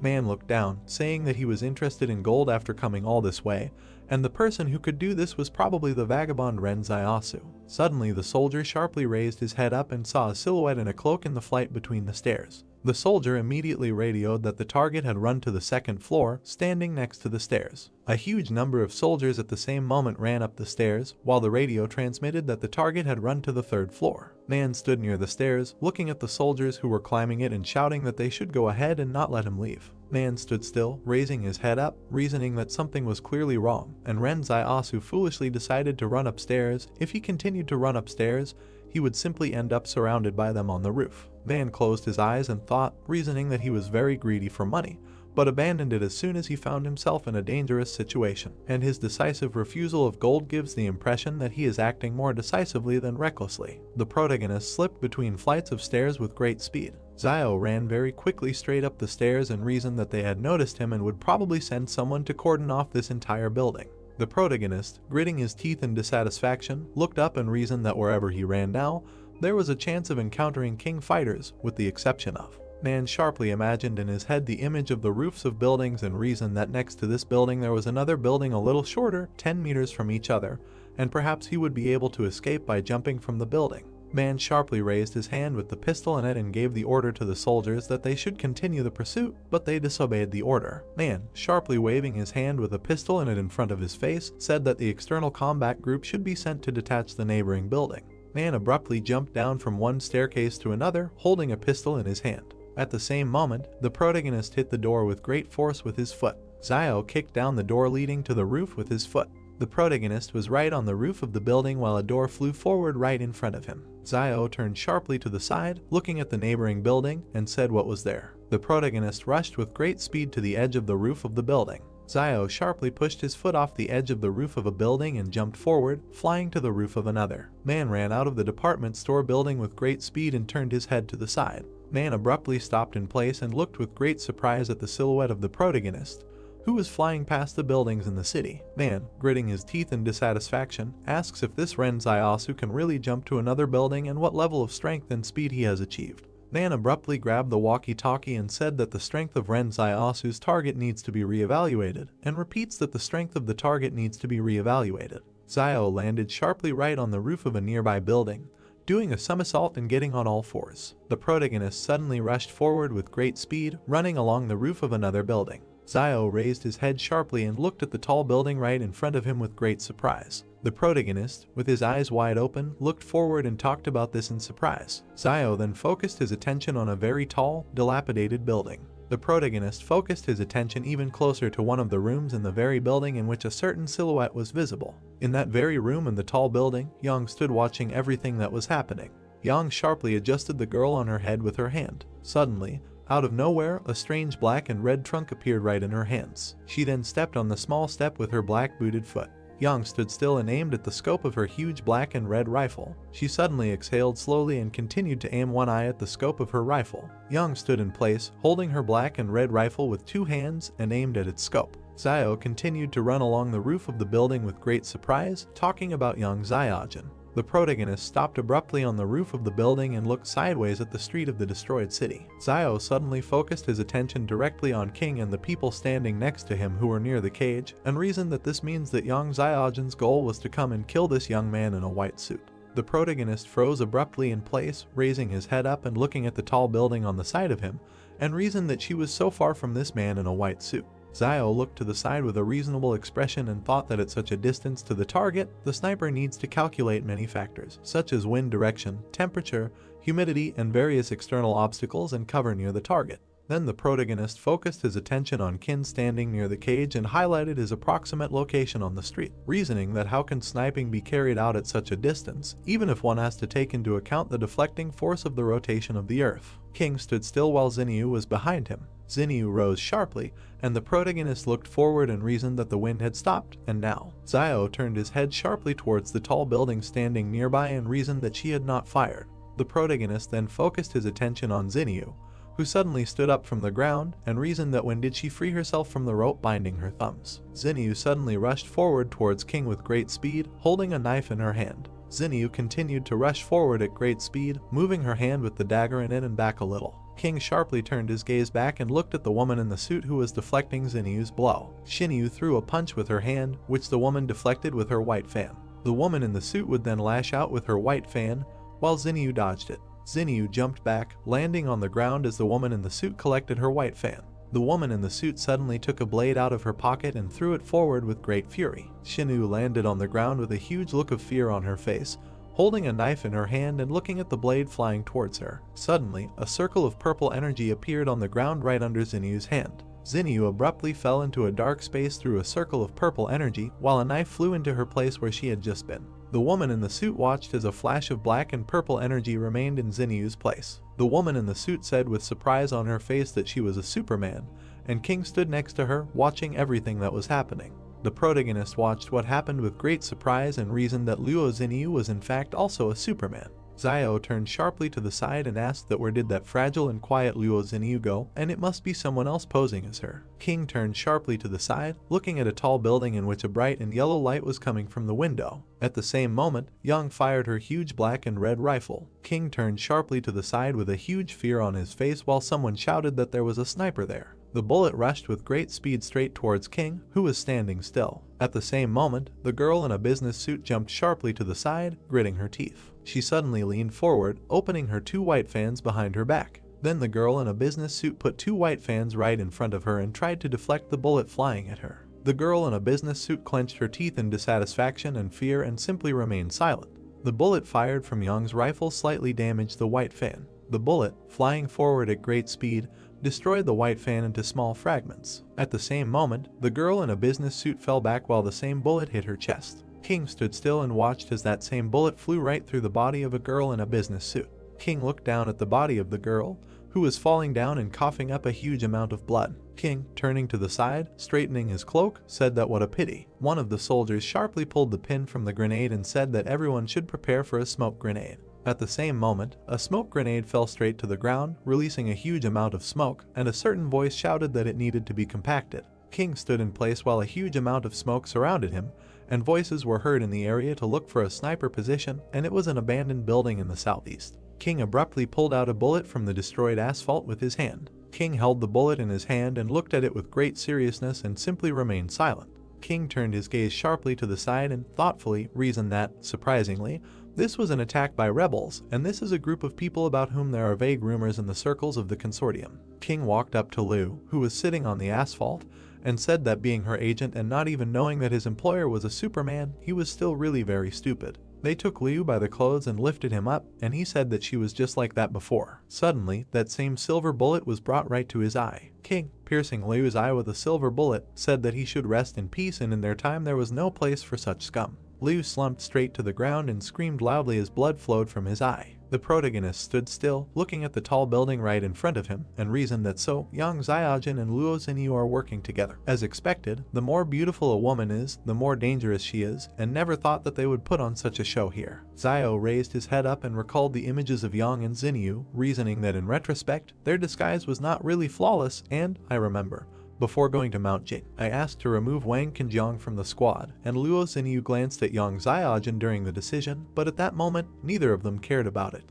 The protagonist then mentioned in his head the events of the past, how they sat together near the fire where the meat was cooked, and reasoned that later, when he shared the fish, Yang Xiaojin also called Luo Xinyu. Xiao recalled how Yang pointed her gun directly at Zhu and reasoned that there was also an incident where someone was pestering Luo Xin and Yang Xiaojin quickly intervened. But at the time he thought that she only helped because they both were girls, and who would have thought then that they had known each other for a long time. The protagonist looked ahead with a thoughtful look and reasoned that, but why exactly they wanted to kill King Zhen and why the Superman sacrificed himself to protect him. Yang pulled the bolt of her rifle and a silver bullet flew out. Then she sharply turned the muzzle of her rifle to the side and, holding it with both hands, aimed at the sight. The protagonist stood still and looked at the tall building in front of him with great surprise until a bright light flashed in one of the rooms. Xiao backed away with a huge look of fear on his face as a bullet flew between his legs and hit the roof. The protagonist turned sharply back, looking at the place where the bullet landed, and reasons that she was doing something incomprehensible and did not even try to shoot him, but was simply aiming at the roof. And maybe she did this on purpose to show that they are not at the same time in front of the King Consortium. But was it too much, or was it because he was angry with Luo Xinyu on the road and did not want to help her? Yang, holding a huge rifle in her hands, stood next to Xinyu approaching her. Yang continued to look forward with a serious gaze while Xinyu tilted her head to the side and waved her hand. At that moment, the two of them suddenly jumped into a portal created from dim blue energy. Xiao watched everything that was happening, reasoned that no, and they just left, and don't they want to take him with them. A huge number of soldiers ran down the street, holding machine guns in their hands. Xiao looked down from the roof of the building at the huge number of soldiers approaching him and reasoned that this was bad, and so they decided to throw everything at him and calmly leave, and maybe it was convenient to leave, but why involve him in this? The protagonist suddenly pulled out a pistol from behind his back and reasoned that he was careful everywhere, but still ended up in the ass. Man sharply broke down the door leading to the roof with his shoulder. Xiao, running sharply forward, fired his pistol and cursed displeasedly. The protagonist continued to run forward straight along the roof of the building while the soldier covered Manya from his bullets with his shield. Suddenly, Man jumped out from behind the soldier with the shield and fired straight forward from his pistol. Xiao jumped to the side with great speed, dodging several bullets fired by the enemy. The protagonist suddenly jumped up and rushed forward with great speed, reasoning that there was no more hesitation. He must run before all their troops arrived. Man aimed his pistol, clenched his teeth, and said that it was amazing how fast he could move. Man pointed his pistol towards the nearby building where Xiao was landing, and spoke over the radio that the target was running away for 10 o'clock and the blockade ring needed to be tightened. The protagonist at the same moment landed directly on the roof of a nearby building, squatting, and reasoned that it was previously assumed that they would enter the city blockade together with Yang Xiaojun and Zhu Xianchu. Xiao looked forward with great displeasure after landing on the roof and reasoned that even if he had to run away, he would be the fastest. Then the protagonist suddenly jumped off the roof of the building and headed forward at great speed. Xiao jumped from the roof of the building, landing directly on the road between the houses, and reasoned that it seemed like he had greatly underestimated them. The protagonist ran at great speed along a narrow alley between houses and reasoned that only by entering the forest could he be saved from the persecution of the king. Xiao continued to reason that, after all, he was more familiar with the laws of survival in the forest than they were, while a huge detachment of soldiers was in the middle of the street in a dilapidated city. Suddenly, a huge amount of magma rose into the air right from the mouth of one of the volcanoes, and the sound of an explosion was heard throughout the area. The protagonist continued to run forward at great speed, greatly surprised and reasoning that it was a volcanic eruption. Man ran straight down the city street towards the volcano and was greatly stunned by the eruption he saw. Man continued to run forward along with the soldiers and, greatly frightened, reasoned that if this guy went further and the volcano erupted, there would be no turning back. Xiao turned around abruptly with great displeasure, gritting his teeth as a huge amount of magma erupted from the volcano right in front of him. The protagonist continued to run forward at great speed, debating whether they would continue to pursue him or let him go, while a crowd of people ran after him. The protagonist found himself on the outskirts of the city and turned back to the crowd of people shining flashlights, and reasoned that the path back only leads to death. Xiao rushed forward with great speed straight towards the forest and the volcano, which began its eruption, reasoning that the only way to survive was to move forward. Man, raising his hand clenched into a fist, addressed all the soldiers, saying that they should not stop. One of the soldiers approached Manhwa and said that the object of research had disappeared, and he shouted that they should look for it, and they accepted his order. Man looked at his watch and said that the control time for the 100 meters is 3.92, and the strength is unknown, and as soon as they find him, they need to kill him on the spot. A huge number of soldiers with weapons and flashlights in their hands moved through the forest, while Man reasoned that no matter where he was hiding, even with a pistol in his hand, he would not be able to shoot so many people at the same time, and if only he appeared, they would turn him into a sieve. Xiao, hiding behind one of the trees from the bright light of the soldiers' lanterns, reasoned that with so many people searching at the same time, he did not think that they would start shooting indiscriminately. The protagonist, peeking out from behind a tree, looking at the soldiers who were looking for him, was very puzzled. Xiao, peeking out from behind a tree, reasoned that he would soon be found, and suddenly jumped out from behind it straight towards a huge number of soldiers and Manhwa. The protagonist slashed directly at several soldiers, lifting them into the air and landing directly on the ground while screams echoed throughout the area, and Man watched. Man raised his hand with the gun a little higher and asked what was the matter, while Xiao looked forward with a malicious grin. The protagonist jumped sharply, landing on a tree branch while the soldiers watched him, and said, pointing his finger at himself, that he was Zhu Xianchu and who would dare fight him. The soldiers looked forward with great surprise and, trying to comprehend what they had heard, simply remained silent. The protagonist jumped sharply upward due to the bullets that destroyed the branch he was standing on, and then landed on the ground while the soldiers shouted that Zhu Xianchu and they needed Ren Xiaosu, and fired their machine guns. Xiao abruptly pushed himself off the ground and rushed forward with a smug grin, holding his hand out in front of him, while the soldiers, standing still, fired their weapons and shouted loudly, saying that it was a monster. The protagonist jumped sharply to the side, dodging a huge number of bullets fired by very surprised soldiers. Several soldiers, still firing their machine guns, said that he was incredibly fast. Then Xiao rushed forward with great speed, running away from them straight into the forest, and the soldiers shouted that he was running away and needed to be caught up. Man, holding a walkie-talkie watch to his mouth, said that the previous information was incorrect and the target was not Ren Xiaosu, but Zhu Xianchu. Suddenly, straight towards Manhwa and the soldiers, a certain silhouette of black and red energy rushed at great speed. Man fired his pistol with his hand forward, straight at the silhouette of black and red energy, which dodged the bullet. The silhouette of black and red energy grinned sarcastically while Man, continuing to put his hand with the pistol forward, kissing, said that this was some kind of nonsense. At this moment, Xiao continued to run through the forest at great speed and reasoned that he did not expect that he would suddenly encounter so many superhumans, and Yang Xiaojun could create a peerless sniper rifle out of thin air, and Zhu Xianchu could manifest his own shadow, Luo Xinyu could move through shadows, and King Zhen's bodyguard could summon this strange white fan. The protagonist ran straight through the forest and continued to reason that everyone hides their abilities very well and does not show them until they have to. So it is better for him not to reveal his abilities, which is why he had to go by the name Zhu Xianchu. At this time, the shadow of black and red energy was dodging the bullets that the soldiers were firing, and Xiao reasoned that now the shadow could be brought back and ordered it to return, and it immediately rushed forward with great speed. A shadow quickly passed between the soldiers, throwing them into the air as they screamed loudly in fear. The shadow grinned a little, running away from them, and immediately found itself right next to the protagonist, who was standing in the middle of the forest and looking to the side. Suddenly, the shadow did not seep into Xiao's body, and he suddenly shuddered, greatly surprised by this. The protagonist leaned sharply on a tree and trembled violently in pain, reasoning that it turned out that I had a side effect, and it seems that this shadow cannot be used just like that, and the body also feels all the wounds that it received. Xiao, closing one eye, looked to the side and reasoned that, however, in the end, he got rid of the king people, and first he should rest, and once they regained their strength, they would figure out how to avoid it.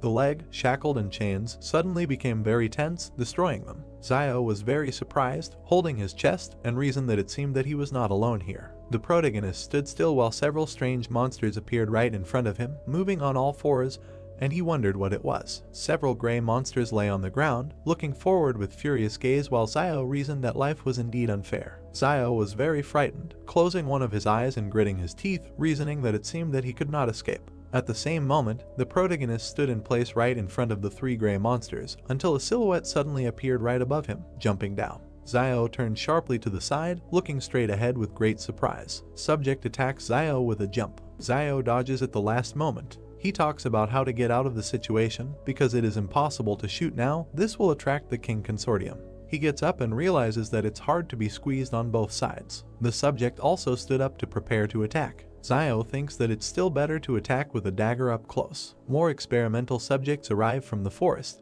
Now Xiao can only rely on his dagger. He is very nervous and closely watches his opponents. Xiao shakes his head in panic because the dagger is not in place. Xiao doesn't understand where the weapon disappeared. He remembers how Yang ran into him before she disappeared. Ian is sitting on a cliff. Perhaps then she stole the dagger. Yang happily looks at the dagger. Xiao wonders if she really took him back, although the trust that was between them would make such an act extremely heartless. Xiao looks in surprise as the test subject climbs the tree. 3 test subjects crawl towards him. Xiao tensed up and decides to attack first, for which he uses the ability copied from Zhu. He casts a determined glance towards his enemies, deciding that this is not the time to be sad. Having sent the shadow to attack, he shouts to the test subjects to die. The unpleasant sensation makes him take aback and turn around. The subject attacked from the back, leaving a cut with his sharp claws. Xiao screams. He roundhouses one of them in the face with his fist. He looks in surprise at the fist that hit the test subject's face. He looks at his hand in horror and screams in pain. A scream is heard against the backdrop of a dark forest. Xiao throws the test subject aside, grabbing his face. Shadow Xiao hits the test subject while he looks over his shoulder at the 3 lying humanoids and talks about the thickness of their skin, since it cannot be injured without a weapon. The product of the experiment makes a big bite on the side of the shadow, which affects itself. Xiao grabbed his phantom-bitten side and decides that if he continues to fight with them, he will definitely be eaten soon. Closing his eyes in pain, he thinks about how he can get a weapon. Xiao stands defenseless while the test subject cuts his chest. He didn't have time to dodge. At the same time, another humanoid bites his leg. The incredibly strong test subject who bit Xiao throws him aside with his teeth so that he does a somersault in the air. He hits the ground hard with his back and drops of blood fly out of his mouth. Along the way, his shadow is eaten by 2 experimental subjects. Another one is already flying, ready to kick a man lying in the chest with his foot. Xiao was taken aback. The subject successfully hits the target with his foot. The palace sends Xiao a message about the discovery of the breath of death. Making a grimace of horror, he realizes that he cannot use his power, which is very bad. He cannot die now. He screams, begging for a weapon. Blood pours out of his mouth. The palace notifies of the discovery of the breath of death and asks if Xiao would be willing to open the seal. He sits on his knees and does not understand what seal we are talking about. Against the background of the starry sky, he asks about the price of opening the seal. The palace responds with the word loss. Xiao doesn't know what loss awaits him. He is wounded and exhausted, sitting on his knees holding his elbow. He indignantly wipes the blood from his mouth, for he shed a lot of blood, ate a huge amount of wild roots while he was alive, and now the palace declares that he must lose everything, and on what basis it is not clear even to him. The test subject kicks him in the head and he flies off. Xiao asks the palace for an understanding of how he was given all this: the gold, the money, the gun, his brother Liaoyuan, his sister Xiaoyu, and even the clothes on his own body. He is on his knees again and asks why the hell does the palace even need his clothes. He does not receive an answer and offers to at least bargain. He gets hit in the jaw. He desperately wonders if this is the end, because he has lived so little. The palace gives him the result of the check, because Xiao only has 7 thanks left to collect before receiving the weapon. Xiao looks at the inscription against the background of the night sky and wants to thank himself all these 7 times. He cups his face, closing one eye. Xiao's first gratitude is that he never shies away from new opportunities. The second is that he is never afraid to face danger, while he thanks himself for the 3rd time for never compromising in the face of trials and tribulations. He is kicked again by the test subject. Xiao flies to the side. He stands up and thanks himself for the 4th time for always having a backup plan when faced with temptation. He closes his eyes and extends his hand forward.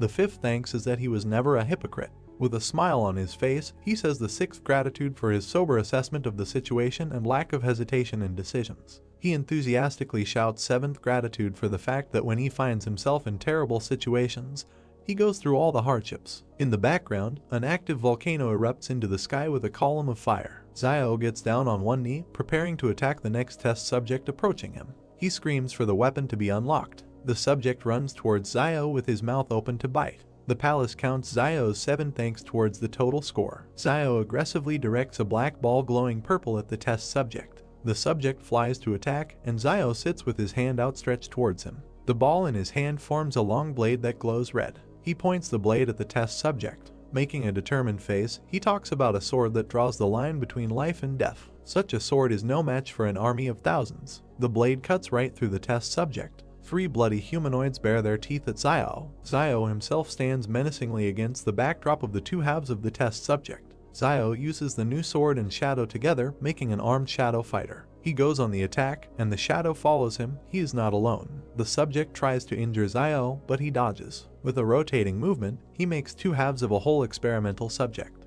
His shadow is not far behind and cuts the other 2 test subjects into pieces. Xiao stands epically against the backdrop of chopped up experimental subjects. He looks forward with determination and for the first time truly feels his superhuman power. The shadow dissolves as Xiao leaves the battlefield in victory. The palace publishes a new side quest. Xiao must receive 1,000 commendation coins to unlock the mid-tier weapon form. Xiao is perplexed by such a huge number of thanks. An armed group of people runs out of the forest. The King Consortium discovers several dead test subjects in the forest. They are surprised by what they saw. The Consortium commander concludes from the shoe print that only one person dealt with the group of test subjects. He is warily perplexed as to whether one person is capable of defeating 4 experimental subjects. The power of this person must be greater than the power of their consortium.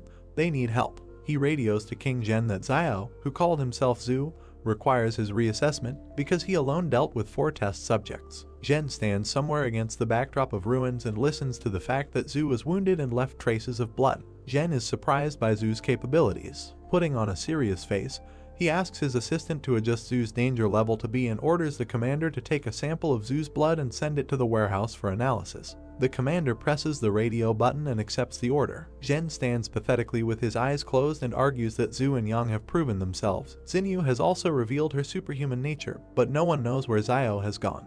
He looks to the side. For him, capturing Xiao would be a good outcome because he could become a bargaining chip in the future in the fight against Zhang Jinglin. Zhang Jinglin's love for justice is well known throughout the north of the country. Zhen smirks, because there is nothing wrong with Xiao not being caught, since Fortresses 112 and 113 are under the influence of the King Consortium. Zhen pathetically walks past armed men in uniform. He continues to talk about Xiao, because when he returns to the walls of the fortress, the Consortium members will be able to capture him at any moment. The volcano is erupting. A group of people from the King Consortium are being inspected using flashlights on their weapons. The group leader shines a flashlight towards the trees and realizes that Xiao was running towards the volcano, but the pursuit led them nowhere. Consortium member King places a Q-tip containing Xiao's blood sample into a test tube in a bag while the commander assesses the amount of Xiao's blood on the battlefield. He must not have been hurt that badly. The commander looks down sternly and evaluates Xiao's fighting abilities and worries that they will not take him in numbers. For comparison, he takes an example from the capture of one test subject, in which 3 people died in a day and 13 left with injuries. He stands over a test subject cut in half and shines a flashlight on him. The wounds are extremely smooth. Close-up of the commander's face with a flashlight. He compares the cuts on the test subject to the fact that a sharp tactical knife can only damage the test subject's skin with great force. This refers him to the fact that there are many more secrets in Zio than they can even imagine. The group from the King Consortium turn at the sound of a man approaching. Zio runs towards them. The group began to shoot at him. While the commander wondered why Zio returned, he seemed to be running away. A terrified Zio yells at the group to look at what's behind him instead of aiming at him. He struggles to escape from a huge crowd of test subjects. The commander was taken aback because he thinks that this could only happen if Zio took and tore up the lair of the experimental subjects. Zio calls upon his shadow to carry him on its back and orders the group to flee, for if they continue to just stand there, they will all die. In the background, a large cloud of test subjects is approaching them. The group led by the commander is in shock. They decide to disobey Zio and open fire on him. He dodges shots with the help of a shadow and is perplexed that in such a situation they would still prefer to shoot at him. The shadow is getting ready to jump. Zio decides to let the monsters play with the consortium group, for that matter, and with the help of the shadow he jumps to escape from pursuit. He jumps over the squad, they dodge. The commander turns around and realizes that the crowd cannot be left unattended, because their rear may suffer, and even the city will be behind them. A huge crowd of experimental subjects bare their teeth, preparing to attack the squad.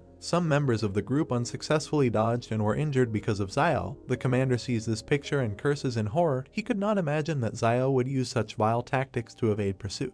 He realizes that Zio is using the test subjects in order to contain the squad and get rid of persecution from both them and the test subjects. The commander with a menacing face looks at the crowd and does not understand where such a large number of experimental subjects came from, if the information said there were 100 individuals. Close up of the commander's face. He thinks that the source of the flame may have deliberately spread false information to deceive Jen, and most likely this happened after the source of the flame could not intersect with the King Consortium to resume the work of this laboratory. This is quite possible, because Jen killed many people from the source of the flame campaign over the past couple of years. He worriedly notifies the city via radio that a defensive line should be built. Team members follow orders to fire to support defenses on the ground. We need to gain time so that the city can prepare for the attack. Zio turns to look at the group going to the front line and thinks that maybe this is the difference between the consortium members and the private army. A close-up of the squad in combat readiness is shown. Zio is surprised by the dedication of the consortium soldiers, that they are willing to sacrifice their lives and safety in order to buy time for their comrades in the rear. The shadow drives him away from the carnage while he talks about Jen with his image in the background. He doesn't understand how this young man in white can lead such an army. The squad stands in formation and waits for the moment to attack. The test subjects are approaching. Gunshot does not take test subjects. The commander despairs. Reinforcements arrive and give the order for an immediate retreat to the outskirts of the city. Support was already prepared for this in advance. The commander breathes a sigh of relief. He gives orders to his squad to hold formation and look for a moment to retreat, because reinforcements are already on the way. The squad opens fire on the test subjects. Bloodied test subjects try to block bullets with their forelimbs and scream in pain. However, the bullets still do not hit them, but simply bounce off. The group is kept in formation and continues the attack. Zio escapes from the scene of the firefight and is glad that a detachment from the consortium was on the way, otherwise he would not have been able to escape from the test subjects. With one hand he holds onto the shadow's shoulder, and with the other he rubs his chin and thinks about the reaction of the bald squad leader, because he also did not expect to see such a huge number of experimental subjects in the mountains. He grins, because this is the norm for such numbers, because in the forest there is no more entertainment except giving birth to children. Zio turns around at something. Meanwhile, the volcanic eruption is only intensifying. A huge five-fingered red limb with claws protrudes from the crater of the volcano. Zio was taken aback. He wonders how some creature could be hiding in the volcano and what kind of creatures in general can survive in lava. Jen stands pathetically against the background of the eruption and his white cloak flutters in the wind. A man in uniform and glasses behind him asks what the hell this is. Jen closes his eyes and sighs. He was very sorry that such things really existed, and because of this they would have to retreat immediately. Mission failed. He opens his eyes and turns to the guy with glasses, asking him to call his mediocre brother if this thing crawls out of the crater or if a large number of test subjects are forced south by the volcano, because Barrier 113 is in danger. The guy in uniform agrees. Jen orders everyone else to gather and prepare to retreat. The volcano emits another pillar of fire into the sky. Military trucks are urgently leaving the city. The consortium squad continues to exchange fire as the eruption intensifies with each passing moment. The commander turns around and yells to the squad member to evacuate all personnel. The commander and several other members of the consortium cover the others who retreated. A new wave of bullets hits the test subjects. Jen himself arrived at the scene of the shootout and his people cover the detachment while he pompously stands at the head. People evacuating are running near it. Close-up of Jen holding a detonator. Test subjects run through trees with guided bombs on them.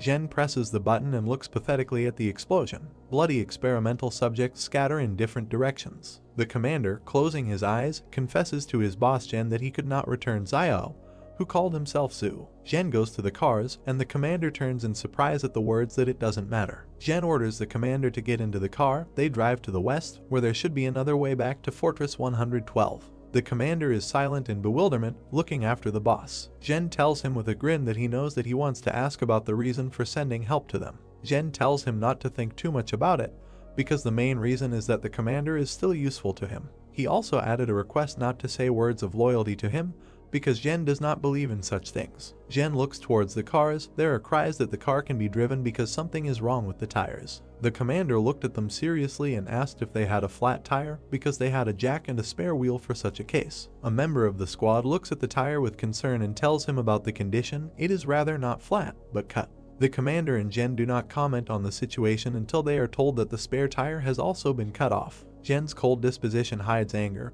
He thinks about Zhu and really wants someone to be killed and asks Xuxuan to bring him a bulletproof vest. Another column of fire into the sky from the direction of the erupting volcano. Close-up of the feet of running soldiers. The commander worriedly reminds Jen in the bulletproof vest about what will happen for failure to complete this task, namely, he must receive punishment in the consortium. Jen replies that everything is fine. Because the old people in the consortium always need someone to work for them, they will most likely just send him on leave indefinitely. The beaten commander asks the cold Jen what to do with the real Xiao, to which Jen replies that if the real Xiao did not die on the mountain, then he must have found a way to retreat to the 113th wall, so Luolan will take care of him. Against the background of the ruins of the city, the eruption continues. Jen concludes that Xiao is a simple tramp, which means he won't be able to make much noise. Xiao, riding on a shadow, continues to flee, during which he gloats that he thought of cutting off the soldiers' tires. He is already wearing a cloak, which he had to leave at the very beginning of the persecution by the consortium, which he actually did not expect. He holds his face with his hand and regrets that he could not take the gold with him. Nothing can be done. He stops with a shadow near the cave and thinks about spending the night there today. He lit a fire. Xiao looks into the fire and remembers that they stayed in this cave as a team and that now he is here alone. He heard something behind him and turned to look. The words, "It is carved into the stone right behind you." He rubs his chin and concludes that the message was written relatively recently. He remembers that the last time they were here, Jan was the last one to leave the cave, whether they could have left this message or not. He looks thoughtfully to the side at the background of Yang's image and wonders if she is really so cruel that she would carve out such inscriptions to scare people purely for fun. Something flies out of the volcano like a fireball and bounces in a couple of places. 3 different animals run out of the forest. Xiao looks at the erupting volcano. He looks ahead warily and realizes that he won't be able to rest tonight and his time is running out. He finds himself riding the shadow again. He understands that in order to be saved he needs to continue his path. Xiao runs past the trees in a zigzag pattern.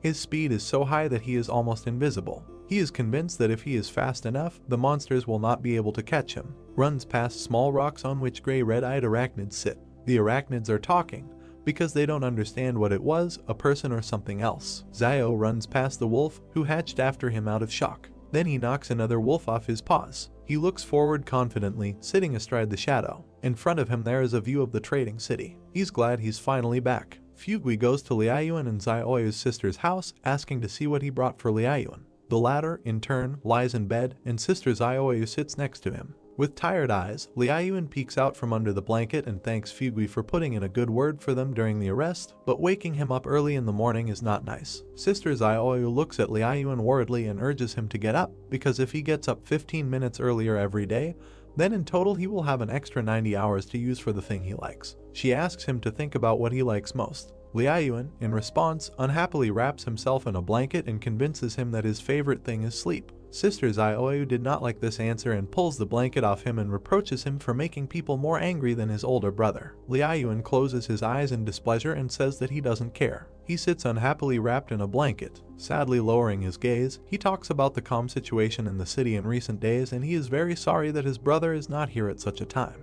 Xiaoyu stood up from the bed and smiled softly. Fugui brought 2 hot sweet potatoes for Liaoyuan and Xiaoyu. With a smile on his face, he asks them to hurry up and eat the potatoes while they are still hot. Liaoyuan, without getting out from under the blanket, looks at the potatoes and asks Fugui about the reason for his love for sweet potatoes, because he cooks them every day. With a thoughtful face, Fugui remembered his dysfunctional childhood behind the 107th wall and told Liaoyuan that there was a famine then and he had to leave the wall after his father and go here to reunite with his relatives. Smiling again, he continued to say that despite the famine, before it was not as dangerous there as it is now. The story about his love for potatoes was that one day he and his father dug up 2 sweet potatoes in the field and Dad baked them for Fugui to eat. Then it seemed to him that baked sweet potatoes were the best thing in the world. Liaoyuan looks at Fugui enthusiastically. A conversation with Xiao pops up in his memories. He asked his younger brother if he knew why people were happy. They both sat and looked at the night sky and Liaoyuan asked his brother the answer to this question. Frowning, Xiao told his brother that human happiness comes not from pleasure, but from pain, because when, at a moment of unbearable bitterness, you try something sweet, a desire arises to fight for your life. Liaoyuan looks at the softly smiling Xiao in surprise, and the latter continues that the sweet taste may not mean much to others, but for you at such a moment, this sweetness is the greatest joy. Liaoyuan and Xiaoyu started eating the potatoes. Fugui says that with Mr. Zhang gone, there are no more teachers left in their trading city. Liaoyuan enthusiastically says that this is not a problem, because when Xiao returns, he will teach. Fugui answered warily, spreading his fingers that he had heard rumors from factory workers near Jing Mountain. It seems that the Jing Mountain volcano has erupted and it is unknown how Xiao is doing. Liaoyuan closed his eyes and said confidently that his brother should be fine, a hint of concern in his eyes. He remembers that he wished everyone with his life for Xiao's safe return to the city, and since Liaoyuan is alive, then Xiao is completely fine. Fugui cheerfully raised his finger up and noted that Xiao should be alive, because as they say, a good man does not live long, but an unkind man prospers. Fugui looks around the street warily and states that the street has been very busy lately, which is most likely due to the fact that the fortress is not easy to rule the trading town, for which they bribe strangers to be their ears and eyes. People on the street look unfriendly. Fugui confirms this fact by saying that you should not offend them or pour out your soul to them.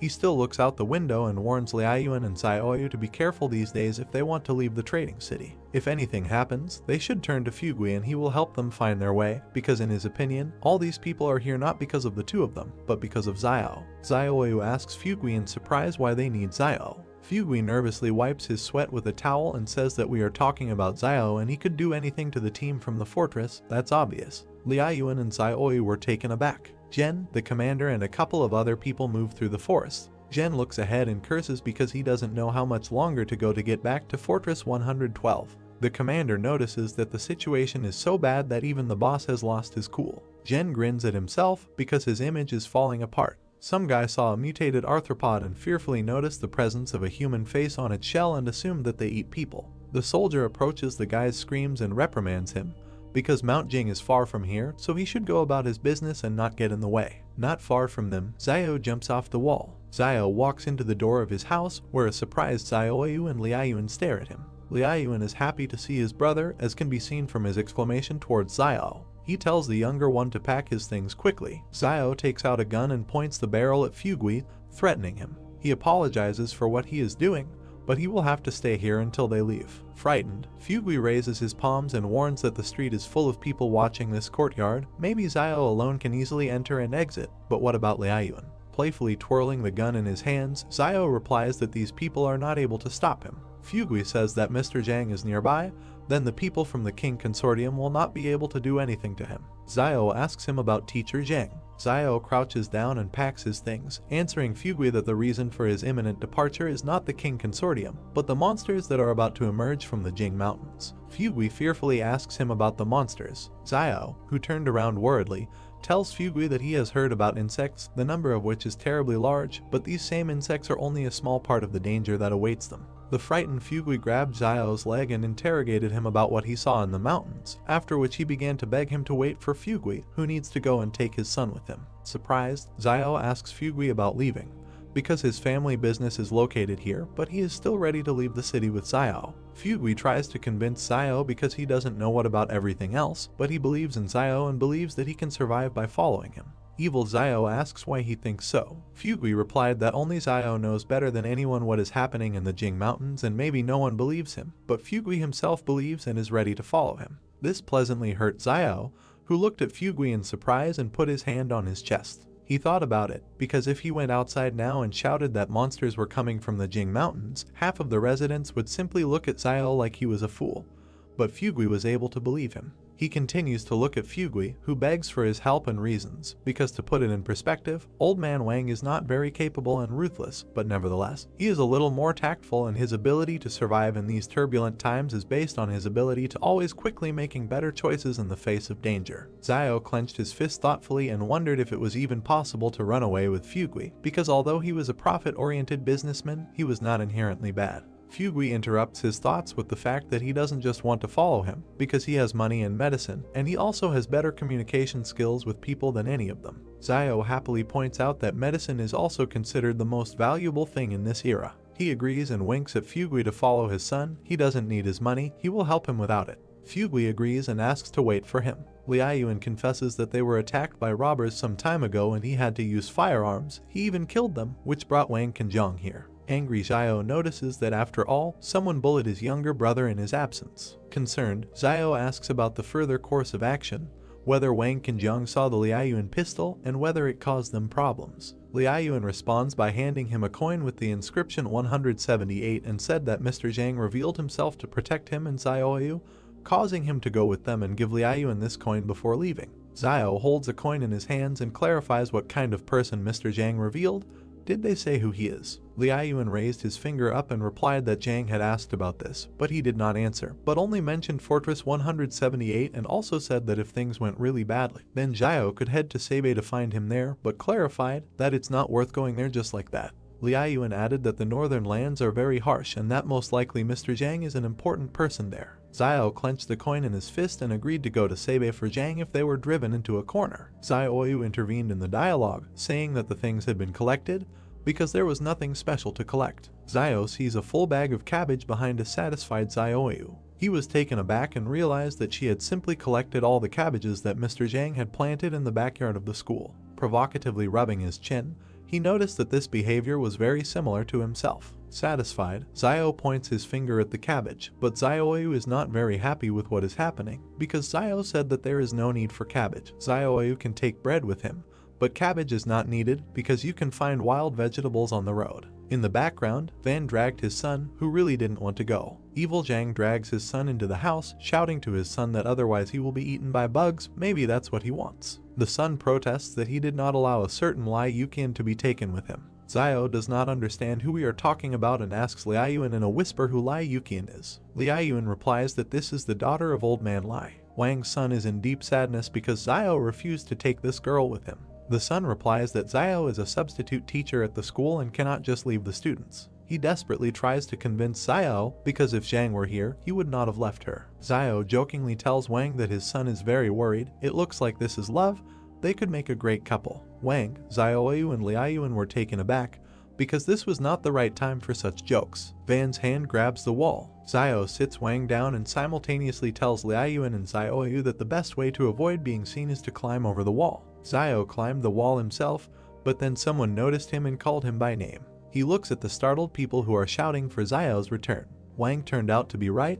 They were waiting for Xiao to appear. Xiao picked up a gun and opened fire while his opponents asked for help to capture him. The guy is knocked down by a bullet in the chest. Xiao jumped back down. Smirking, he asks them to step back. Residents of the city do not listen to him and run into a frontal attack. Xiao hits all three hard, killing them. He rushed after the others, who had retreated. Xiao raises the gun and asks if they really want to call for help. He shoots the fleeing rioters in the back. Xiao stands in front of the corpses, and behind him, Xiaoyu, Liaoyuan and Wang stand in shock, silencing their son. He turns his gaze to those standing behind him and says that it's time to run away. In the southwest there is Fortress 109. Some people who came to the wall are perplexed because they are fools if they hope that they would just get to the wall and be accepted. Their home is no longer there. Xiao's team is running not far from them. One of the residents decides to eat a mutant arthropod.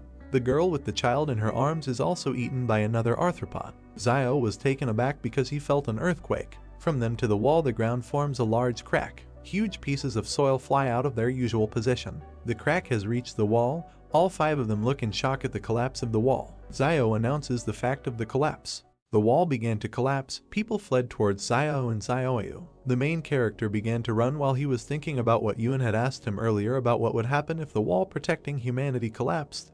and now suddenly the wall actually fell. Zio remembered the monsters and thought that the wall could collapse at any moment, but now is the worst time for this because monsters have appeared behind the wall. Old Man Wang shielded the boy with himself and called for help while a huge insect approached them. The main character turned and shot the monster with a pistol. He looked at the old man and the child next to him and told them to speed up. Zioyu was running next to Zio and the others when she asked him if the city's inhabitants would survive if the wall collapsed, and Zio, without stopping, replied that it was enough for them to survive. Yuan turned to his brother and pointed his finger to the side when he said that some strange light had appeared near the walls. A bubble appeared above the wall, and Zio and his brother looked at it, while the main character thought that this ball looked familiar, and then remembered that this was the same bubble that Baojin had blown out at one time. The guy wondered if he was alive. The monsters began to flock towards the bubble as someone shouted about a Superman. Suddenly the ball began to burst. The city's residents continued to run until one guy stopped and was glad that this was the work of a Superman.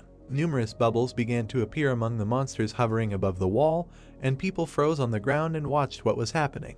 Bubbles began to explode around the monsters again. One insect quickly flew away from danger. A bald guy with a bat in his hand turned to an older man and asked him to run before these bugs dared to fly at them, and the man told him to run and find a place where they could survive. Old Man Wang pointed his finger at the wall and turned to Zio, saying that thousands of people were running towards them. The main character took his brother's hand and said that in this case they will have to speed up even more because these people will most likely bring monsters with them, so they need to keep some distance from them, and then he added that these people may turn out to be a new danger. Zio opened his eyes wide and looked forward menacingly as he thought that he knew these people from the trading town too well and that they were capable of anything. But he added that if you point a gun at them, then rabble like them will immediately turn into a disorderly crowd. While they were running, the main character handed a firearm to his running brother nearby and asked him to hide the gun. Zio clenched his fist, turned to Zioyu, the man with glasses and two boys standing behind him, and said that they had broken away from the stragglers, and since it was almost dark, they would spend the night here. The boy, holding sticks in his hands, turned to his father,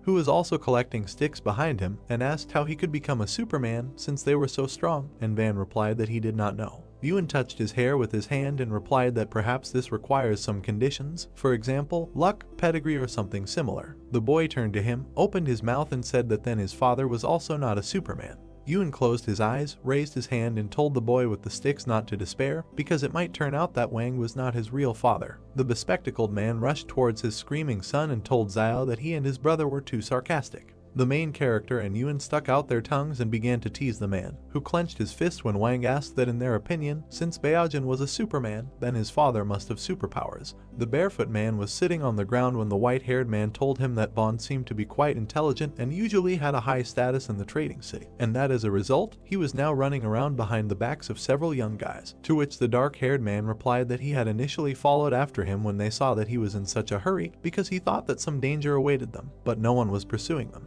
He then stood up, clenched his fists, and said that Wang probably carried a lot of money with him, since he had owned the store for many years, so he must have some property to escape, and the gray-haired man remembered Zioyu. Another man, sitting on the ground with his eyes closed, said that it was better to forget about it, because Zio and Yuan had weapons with them. The man with gray hair clenched his fist in front of him and asked him what he was afraid of, and how they could be afraid of guns since they didn't have much ammo. The men turned to the sides when the guy raised his finger to his face and asked which of them would go first. A crowd of people was on the plain near the forest. They jumped up when they heard a wolf howl. People began to run in one direction, shouting that they needed to leave and surprised that there really was danger, and someone exclaimed that they should have gone with Zio and cursed. The main character and his comrades were sitting by the fire. Yuan came up to him, looked at the food in the pot and said that it smelled very good, and the guy replied that he had just seen wild cilantro, which would improve the aroma of the food, so he would throw it in later. Van stood up and clasped his hands in front of him as he said that he doesn't eat cilantro because it smells like bugs and it makes him sick. Zio smiled and replied that he said that because he had never eaten bugs. The boy clenched his fist in front of him,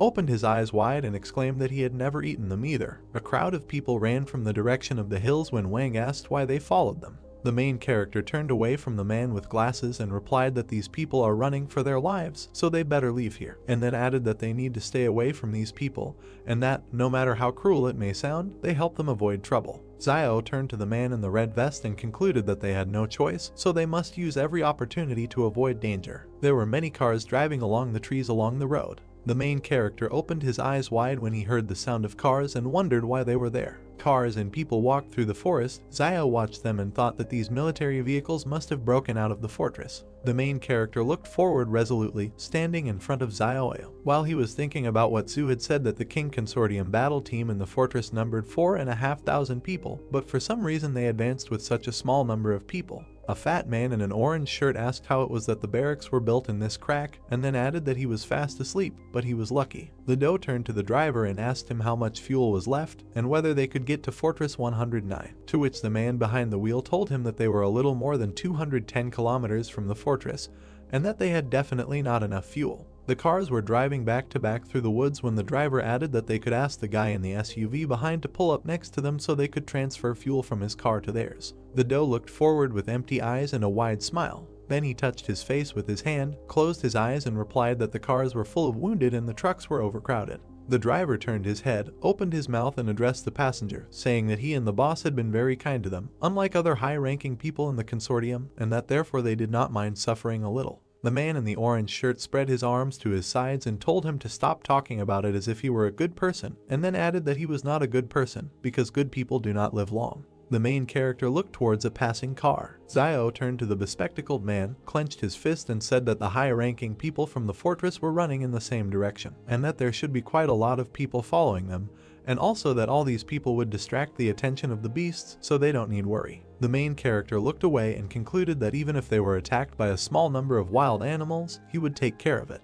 Van opened his mouth slightly, but said nothing. Xiao and his comrades walked behind other city residents through the forest. The main character turned to the man with glasses when he addressed him and said that he did not know whether it was appropriate to ask about this. Wang opened his mouth, sweat appeared on his face, and asked where the rest of the people who went with Xiao to Jing Mountain were. The main character looked to the side and replied that when they left, there were 21 of them, but now most likely there are only 4 alive. Xiao exhaled when Wang reached his hand to his face and thought that if there were only 4 of them left, and the main character was one of the survivors, then perhaps he was one of the superhumans. Xiao opened his eyes and said that he couldn't say anything about what exactly was going on at Mount Jing, since there were a lot of mutated monsters there. Van touched the main character's shoulder, turned to him and said that in any case, this time he was grateful to him, because if the guy had not gotten them out on time, they would not have gotten out, and then the man with glasses added that he didn't even know. How can I thank him for this? Xiao smiled and narrowed his eyes as he replied that for every drop of kindness received, he should return a stream of gratitude, and sweat appeared on the bespectacled man's face when he asked that they could all be polite to each other. The mountains and forest were illuminated by the starry sky. 5 travelers walked along the road along the trees. Xiao covered his younger brother with his hand.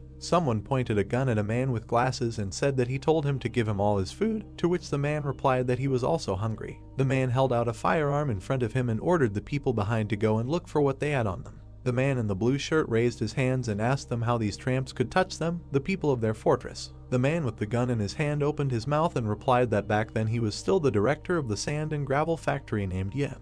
The bespectacled man staggered and screamed when Yan shot him. The man fell to the ground when the plant director said that Fortress 113 had disappeared, and that in Fortress 109 everyone was starting over. Yihan smiled and added that the one with the gun was now in charge, and that he was not the type to kill innocent people indiscriminately, so if they behaved well, he would let them live. The director of the factory pointed in the direction of the 3 men and told them to go and search all the people one by one, and then bring him everything of value that they had. Yihan opened his mouth and asked the 2 men what they were waiting for. A bald man approached a young couple and told them to give everything they had. He tore the ring off the girl's hand, and then he tore the necklace around her neck. The man with a pistol in his hand looked to the side and said that if their head was still on their shoulders, then they should behave well, and that no harm would come to them. Wang opened his mouth and asked Xiao if they would take all their things, and the main character told him not to worry because no one could take anything away from them. The bald man asked the man standing next to him what was the matter, and he answered him that Xiao was standing there. The main character looked at the men, who said that he had a bad reputation as a ruthless man in the trading city, so they decided that they would forget about him and would not take his things. Xiao extended his hand in front of him and asked the 2 men to come to him.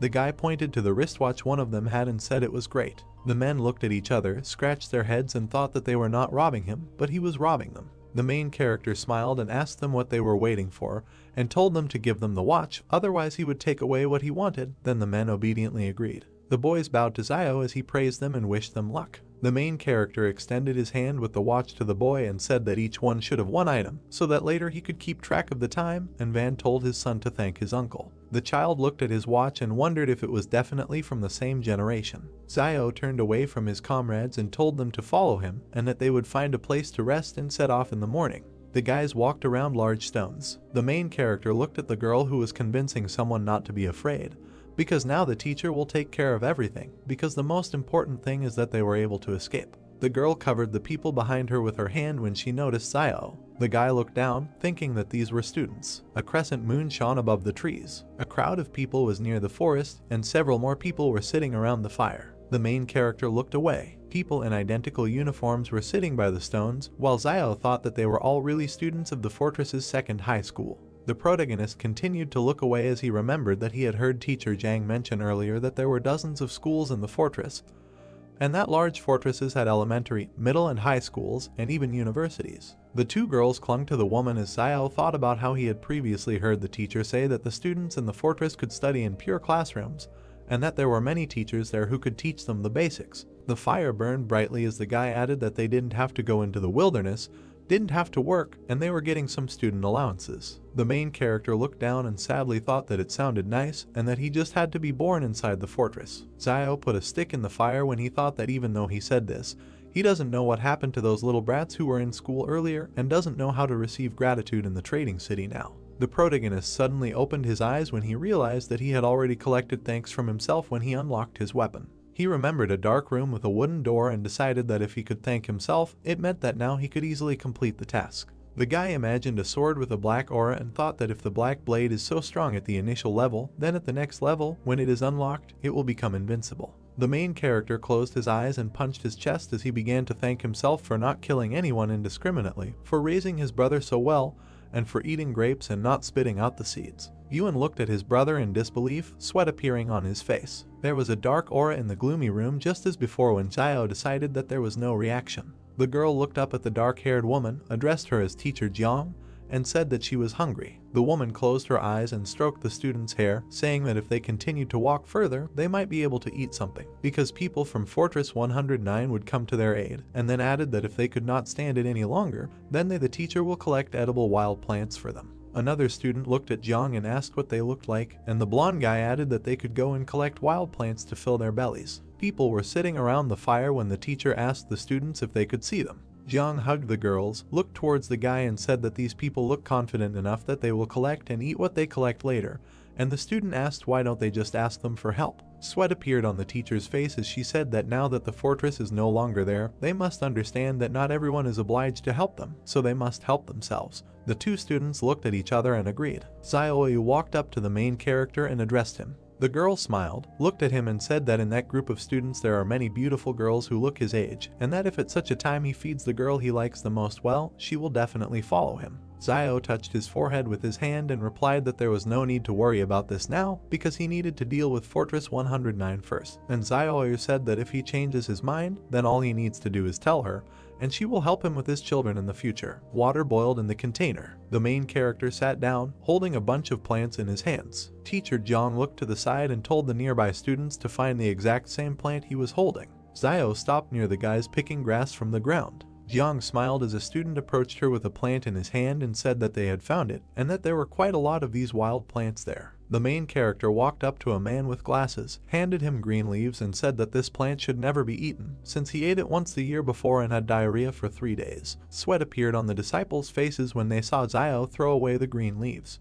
The guy in the white suit threw the plant to the ground. The main character looked to the side and realized that they were following his example. The guy pointed his finger at the grass next to the bespectacled man and told him that the small clump of plants at his feet was a purse, also known as a shepherd's purse, and that it was edible. The plant's leaves were arranged in a circle. The guy added that when consumed raw, it may taste a little bitter due to plant alkaloids, but this is insignificant compared to the desire to survive. Van opened his mouth and replied that he was clearly underestimating him because his family often made dumplings with this herb, so he knew for sure that it was edible. Students ran after Jiang when she told everyone to go collect this plant. Her foot tripped on a stone. The girl fell to the ground. The guys helped her up while she said everything was fine. The dark-haired student opened his mouth and turned to Jiang with the words that she had helped them find water and food all this way, and that she did not have to do so much for them. because they were not at school now. The girl closed her eyes and replied that she was their teacher, so she must lead them to the fortress in safety. Xiao turned his head and remained silent. The girl with her eyes closed took a bite of grass. Then she stuck out her tongue, spat out the contents, and exclaimed that she was bitter. The girls began to hug the teacher, saying that they missed home and their parents, and that they did not know where they were now. The main character was sitting by the fire when Yun told him that they were all crying, and Xiao replied that everything was fine and that they didn't need to get involved. Several people were running in the same direction when someone said that there was a fire there, so there must be someone alive there. The guy in the striped shirt exclaimed that, just like he said, he was able to lead them to other people. The man was shaken by hand and thanked. He smiled and touched his head with his other hand as the man in the dark suit talked about how he helped them get away from the crazy bugs and brought them here so they could join the others, and that he was the greatest Superman he had ever saw. The man in the striped suit replied that this is what he had to do, because the great sage, equal to the sky, must pacify demons and protect people. The people sitting around the fire watched them silently. Xiao continued to watch carefully. On the back of the man in the striped uniform it was written that he was from the psychiatric hospital of Fortress 113. The main character looked forward emotionlessly and thought that the guy had a mental illness. The men standing behind their savior were talking about how he was an escapee from a mental hospital and not one of those whom the King Consortium had captured some time ago, and that he was still a superhuman who could summon a stick and become physically very strong. People surrounded the guy in the striped uniform and kept talking about how he claimed to be the reincarnation of a great sage equal to the sky and that they didn't know if it was true or not. The smiling patient was observed by Yuan and Xiao, who thought that if he were not a Superman, then people would really just consider him a patient who escaped from a mental hospital and that he saved everyone, but they are still only half believe what he says. The blonde guy turned around and opened his eyes wide. They reflected the main character and his brother. The guy in the striped suit started pushing people around and telling them to make way for him. Yuan turned to his brother and asked him if he knew him, to which Xiao exclaimed that he did not know. The fugitive from the psychiatric hospital smiled sweetly at the main character. He then folded his hands in front of him and addressed Xiao, calling him master. The main character opened his eyes and mouth wide. The guy in the striped uniform waved to the people behind and said that he had found a master whom he was taking to the west for the sacred scriptures. 4 people opened their mouths and looked in one direction in disbelief. Wang turned towards Xiao and laughed loudly until he cried. The guy raised his index finger, called the man with glasses Beiji, and asked what he was laughing at. The patient smiled and turned to the son of the man in the red vest named Wu Jing. The man in striped clothing hugged them and exclaimed that they were all gathered here to go west for the holy scriptures. Xiao, Yuan and Xiaoyu looked ahead blankly and asked the man again.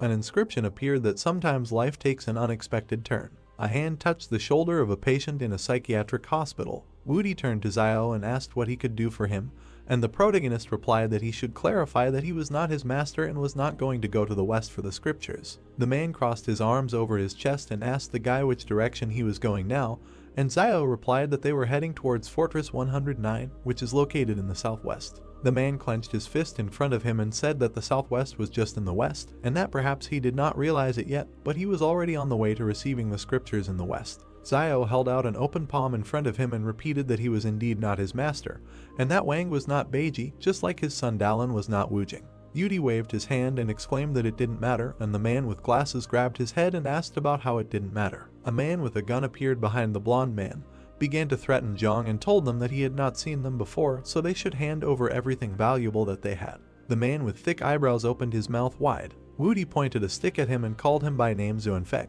The man put his finger on the trigger. Yudi grabbed the stick with both hands and hit the man on the head. Yihan raised his head and spat out blood. There was a flash near the pistol and he fired. The main character opened his mouth and eyes wide. Wang and Dallin also opened their mouths and bulged their eyes. Yudi twirled a stick in front of him and said that he could not pierce this golden staff with a bullet. Yuan touched his brother's hand and said that the bullet did not hit the golden staff and that Wudi was bleeding from his chest. The guy looked down and cursed. Yudi stood with a stick in his hand and was bleeding. A man with blonde hair was lying on the ground. Yihan opened his mouth and looked to the side. The guy in the striped uniform gritted his teeth and said that the legend says that the bronze head and iron hands of the great sage equal to the sky are invulnerable to swords and spears. Yudi opened his mouth wide and spread his arms out to the sides when he asked about how a small bullet could have wounded him. Meanwhile, the bullet fell to the ground. Yihan put the pistol in front of him and called the guy a Superman. The guy jumped, swung at the man and said that he would receive a blow from his golden staff. Blood sprayed from the man's mouth. The man fell to the ground. It bounced off the surface several times and landed near a crowd of people. Yudi put his hand on his belt, opened his mouth and said that this is called destroying the demon, eliminating evil and promoting good. The guy in the striped clothes gave a thumbs up and exclaimed that he was good. Woody turned to Xiao, and Yin was still lying on the ground. His eyes were empty and blood was flowing from his mouth. People started looking at each other and smiling. Many refugees stood in front of Yudi, some bowed and thanked him, and he asked why they were doing this. The guy touched the main character's shoulder and told people to thank his master. The guy and the girl looked at each other and remained silent. People stood in several rows, bowed together and expressed gratitude. A system notification appeared indicating that Xiao had received 10 commendations from refugees. He looked forward resolutely, surprised that he had received so many gratitude coins at once, and thought that usually he had to work hard to get them, but now he did it without difficulty. The main character touched Yudi's hand, called him his student and asked if his wound hurt, and then offered him his medicine for external wounds. Xiaoyu, Yuan, Wang and Dallin looked ahead blankly, thinking that going west to get the scriptures was foolhardy. Xiao put out his hand, smiled and asked the man with glasses to bring his older brother something to eat. Van clenched his fists and exclaimed that he himself is Beiji. Everyone was sitting around the fire when the main character turned to Yudi and advised him to eat more slowly, despite the fact that he was very hungry. The guy closed his eyes and thanked Xiao and Beiji, who were sitting next to him, when another gratitude notification was displayed, and the main character thought that this relationship between master and student seems very good. Woody touched the back of his head with his hand and told his master that he was still hungry, and Xiao thought that he was a good fighter, but he eats a lot. The main character closed his eyes and asked Yudi if he knew what alms were. The guy replied that he knew. The master looked the student in the eyes and said that he was sending him to some people to ask them to prepare some lean rice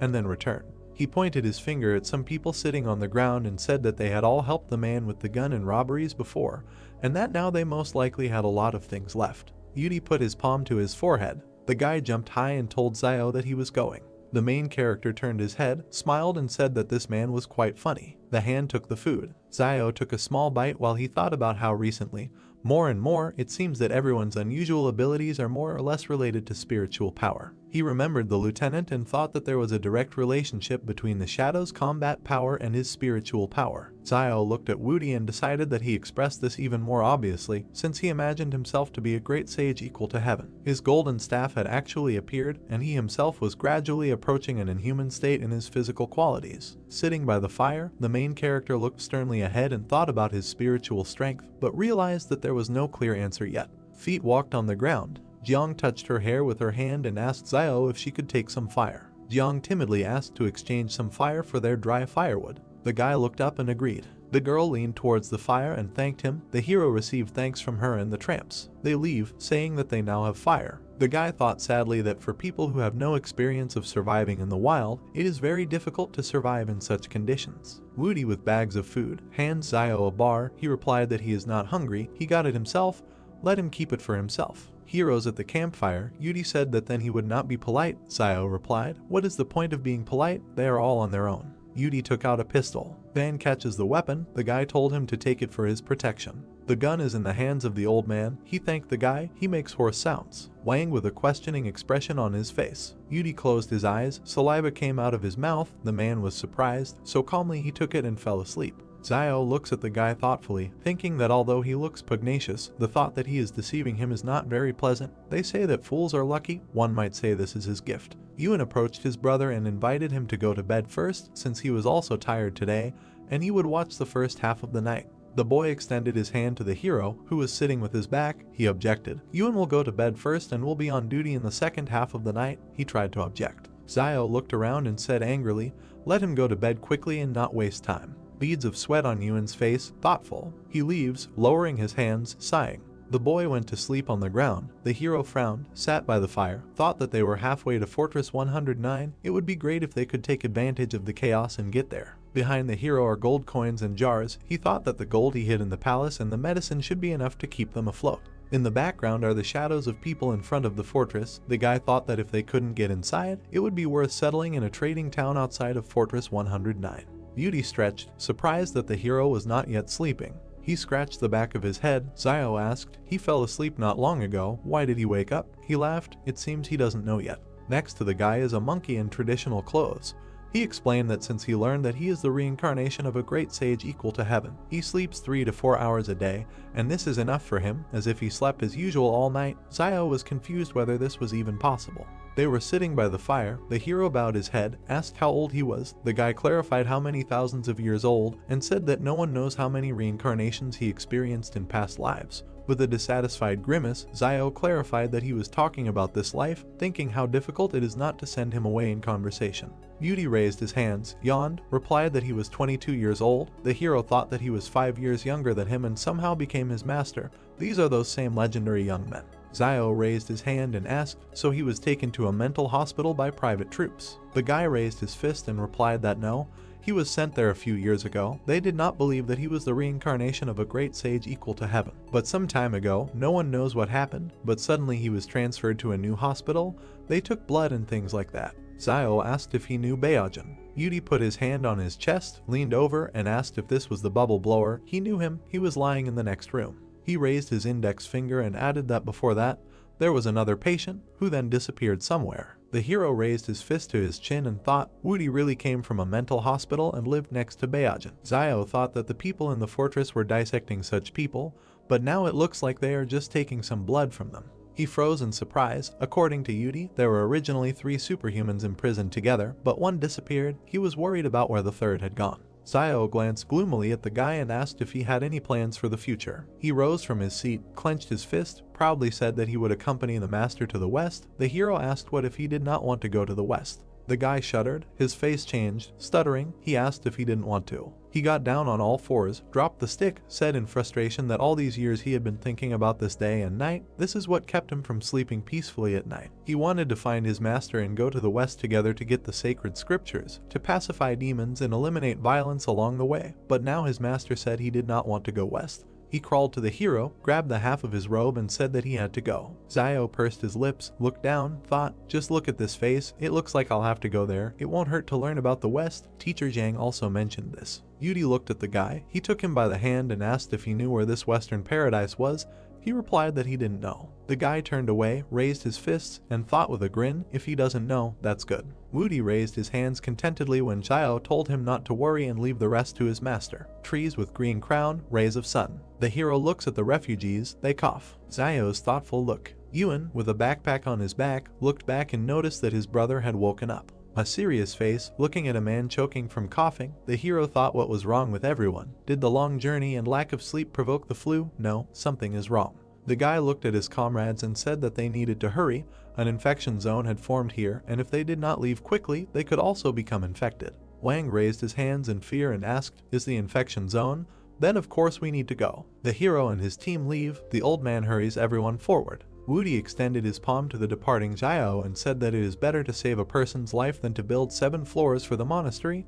They cannot leave them. The guy looked around and replied that Western Paradise was right ahead. Yudi stands with his hands down. The group leaves. He added that he is going there for the scriptures, but he can stay here if he wants. Yudi raised his head and clenched his fist. Raising an eyebrow, he thought with regret that accompanying the master to the west for the scriptures was the most important thing at the moment. He looked at the refugees. He closed his eyes and exhaled. He ran after the others and shouted for them to wait for him. He caught up with the hero, said with a smile that he had thought about everything. Now the most important thing is to accompany him to the west. Zio said that he was doing well and was glad that he had finally decided. The girl with the bob approached Jiang and asked why don't they stay and help everyone. Zio turned his head. Jiang looked at those leaving. She seriously said that no, first they need to save at least themselves. Perhaps now the teacher is not teaching them quite correctly, but they must follow her. She follows the group and told the guys not to lag behind and to be sure to collect wild greens if they see them along the way. The girl with the bob brought her index fingers together and said, it's so terrible. The teacher replied that even if it's difficult to eat, they should eat it. Jiang and her guys follow the hero's company. The refugees look at them. A crowd of people among the trees. Zio wondered why they came so far and did not encounter a single wolf. It is reasonable to assume that they as a group do not pose any threat to them. Maybe they are scared off by a large crowd of people. He frowned, thinking that he couldn't reveal his superhuman abilities until it was necessary, but who knows what the 109th fortress does to superhumans. Ewan grabbed his brother's robe, pointed with his finger, and noticed a car in front. With a stern look, Zio looks at the cars in the distance. Aren't these the King Consortium cars? Are they really so unreliable? It looks like these cars broke down not long ago, and they might meet King people if they go forward. Sunset, sun over the trees. Someone shouted that they saw the King Consortium. They should ask them for help. The guy with the backpack runs forward. He said with a smile, finally they are reunited with the army. They are saved. Zio clenched his fists. Yuen looked at him questioningly. The guy told them to wait and not go there. At the car's land and his soldiers, Zio wondered why this fat man was moving so slowly. The soldiers were sitting on the ground, talking, but he was surprised that he did not leave the wounded soldier to go on his own. The doe, with a cigar in his teeth, raised an eyebrow. The man stood up. The hero thought that this fat man was funny and put the seat cover on himself when he got out of the car. Refugees stand in front of the army with clenched fists. The doe shuddered and shouted that they should quickly take away all the weapons, if they had them, so that these refugees would not make a noise in their camp. The soldiers load their weapons. The doe turns away. The guys stopped, scared, walked next to the hero, looking forward. Two soldiers approached the hero. The military men were near the fire. The refugees were sitting to the side. Yuen is sitting on the ground. Zio approached his brother and said that it was already late. He needed to find a place to stay somewhere nearby. Wang approached the hero and whispered whether it was dangerous for them to be so close to the people from the King Consortium because they killed several pursuers when they fled. The guy looked back. He looks towards the camp and replied that everything should be in order. They can stay here with peace of mind. If something bad happens, they will simply run away into the wasteland again. The heroes are sitting by the fire. Zio said that in the current state of affairs it is better for them to follow the main group for now. He is a little afraid that the wolves are just waiting for someone to fight off the group. Soon Wang looks at him. He agreed with the guy. Yudi is sitting on the ground. Zio stood up, turned his back, said, okay, he will go with the great sage to collect brushwood and let the guys rest. Woody walks behind the hero with his hands behind his head. Zio thought about not having the intention of harming others, and at the same time, remember to protect himself from the evil intentions of others. He still has to keep an eye on Woody. Maybe he joined them with ulterior motives. They were collecting firewood. He thought that there was nothing wrong with being careful. There were still a few days ahead, and if during this time he did not find any ulterior motives, then he could accept it openly. Yudi approached the hero and asked if he hadn't said this morning that the Western Paradise was just ahead, but why didn't they come there after a whole day's journey? Zio raised his shoulders and, spreading his arms, said, the Western Paradise is moving. The guy asked, he thinks he is stupid. Zio said in confusion, such an answer really can't fool even a fool. He placed his hand on his shoulder and asked him if he had any desire other than to accompany him west for the scriptures. The guy scratched his head, smiling nervously, replied that indeed there was another desire. The hero asked what. Drops of sweat on Zio's face. Surprised, the guy replied that he was looking for a girl named Zixia. Woody sternly said that after his reincarnation, there are two things he must do. The first is to accompany the master to the west for the scriptures, and the second is to find Zixia. He raised his fist. There was a glow all around. Zio doesn't understand. This is also something from the plot of Journey to the West. What kind of book? Jiang and her students appeared in front of them with brushwood. She said that they did not need to collect them. She would be happy to help them collect them. The hero frowned and thought, the more people add brushwood to the fire, the brighter its flame will be, so that's good. Standing opposite each other, Zio leaned forward, thanked her. She said that if he had not lent them the fire earlier, the students would have frozen and gotten sick. They turned around. The teacher said that they had left and were going back. Zio replied okay and thought that he just shared the fire with them. Nothing complicated, but he didn't expect that they would want to repay him for this. A girl with long hair with brushwood in her hands approached Yudi. She closed her eyes, smiled, and shyly said that he was so handsome. The guy opened his mouth in surprise and remained silent. He folded his hands and said, thank you, parishioner. The girl exclaimed, parishioner. Zio waves his hand. He told them to come here. He found something good, and he needs to call the students for help. Saliva coming out of his mouth, the hero looks at the brown fruits on the ground, thinking that it looks like they won't be hungry today. Tree, starry sky. People are divided into groups, sitting around fires. Yudi sits with potatoes in his hands by the fire. I ate them with pleasure. Heroes at the campfire. Zio looked at Woody suspiciously. A guy with his mouth full, perplexed. Zio, with a potato in his hand, closed his eyes. Woody looked at him and asked him what he thought. Their team was still missing something. The hero didn't understand what that meant. Hand on forehead, looking at Yuen and Zioyu, said that the white dragon horse is also missing. Picking his little finger in his ear, he said that there is no need to look at him like that. None of them are white dragon horses, and he will not mistakenly identify them.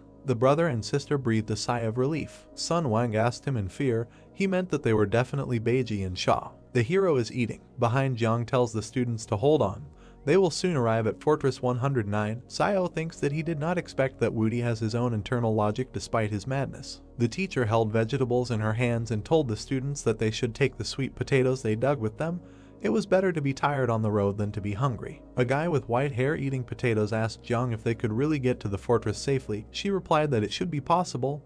They just have to follow that young man and they will succeed.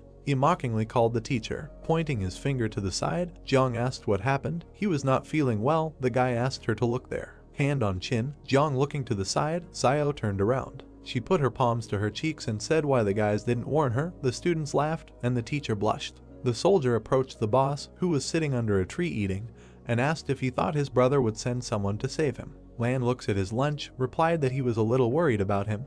He was still there when something went wrong with Mount Jing, and now he is not sure whether he is alive or not. The soldier said that he thinks that King will be fine. He is a person who is always confident in what he does. Cracks in the ground, Lan objected, so sure, this time this is not an ordinary emergency.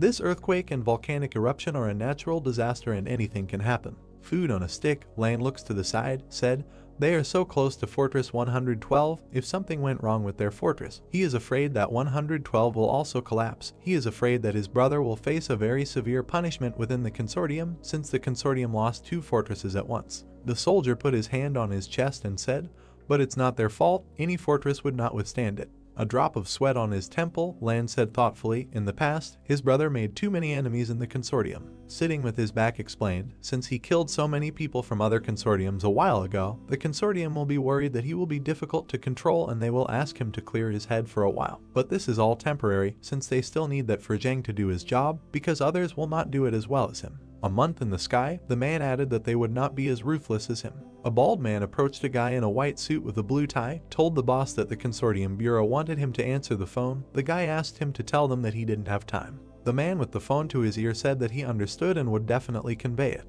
He put down the phone, followed the guy, said that fortresses 112 and 113 were no more. He replied that he had guessed. The man looked to the side, with regret on his face, and began to convey what else they said. The guy looked back thoughtfully. He stepped forward and added that they wanted him to proceed to Fortress 111 for investigation as soon as he got off the mountain, and that without permission he could not leave the confines of Fortress 111. He extended his hand to the leaving guy and asked if we were talking about house arrest. He remained silent. Mouth open, the guy replied that it had been a long time since he returned to Fortress 111. He put his hands in his trouser pockets, said to call Lu from Fortress 109 and asked him to send someone to look for Lan. The man replied that this fortress is controlled by the Lai Consortium, and Lu, as its manager, may not have much say in the matter. The guy looks ahead and noticed that there is always the opportunity to send several private troops. He pointed his finger forward and sternly told him to tell him that if he did not find the dough, he would die. A dough opposite the refugees sitting around the fires, chewing his food, smelling the potatoes, thought that these poor people know how to be practical in everyday life. A stick with a piece of food in his hand, closed his eyes, called Tang and said that he would go there and buy fried sweet potatoes and come back.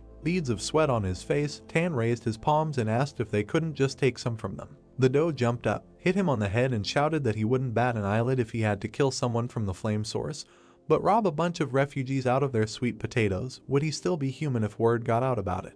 Trees, moon in the sky, Lan pointed his finger forward and shouted for him to run and buy it at 50 times the normal price and not disgrace the king. They don't take advantage of others. The boss is at the fire. Tang leaves. Lan called out to him and told him to take a few people so that they couldn't sneak up. Tan looked back, a drop of sweat on his cheek, and replied, okay. The doe looks at the departing soldiers. He closed his eyes, lowered his head, exhaled, thought that he considered himself a worthy representative of his generation, but he never thought that he would be reduced to begging for food from refugees. Warms his hands by the fire. Tang and the soldiers return to him. There are potatoes lying on the cloth. Doe is moving his finger and counting. He looked at the wounded sitting on the side and counted them. Tang holds the potatoes. Looking at the boss with a smile, Lan said, 1/2 per person. No one should eat more, and the wounded can eat one whole. He also asked Tang to bake it. The fruits lie in the fire. Tan takes the potatoes out of the fire with a stick. He brought hot potatoes to the boss, telling him to take them and eat them. The doe divided the fruit in half. He handed 1/2 to the soldier, said, here, half for one. Tan said that he didn't have to do this, asked how he could take only half. Lan said to close this topic already and take it.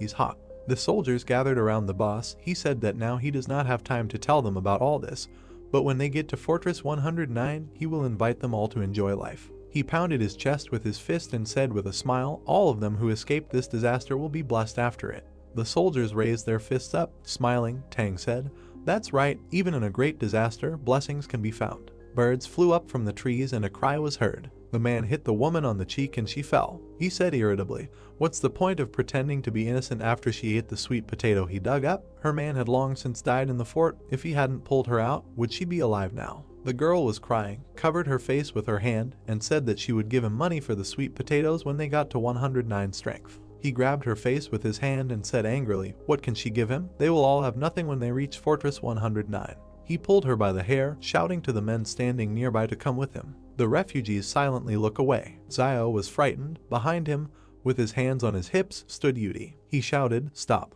He ran forward and shouted menacingly, "So it is he, the king of leopards, who is muddying the waters here." He grabbed the smoldering stick. The man looked around in fear. Yudi swung his stick and the man ran away. I hit him and he fell. The girl ran up to the beaten man, shouted what he had done. "Let them get out of here." Hand to temple, the guy is perplexed, pursing his lips. Having lowered his hands and head, he returns to the heroes sitting by the fire. He sat down on a log and lowered his head into his hands. Xiao looked at him gloomily and thought, "This man is really funny." He put his hand on his shoulder. The guy raised his head. Xiao thought that he was just making up a magical name for anyone he wanted to beat. He was a great sage equal to heaven, so he had to fight demons. He asked what if in the future he faced hundreds of enemies one after another, and he doesn't have enough names of demons. Heroes in traditional clothes, Woody with a rod crouched in front of Xiao, replied that everything is fine, the names of the demons can be repeated. The hero kicked him, asked if he was faking or stupid, what happened to the promise not to make mistakes in personalities. Plant in hand, resting his head on his hand, asked Xiao why he thought that woman told him to get away when he defeated the Leopard King. Yudi rests his head on his hand, a tired look. The hero looks at him, he thought, because human nature is so complex that some people are better off not being saved. He didn't want to talk to him about it. He seems to be fine without it.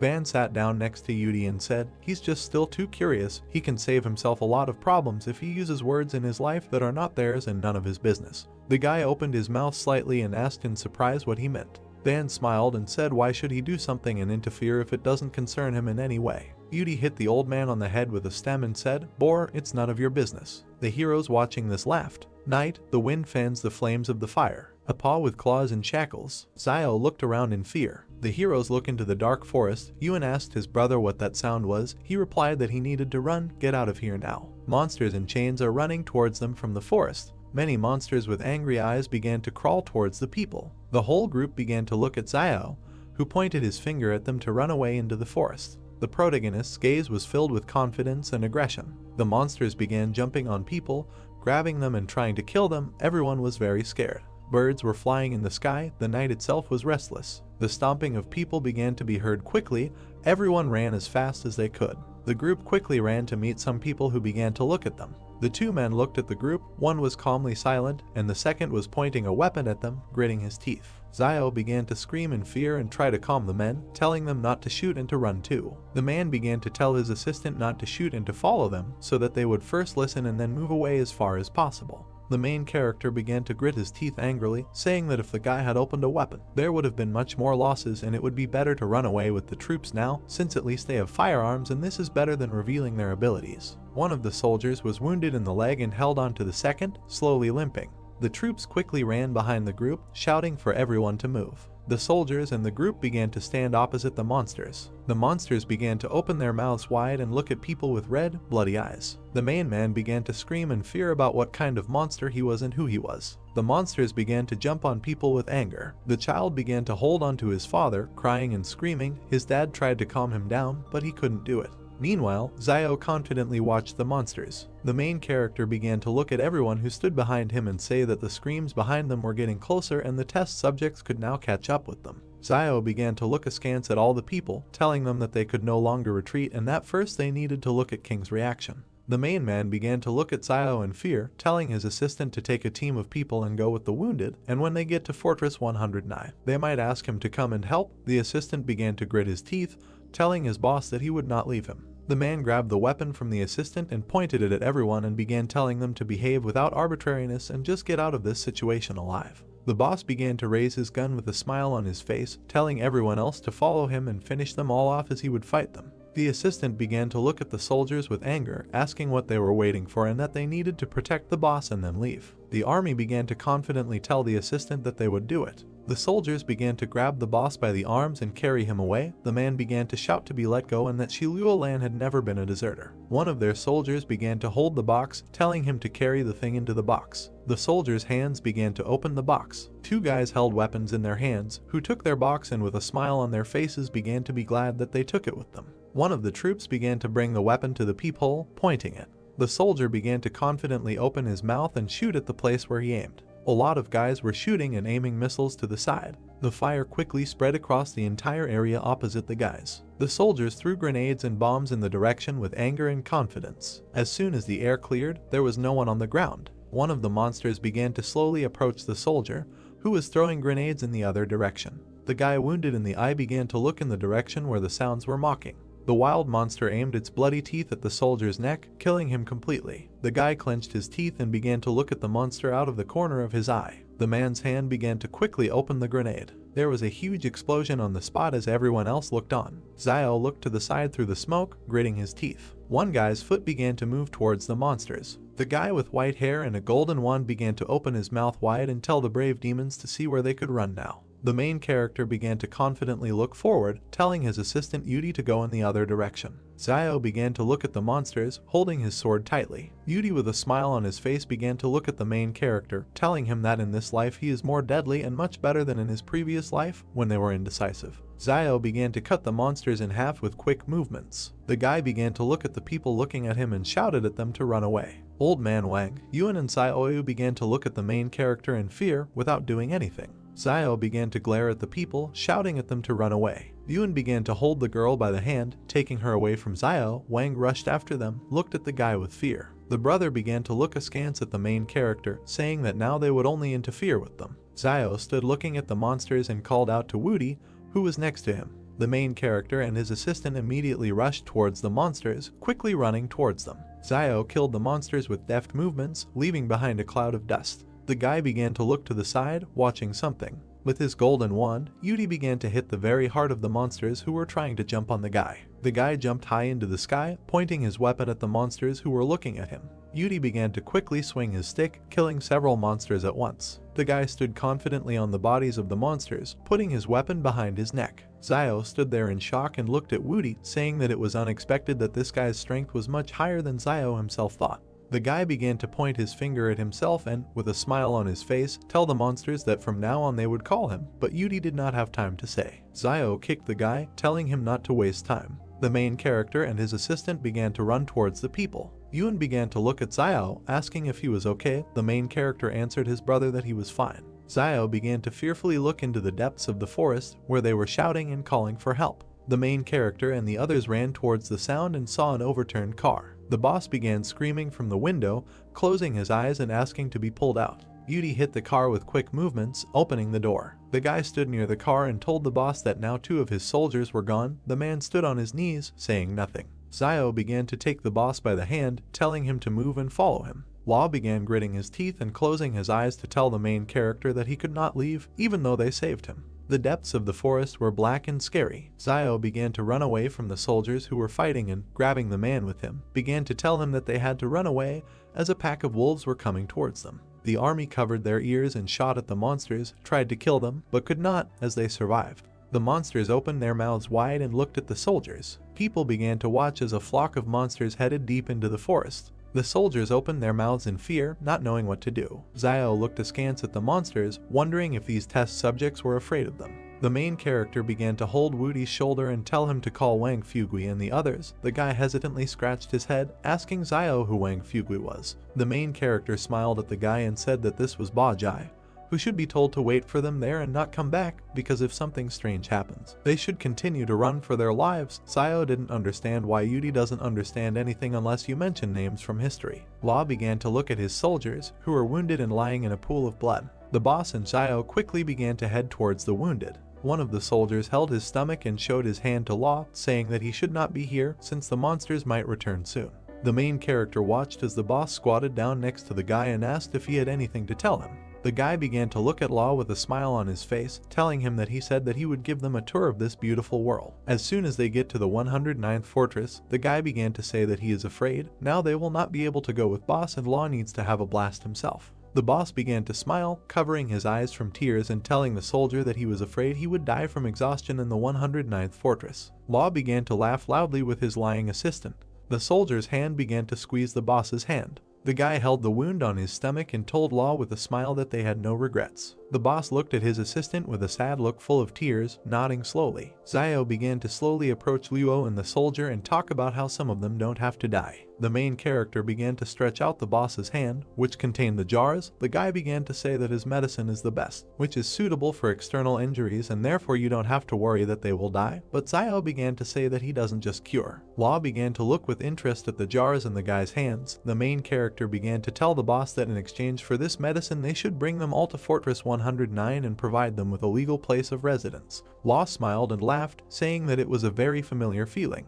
Lo began to open his mouth and eyes wide, telling Xiao that he was a miracle healer. The main character imagined in his head how he would hit Law on the head for saying such words. The boss began to smile sweetly and, looking at Xiao, said that given their relationship, if the main character saves their lives, he will be able to drag as many people as he wants into the barrier. Xiao did not understand what kind of relationship the boss was talking about. Law laughed and scratched his head from discomfort, saying that they had a relationship between a doctor and a patient. The guy looked at the boss with a smile. Xiao began to close his eyes and throw jars into the boss's hands, saying that he would remain calm and would not ask what diseases he was treating for and that this medicine should be applied to the wounds. Lo began to smile and say that he understood everything. Xiao began to look askance at Luo and holding him by the shoulders, asking if he was thinking of capturing him when he healed his soldiers. The boss held jars and said that in fact his main goal was to catch Zhu Xianchu, and the main character just his accomplice. Xiao smiled, looking at the boss and told him that this was good. Law began to approach the soldier, telling him to hold on.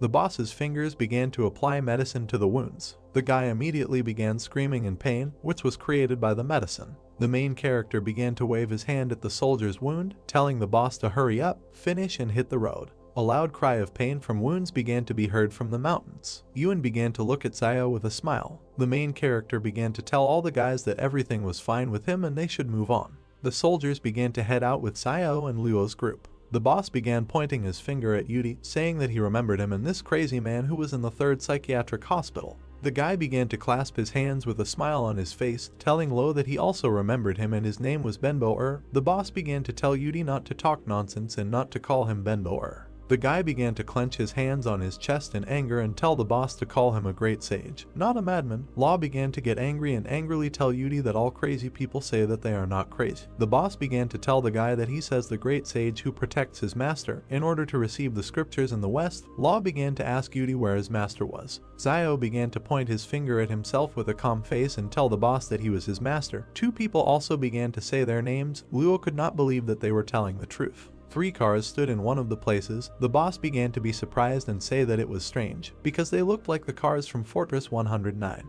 Law began to point his finger up, smiling and saying that most likely they were saved. Law began to sit on the edge of the car seat and hold the walkie-talkie. Questions began to be heard from the walkie-talkie about who he was. Lo began to smile and shout, saying that he was Lolan and he needed to be connected to his brother. The guy at the end of the walkie-talkie began to ask Lo where he was and whose walkie-talkie it was. The guy asked the boss if Lu Yuan's people had taken him. The soldier began to talk on the walkie-talkie that on the way he met the vehicles of the 109th Fortress and they were probably Lu Yuan's men who were attacked along the way. The man began to look ahead confidently, holding the walkie-talkie and telling Luo to take a break when she reached Fortress 109 and not to return to the King Consortium for a while, as the people were going to put him under house arrest for a while and the boss would probably have to suffer a harsher punishment when he returns. The guy began to sigh and tell Luo that when he gets to the 109th Fortress, tell Lu Yuan that Ren Xiaosu, Zhu Xianchu, Yang Xiaojin and Luo Zhenyu are wanted, and especially Zhu Xianchu. The boss began to sit in the car, telling the guy that he had one thing, but that Ren Xiaosu was next to him. The guy asked Luo, he caught him too. The boss began to smile and tell the guy that he may not believe him when he says this, but given that this is happening now, we can say that he caught him and Ren rather saved him.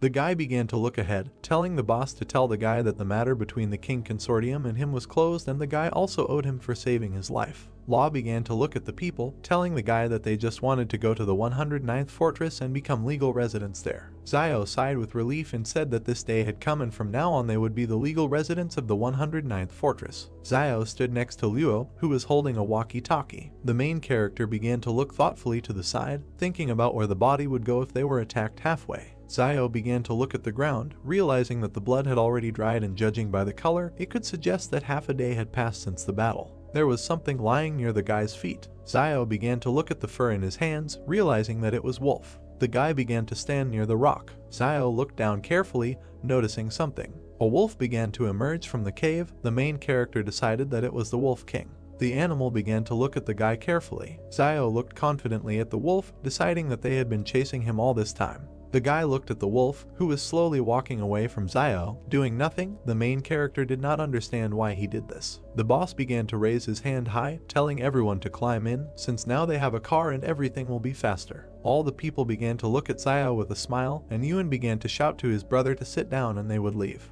The main character began to look at his brother, smiling sweetly. The car began to drive away. Ewan began to ask Zio if they could overcome the barrier. The main character began to say that if they arrived, they would not have to be careful while resting. Zio patted his brother on the head and with a smile on his face told him not to worry, and from now on their life would only get better. Van lowered his eyes and sadly began to say that some things were too difficult for him to achieve, but for people on the other hand, they were absolutely familiar. The boss began to pull a cigarette to his mouth, telling everyone not to take it so seriously about what they promised. Luo began to add and say that the kin people can still fulfill their promises and their association will not lie. Since this is not, it will make sense. Van's eyes began to look surprised. The man began to smile and tell Luo that Zaiasu saved his life. The boss began to ask Wang if this was true. Wang began to smile and talk about how it was not enough to simply overcome the barrier, and if anyone heard about this, they would think that the kin association was stingy. The gentleman began to look thoughtfully to the side, realizing that when he left the city with Zaiasu,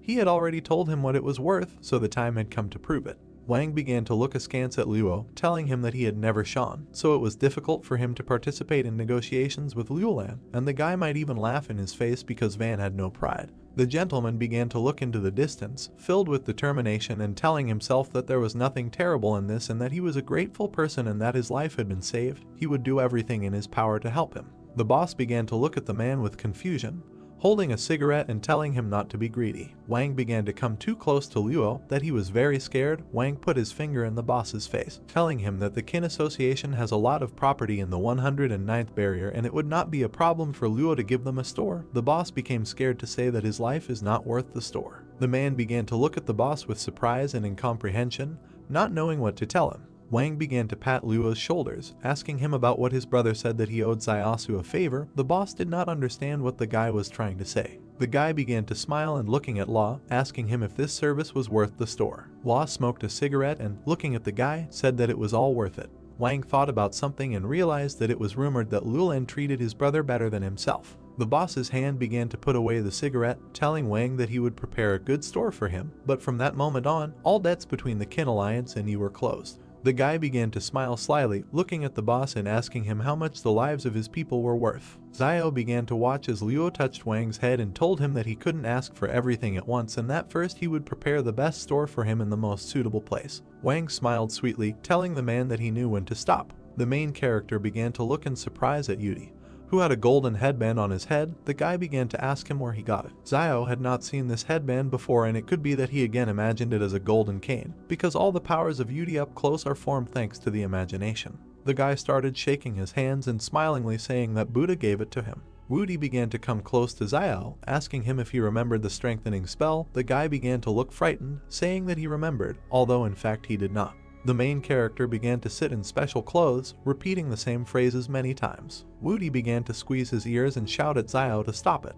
The main character frightenedly asked the guy what was wrong. Van, with incomprehension, began to tell the main character that this headband was a gift from the Buddha and nothing could be done about it and he could not take it back. Zio began to fearfully ask Wang what it meant. What he had just done was also a gift from the Buddha. Wang began to tell the guy with a calm face that no one knew about it. Ewan smiled, looking at his brother, telling everyone that there was a city ahead. The car began to drive up to a high tower on which the 109th city was written. The car began to approach the tower, on which 109 was written. The girl began to point her finger at Zio, telling all the children to thank him, since it was thanks to the guy that they survived to this day. People from the group began to smile sweetly, thanking the main character. Zio began to laugh, indicating with his hand that this should not be done. The guy started pointing his finger at the three. Zio understood with his hands and said with a sweet smile that the three of them had not yet thanked him, so they could take their time. People looked at Zio silently, without saying anything to him. Cars began to drive up to different tents. Ewan began to smile and point to different tents, saying that they have something like this right in the city. The car began to stop at one of the tents. The girl began to ask in surprise whether they lived in a similar place. A friend of the main character began to say that she lived in one, but it was better there and Xiao was a substitute teacher in their city. The girl began to say that if the barrier still worked, he would become their new teacher. Alone the girls couldn't believe that Xiao could become a teacher. The car's wheels began to turn off. Law jumped off the car and started shouting that they were there. The boss began to angrily ask everyone about where Liu Yuan was since he urgently needed him. People began to ask each other who Liu Yuan was, while Lo watched this angrily. The boss began to shout and point his finger at the man, telling the administrator of this city to quickly come to him. All the people began to look at the angry Law in fear. Xiao stood behind the boss, telling him that they had arrived from Barrier 113 and this was Liulan from the film consortium, and all this should be reported to their administrator. The people began to look at the main character in fear and tell him to wait a minute. The girl began to look into the distance, thinking that Lulan must have promised that Liang, Wang Fugui, Wang Dalon and Wen Wudi would fall into the barrier, but he began to mention Jiang Wu and the disciples. Everyone understood that if things remained like this, they will become refugees, but now Lulan can support them, so if everyone from the car falls into the 109 barrier, no one will say a word. The girl decided that they can only hope that Liu Yuan will not check Luolan. Xiao looked at Law, who was smoking a cigarette angrily. The tower doors began to open. The man began to meet Law halfway, smiling sweetly and saying that he had heard a lot about him. The boss began to tuck his hands in his chest with contempt, asking the guy if this was true. The man began to head towards the boss, telling him that as soon as he received news from King's boss, he immediately came out to say hello, and if they had not lost contact with him, the man would not have met them. Law angrily walked around the man and, without even approaching him, began telling his group to follow him. The man began to call everyone away and shout to wait. Frightened, he began to ask Law who these people were in the car and whether they needed to be checked. The boss began to slap the man in the face with hostility, asking how he could check his people. Dan began to look at Law in surprise, saying that this man was the administrator of Barrier 109 and how dare the boss just pick him up and hit him. Xiao and Yuan did not understand what was happening. The boss began to look at the man with anger, asking him that he had forgotten who he was. The guy looked to the side. There was a red imprint from Law's hand on his cheek. The man began to stutter and tell the boss that he had not forgotten and then began to show the way. Law began to tell King not to forget who he was. People got out of the car, looking at the territory. Yuan began to tell Xiao that the roads in this barrier were very clean. Tall houses, plants that Yuan praised. The brother began to point his finger at the clearing to the main character. One of the girls began to look at the garden with admiration, saying that people usually come here after eating and in the evening you can see dancing aunties here, and if one of them has a radio, she will definitely attract all the attention. Two people fed each other cutely. Yuan began to talk about how dad and daughter feed each other cutely. Xiao began to notice and surprised that they were kissing. People began to kiss sweetly without seeing anyone. The girl made a sly look, saying that this was not a father and daughter. The boss began to look askance at people, telling them that he would take them to the grocery store as promised. The whole group of people began to look at the boss in surprise and incomprehension.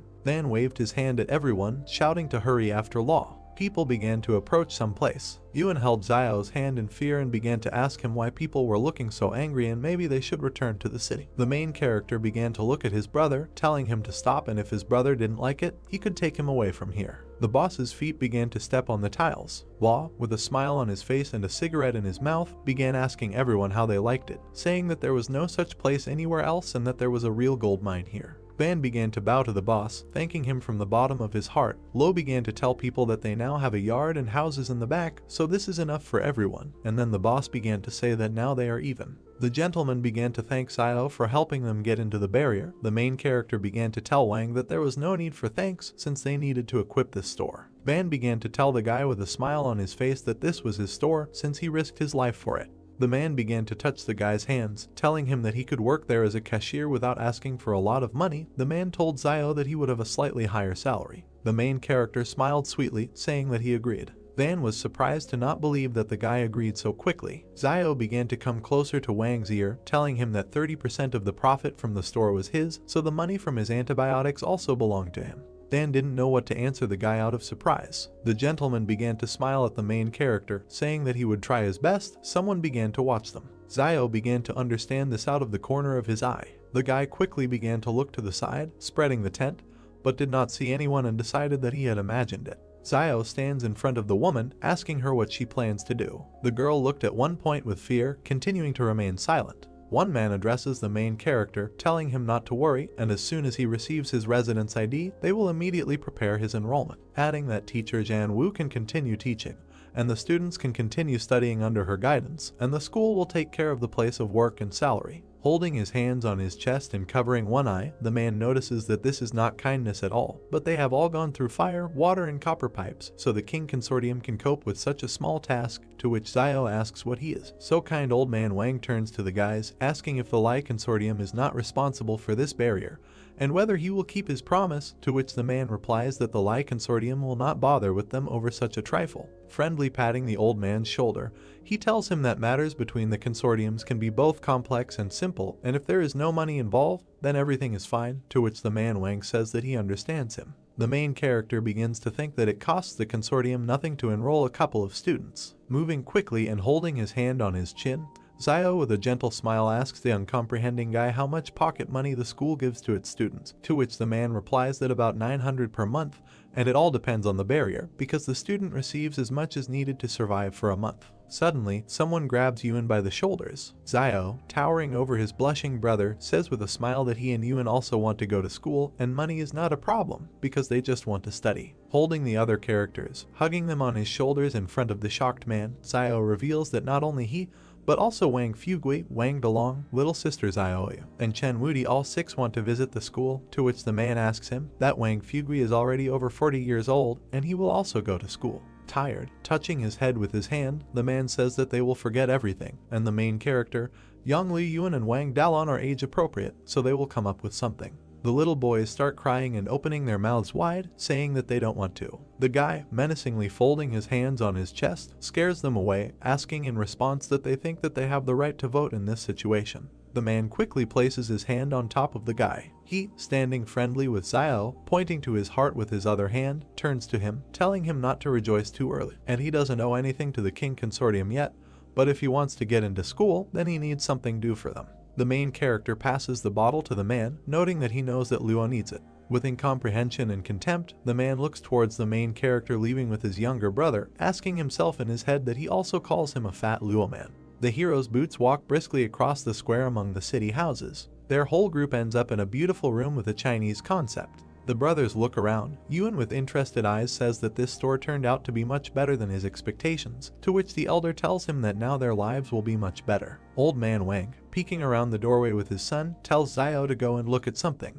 He points his finger at a building with rooms and a corridor to his team, informing them that there are 3 rooms there and they distribute them in the same way as Sister Xiao. There will be a separate room. Uncle Wang will be in one room with Dalon, and he, Lai Yang, and Woody will be in the third. A girl with a pretty look, tucking a strand of hair behind her ear, replies that she understands. The old man pats Dalon on the head, answering the hero with a smile that they all obey him. The girl's hand washes the glass with a rag, as does Dalon on the other side of the same window. Xiaoyu takes the laundry to other rooms while old man Wang and Yuan clean the house. The character Paley presses the flush button, when suddenly the water in the toilet on the floor begins to flush down. All the characters stand around the toilet, looking at its work with interest. The main character, in front of the inspired team, says that all the toilets here are dry and they can flush them because there is a sewer system, to which Yuan notes that this is so cool. The water in the bathroom starts to rain out of the shower. Splashing together in the water, the hero notices that it is not surprising why the people in the barrier are so clean, because there is unlimited water here. A beautiful flower illuminates the dawn sun, creating a dark shadow against its background.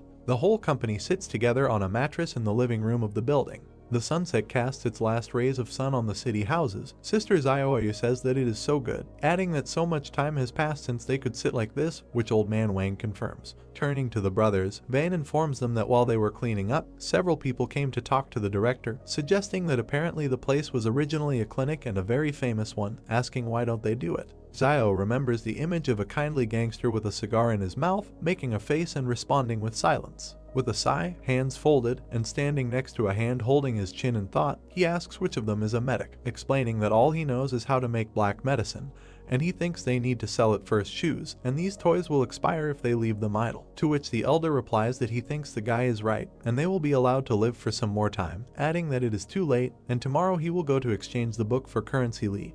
But they only have enough money for a while. Pointing his finger to the side, the old man turns to the guy with a smile when Xiao says that if they really don't succeed, then they can always promote his store. To which Wang replies that then they will need what they can sell in long term, and there are quite a lot of useful herbs there, asking her herself that he thinks he can use them in his black medicine. Bringing his hand to his mouth, Xiao, after remaining silent at first, said, "Maybe this will work, but the black medicine cannot be sold in bulk and they can only sell it in small portions weekly." The guy looks at Old Man Wang, holding his chin in his hand, listening to him say that this is more than enough and something so exclusive in their store, and with these things, they won't have to worry about not having visitors. The brothers, along with Old Man Wang, look at the night sky, thinking that the dark medicinal heart he received with the gratitude token can be divided into 3 alarms, and the bottle can be divided into 5 or 6 for sale, so it should not be so difficult. There are bars of gold and coins on the table, to which the guy plans that tomorrow he will take a walk around the barter and see that he can live for a while longer. Against the background of city houses and the dark sky, Xiao notices that it is already evening, and after so many days of running around, they deserve a good rest. The brothers stand in front of the door. Yuan suddenly shows the guy a piece of paper with a note. Holding it in his hands, he reads that there is a dangerous place, and it is better for them not to stop too far, to which Yuan asks Xiao what this note means and who wrote it.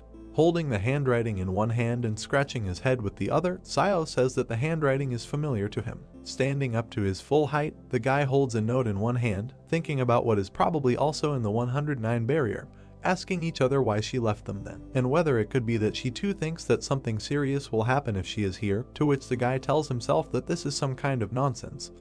And if she wanted to kill him, she would not have tried to get into the barrier. Sitting with his brother, Xiao begins to cry about it, asking why he didn't tell him earlier, and he just got caught in the barrier and now he literally can't get out. The bright sun illuminates an ancient Chinese building. Almost the entire team heads outside after a great morning, stretching and yawning. Old Man Van, holding his hands on his sides, turns to the main character, saying that this is simply wonderful and he has not slept so well for a long time. The man holds his head with his hand and cautiously asks everyone where Brother Chen Wudi is. The blonde, covering his face from the sun with his hand, walks barefoot through the city, attracting attention to himself, and says that he was locked in a shelter since childhood and could not even imagine that the outside world was so beautiful, and he begins to remember something. Lowering his eyes, passing by a married couple with a child, he thinks that he, too, once lived in a similar place, but these memories are already deep in the past. Suddenly, Woody heard the melody of music, opening his eyes in shock. Dozens of dancing women with fans open in front of him.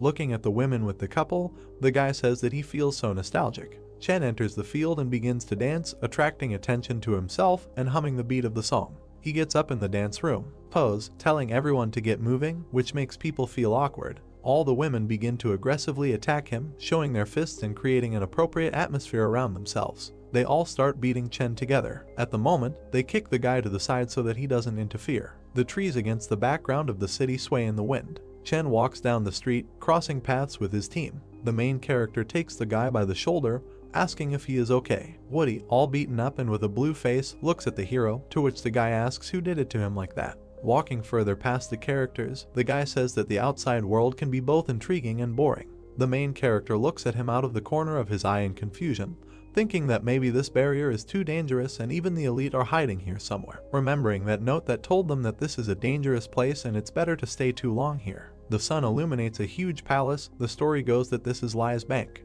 Old Man Wang sits down at the employee's table, greeting her and telling her that he would like to transfer money into Lai currency, to which the girl respectfully replies that to transfer foreign currency, the bank takes 23% of the amount, to which the man asks why that is. Xiao abruptly takes Chan's hand with the money, telling him not to transfer everything, and suddenly they will have to go to another barrier, in which case the commission amount will be paid in vain, but the man asks again about going to another barrier. Holding and counting the money, the man hesitantly says it's good that he understood him. The whole squad is walking down the street. Wang begins to tell Xiao that he mentioned that he wants to go to another barrier, asking where he still wants to go. The hero kindly answers the old man that he is not saying that they will definitely move, and they still have enough money and they need some currency and they can save the rest for now. Xiao looks forward seriously, thinking that even if they have no idea where they will be heading next in the near future, he has a feeling that they will have to leave this place and enter a barrier unknown to them again. The heroes look at the view of the city buildings. A bus passes by Xiao and he says it's Route 666, asking if it's public transport.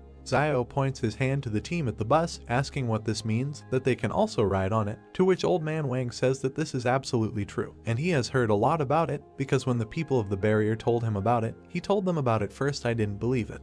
Yuan hands the old man small bags of coins, to which he says that they will ride him. Zio pays the fare inside the bus and the boys happily run along the bus. While riding a bus in the middle of the city, Yun tells Yao that life in this barrier is so safe and comfortable, and they only need to complete the simplest tasks, and they live better than refugees. Yun looks out the window while Zio sits with his hands folded, to which the younger brother says that they probably live well. Zio adds that it cannot be that they do not have problems, even Luolan can have them, and such things do not disappear even if the conditions in which they live improve. Yun asks his brother if there are people who have no difficulties at all, to which the guy replies that yes, and only the dead do. Junior tells the guy that it was such a great day, and he started saying such things, to which he replies that he is just telling the truth, and even such a fool as Chan Wudi can have difficulties. The blonde sits buried in a pillow and crying, saying that the world can be intriguing and boring, and when you are burdened with thoughts that the world is boring, having forgotten the continuation, he asks what happened next. Suddenly, the main character notices a jeweler's sign from the window. In a moment, the guy is behind the glass, waving at Van and telling him to take everyone back home, and he needs to get off here for a while. Sitting with his son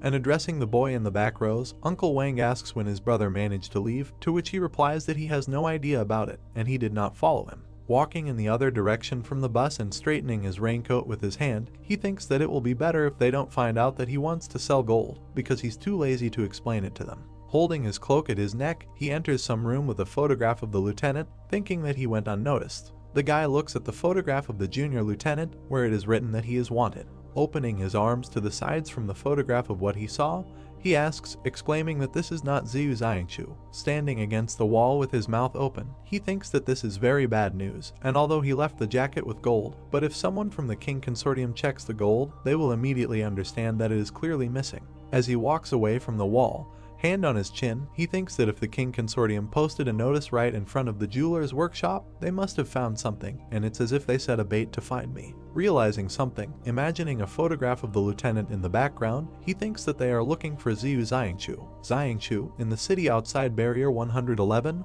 walks through the area. He looks forward with open eyes, holding his stomach with his hand, saying that he has finally reached the 111th barrier. Remembering how he ate mushrooms by the fire and walked hungry through the forest, he closes his eyes, thinking about how good it is that he is a Superman and his constitution is different, so a small amount of poison and wild vegetables is not able to kill him. The lieutenant, pointing his finger at the eggs on the plate, asks the guy, greeting him, asking if there is anything to eat and he can pay. Late in the evening, Xiangchu summons a shadow with his magic and sits on it. He, sitting on the back of a shadow, runs from side to side with great speed. A whirlwind of dust flies forward among the trees. King, sitting in the car, looks angrily to the side, thinking that it is good that outside Mount Jing he met people from the consortium, otherwise it is unknown how long the road to the 111th fortress would have been. The man notices how the shadow of the main character runs in front of his car behind the one driving in front.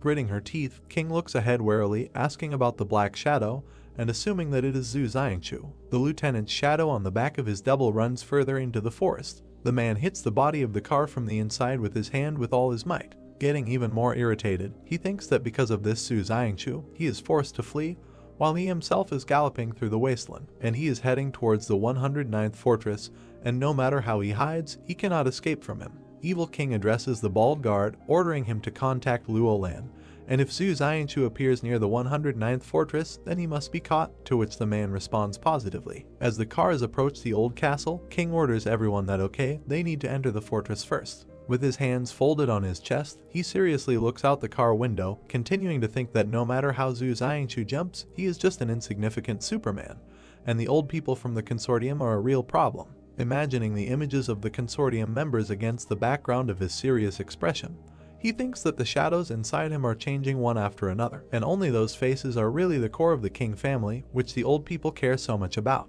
Making his gaze even more hostile, he tells himself in his head that, as they say in the King Consortium, violence is only a means of maintaining order, and it cannot be order itself, adding that in a word, a shadow remains a shadow and cannot be on the surface. As he drives through the square among the houses, he thinks that he is now the center of attention for confronting the source of the flames, and it is normal that the old people want to suppress his resolve, since it looks like he will be under house arrest for a while. The car slows down, slowly kicking up dust under the wheels. The bald guard speaks to the man, informing him that they are going to go to the operations department tomorrow, and they will probably all be separated and assigned to other military units, to which their boss calmly responds positively, but the guard asks him again what he wants to tell them something else. Holding onto the chair in front, the guard with a grimace asks King why he doesn't get out of the car and say a few words to the soldiers, explaining that they could go with him into the wasteland, because there are many of them. They have weapons and they can do whatever he wants, to which he replies that so many people were waiting to go home to their wives and children that he ended up telling them to go back to the wasteland and try to survive there.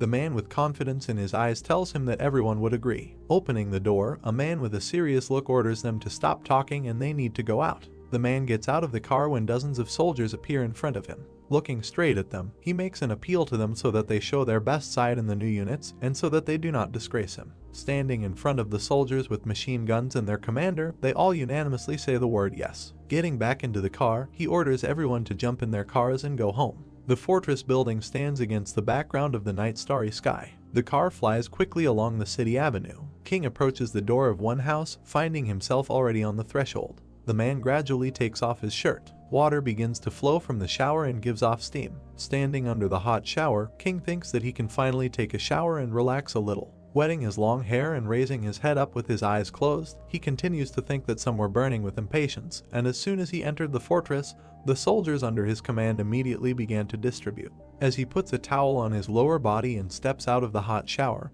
he says that all his men are brave and battle-hardened, and now that there is a chance to divide these troops, it is clear that no one will want to miss this opportunity. He calmly puts his shirt back on. King exits the building with security in his white suit. A security guard in uniform blocks the gentleman's passage with his hand, telling him that he cannot leave the house and he better not make their job difficult. The guy looks at the guard with arrogance, saying that the old people said that it was forbidden to leave the fortress, asking that when they said that it was forbidden to even leave the house, and did someone really give the wrong decree? He passes by the men, telling them not to worry, and he is just about to go listen to the singing, asking who in this fortress does not know that he, King Zhen, likes to listen to others sing. A man in armor runs in front of King, blocking his path, explaining that they are simply following orders. The man's eyes clenched with anger. Suddenly, a bullet flies into the ground in front of the entrance, causing the guards to go into shock. A man passing by explains that everything is fine and no one will cause them problems. The guard bows to King as he leaves the house, thanking him for his mercy. Looking after the departing King,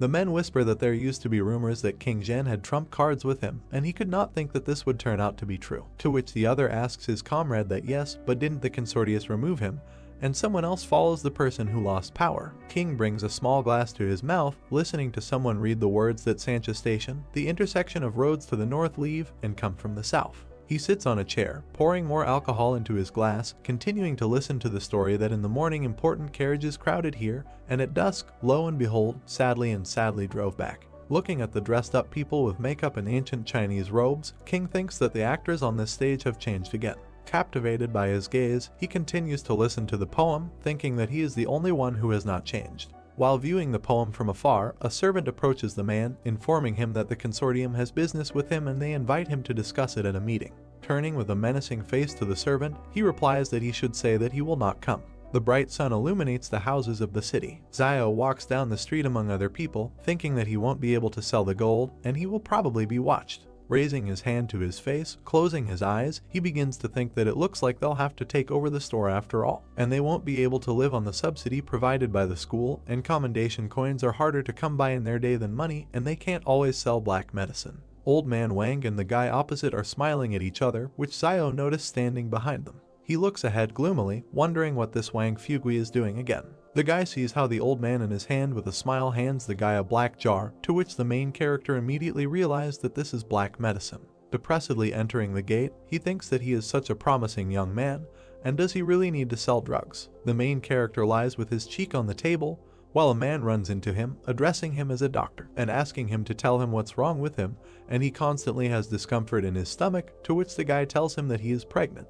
The man's face turned into the most shocked and surprised, which made him even turn blue. He begins to shout at him, opening his mouth, asking again about the pregnancy, swearing, asking the hero that he doesn't hear that he is a man. And he also has a doctor's sign hanging. Since he may not care about the condition of the Lula, what does the guy says that it turns out that he is not pregnant? The enraged man points his finger at the tired hero with anger, asking him if he even knows who he is, and how he dares to talk to him like that. To which the guy asks without interest who he is, and the man introduces himself as Yanlin Feng is from the western region, and let him come and ask around. Suddenly the protagonist's face lights up with joy, and he receives a notification that he has received a new task to cure a patient. Zio happily shakes hands with the disgruntled man, telling him to tell him what's bothering him, to which Yan says he has an upset stomach and pain. The guy throws antibiotics into the man's hand, adding that it's gastritis, and he just needs to take the medicine and everything will be fine, to which the man asks if this is true, and the guy answers positively, thinking about it, that it's as if he cares whether it's true or not, because he just wants to complete the task.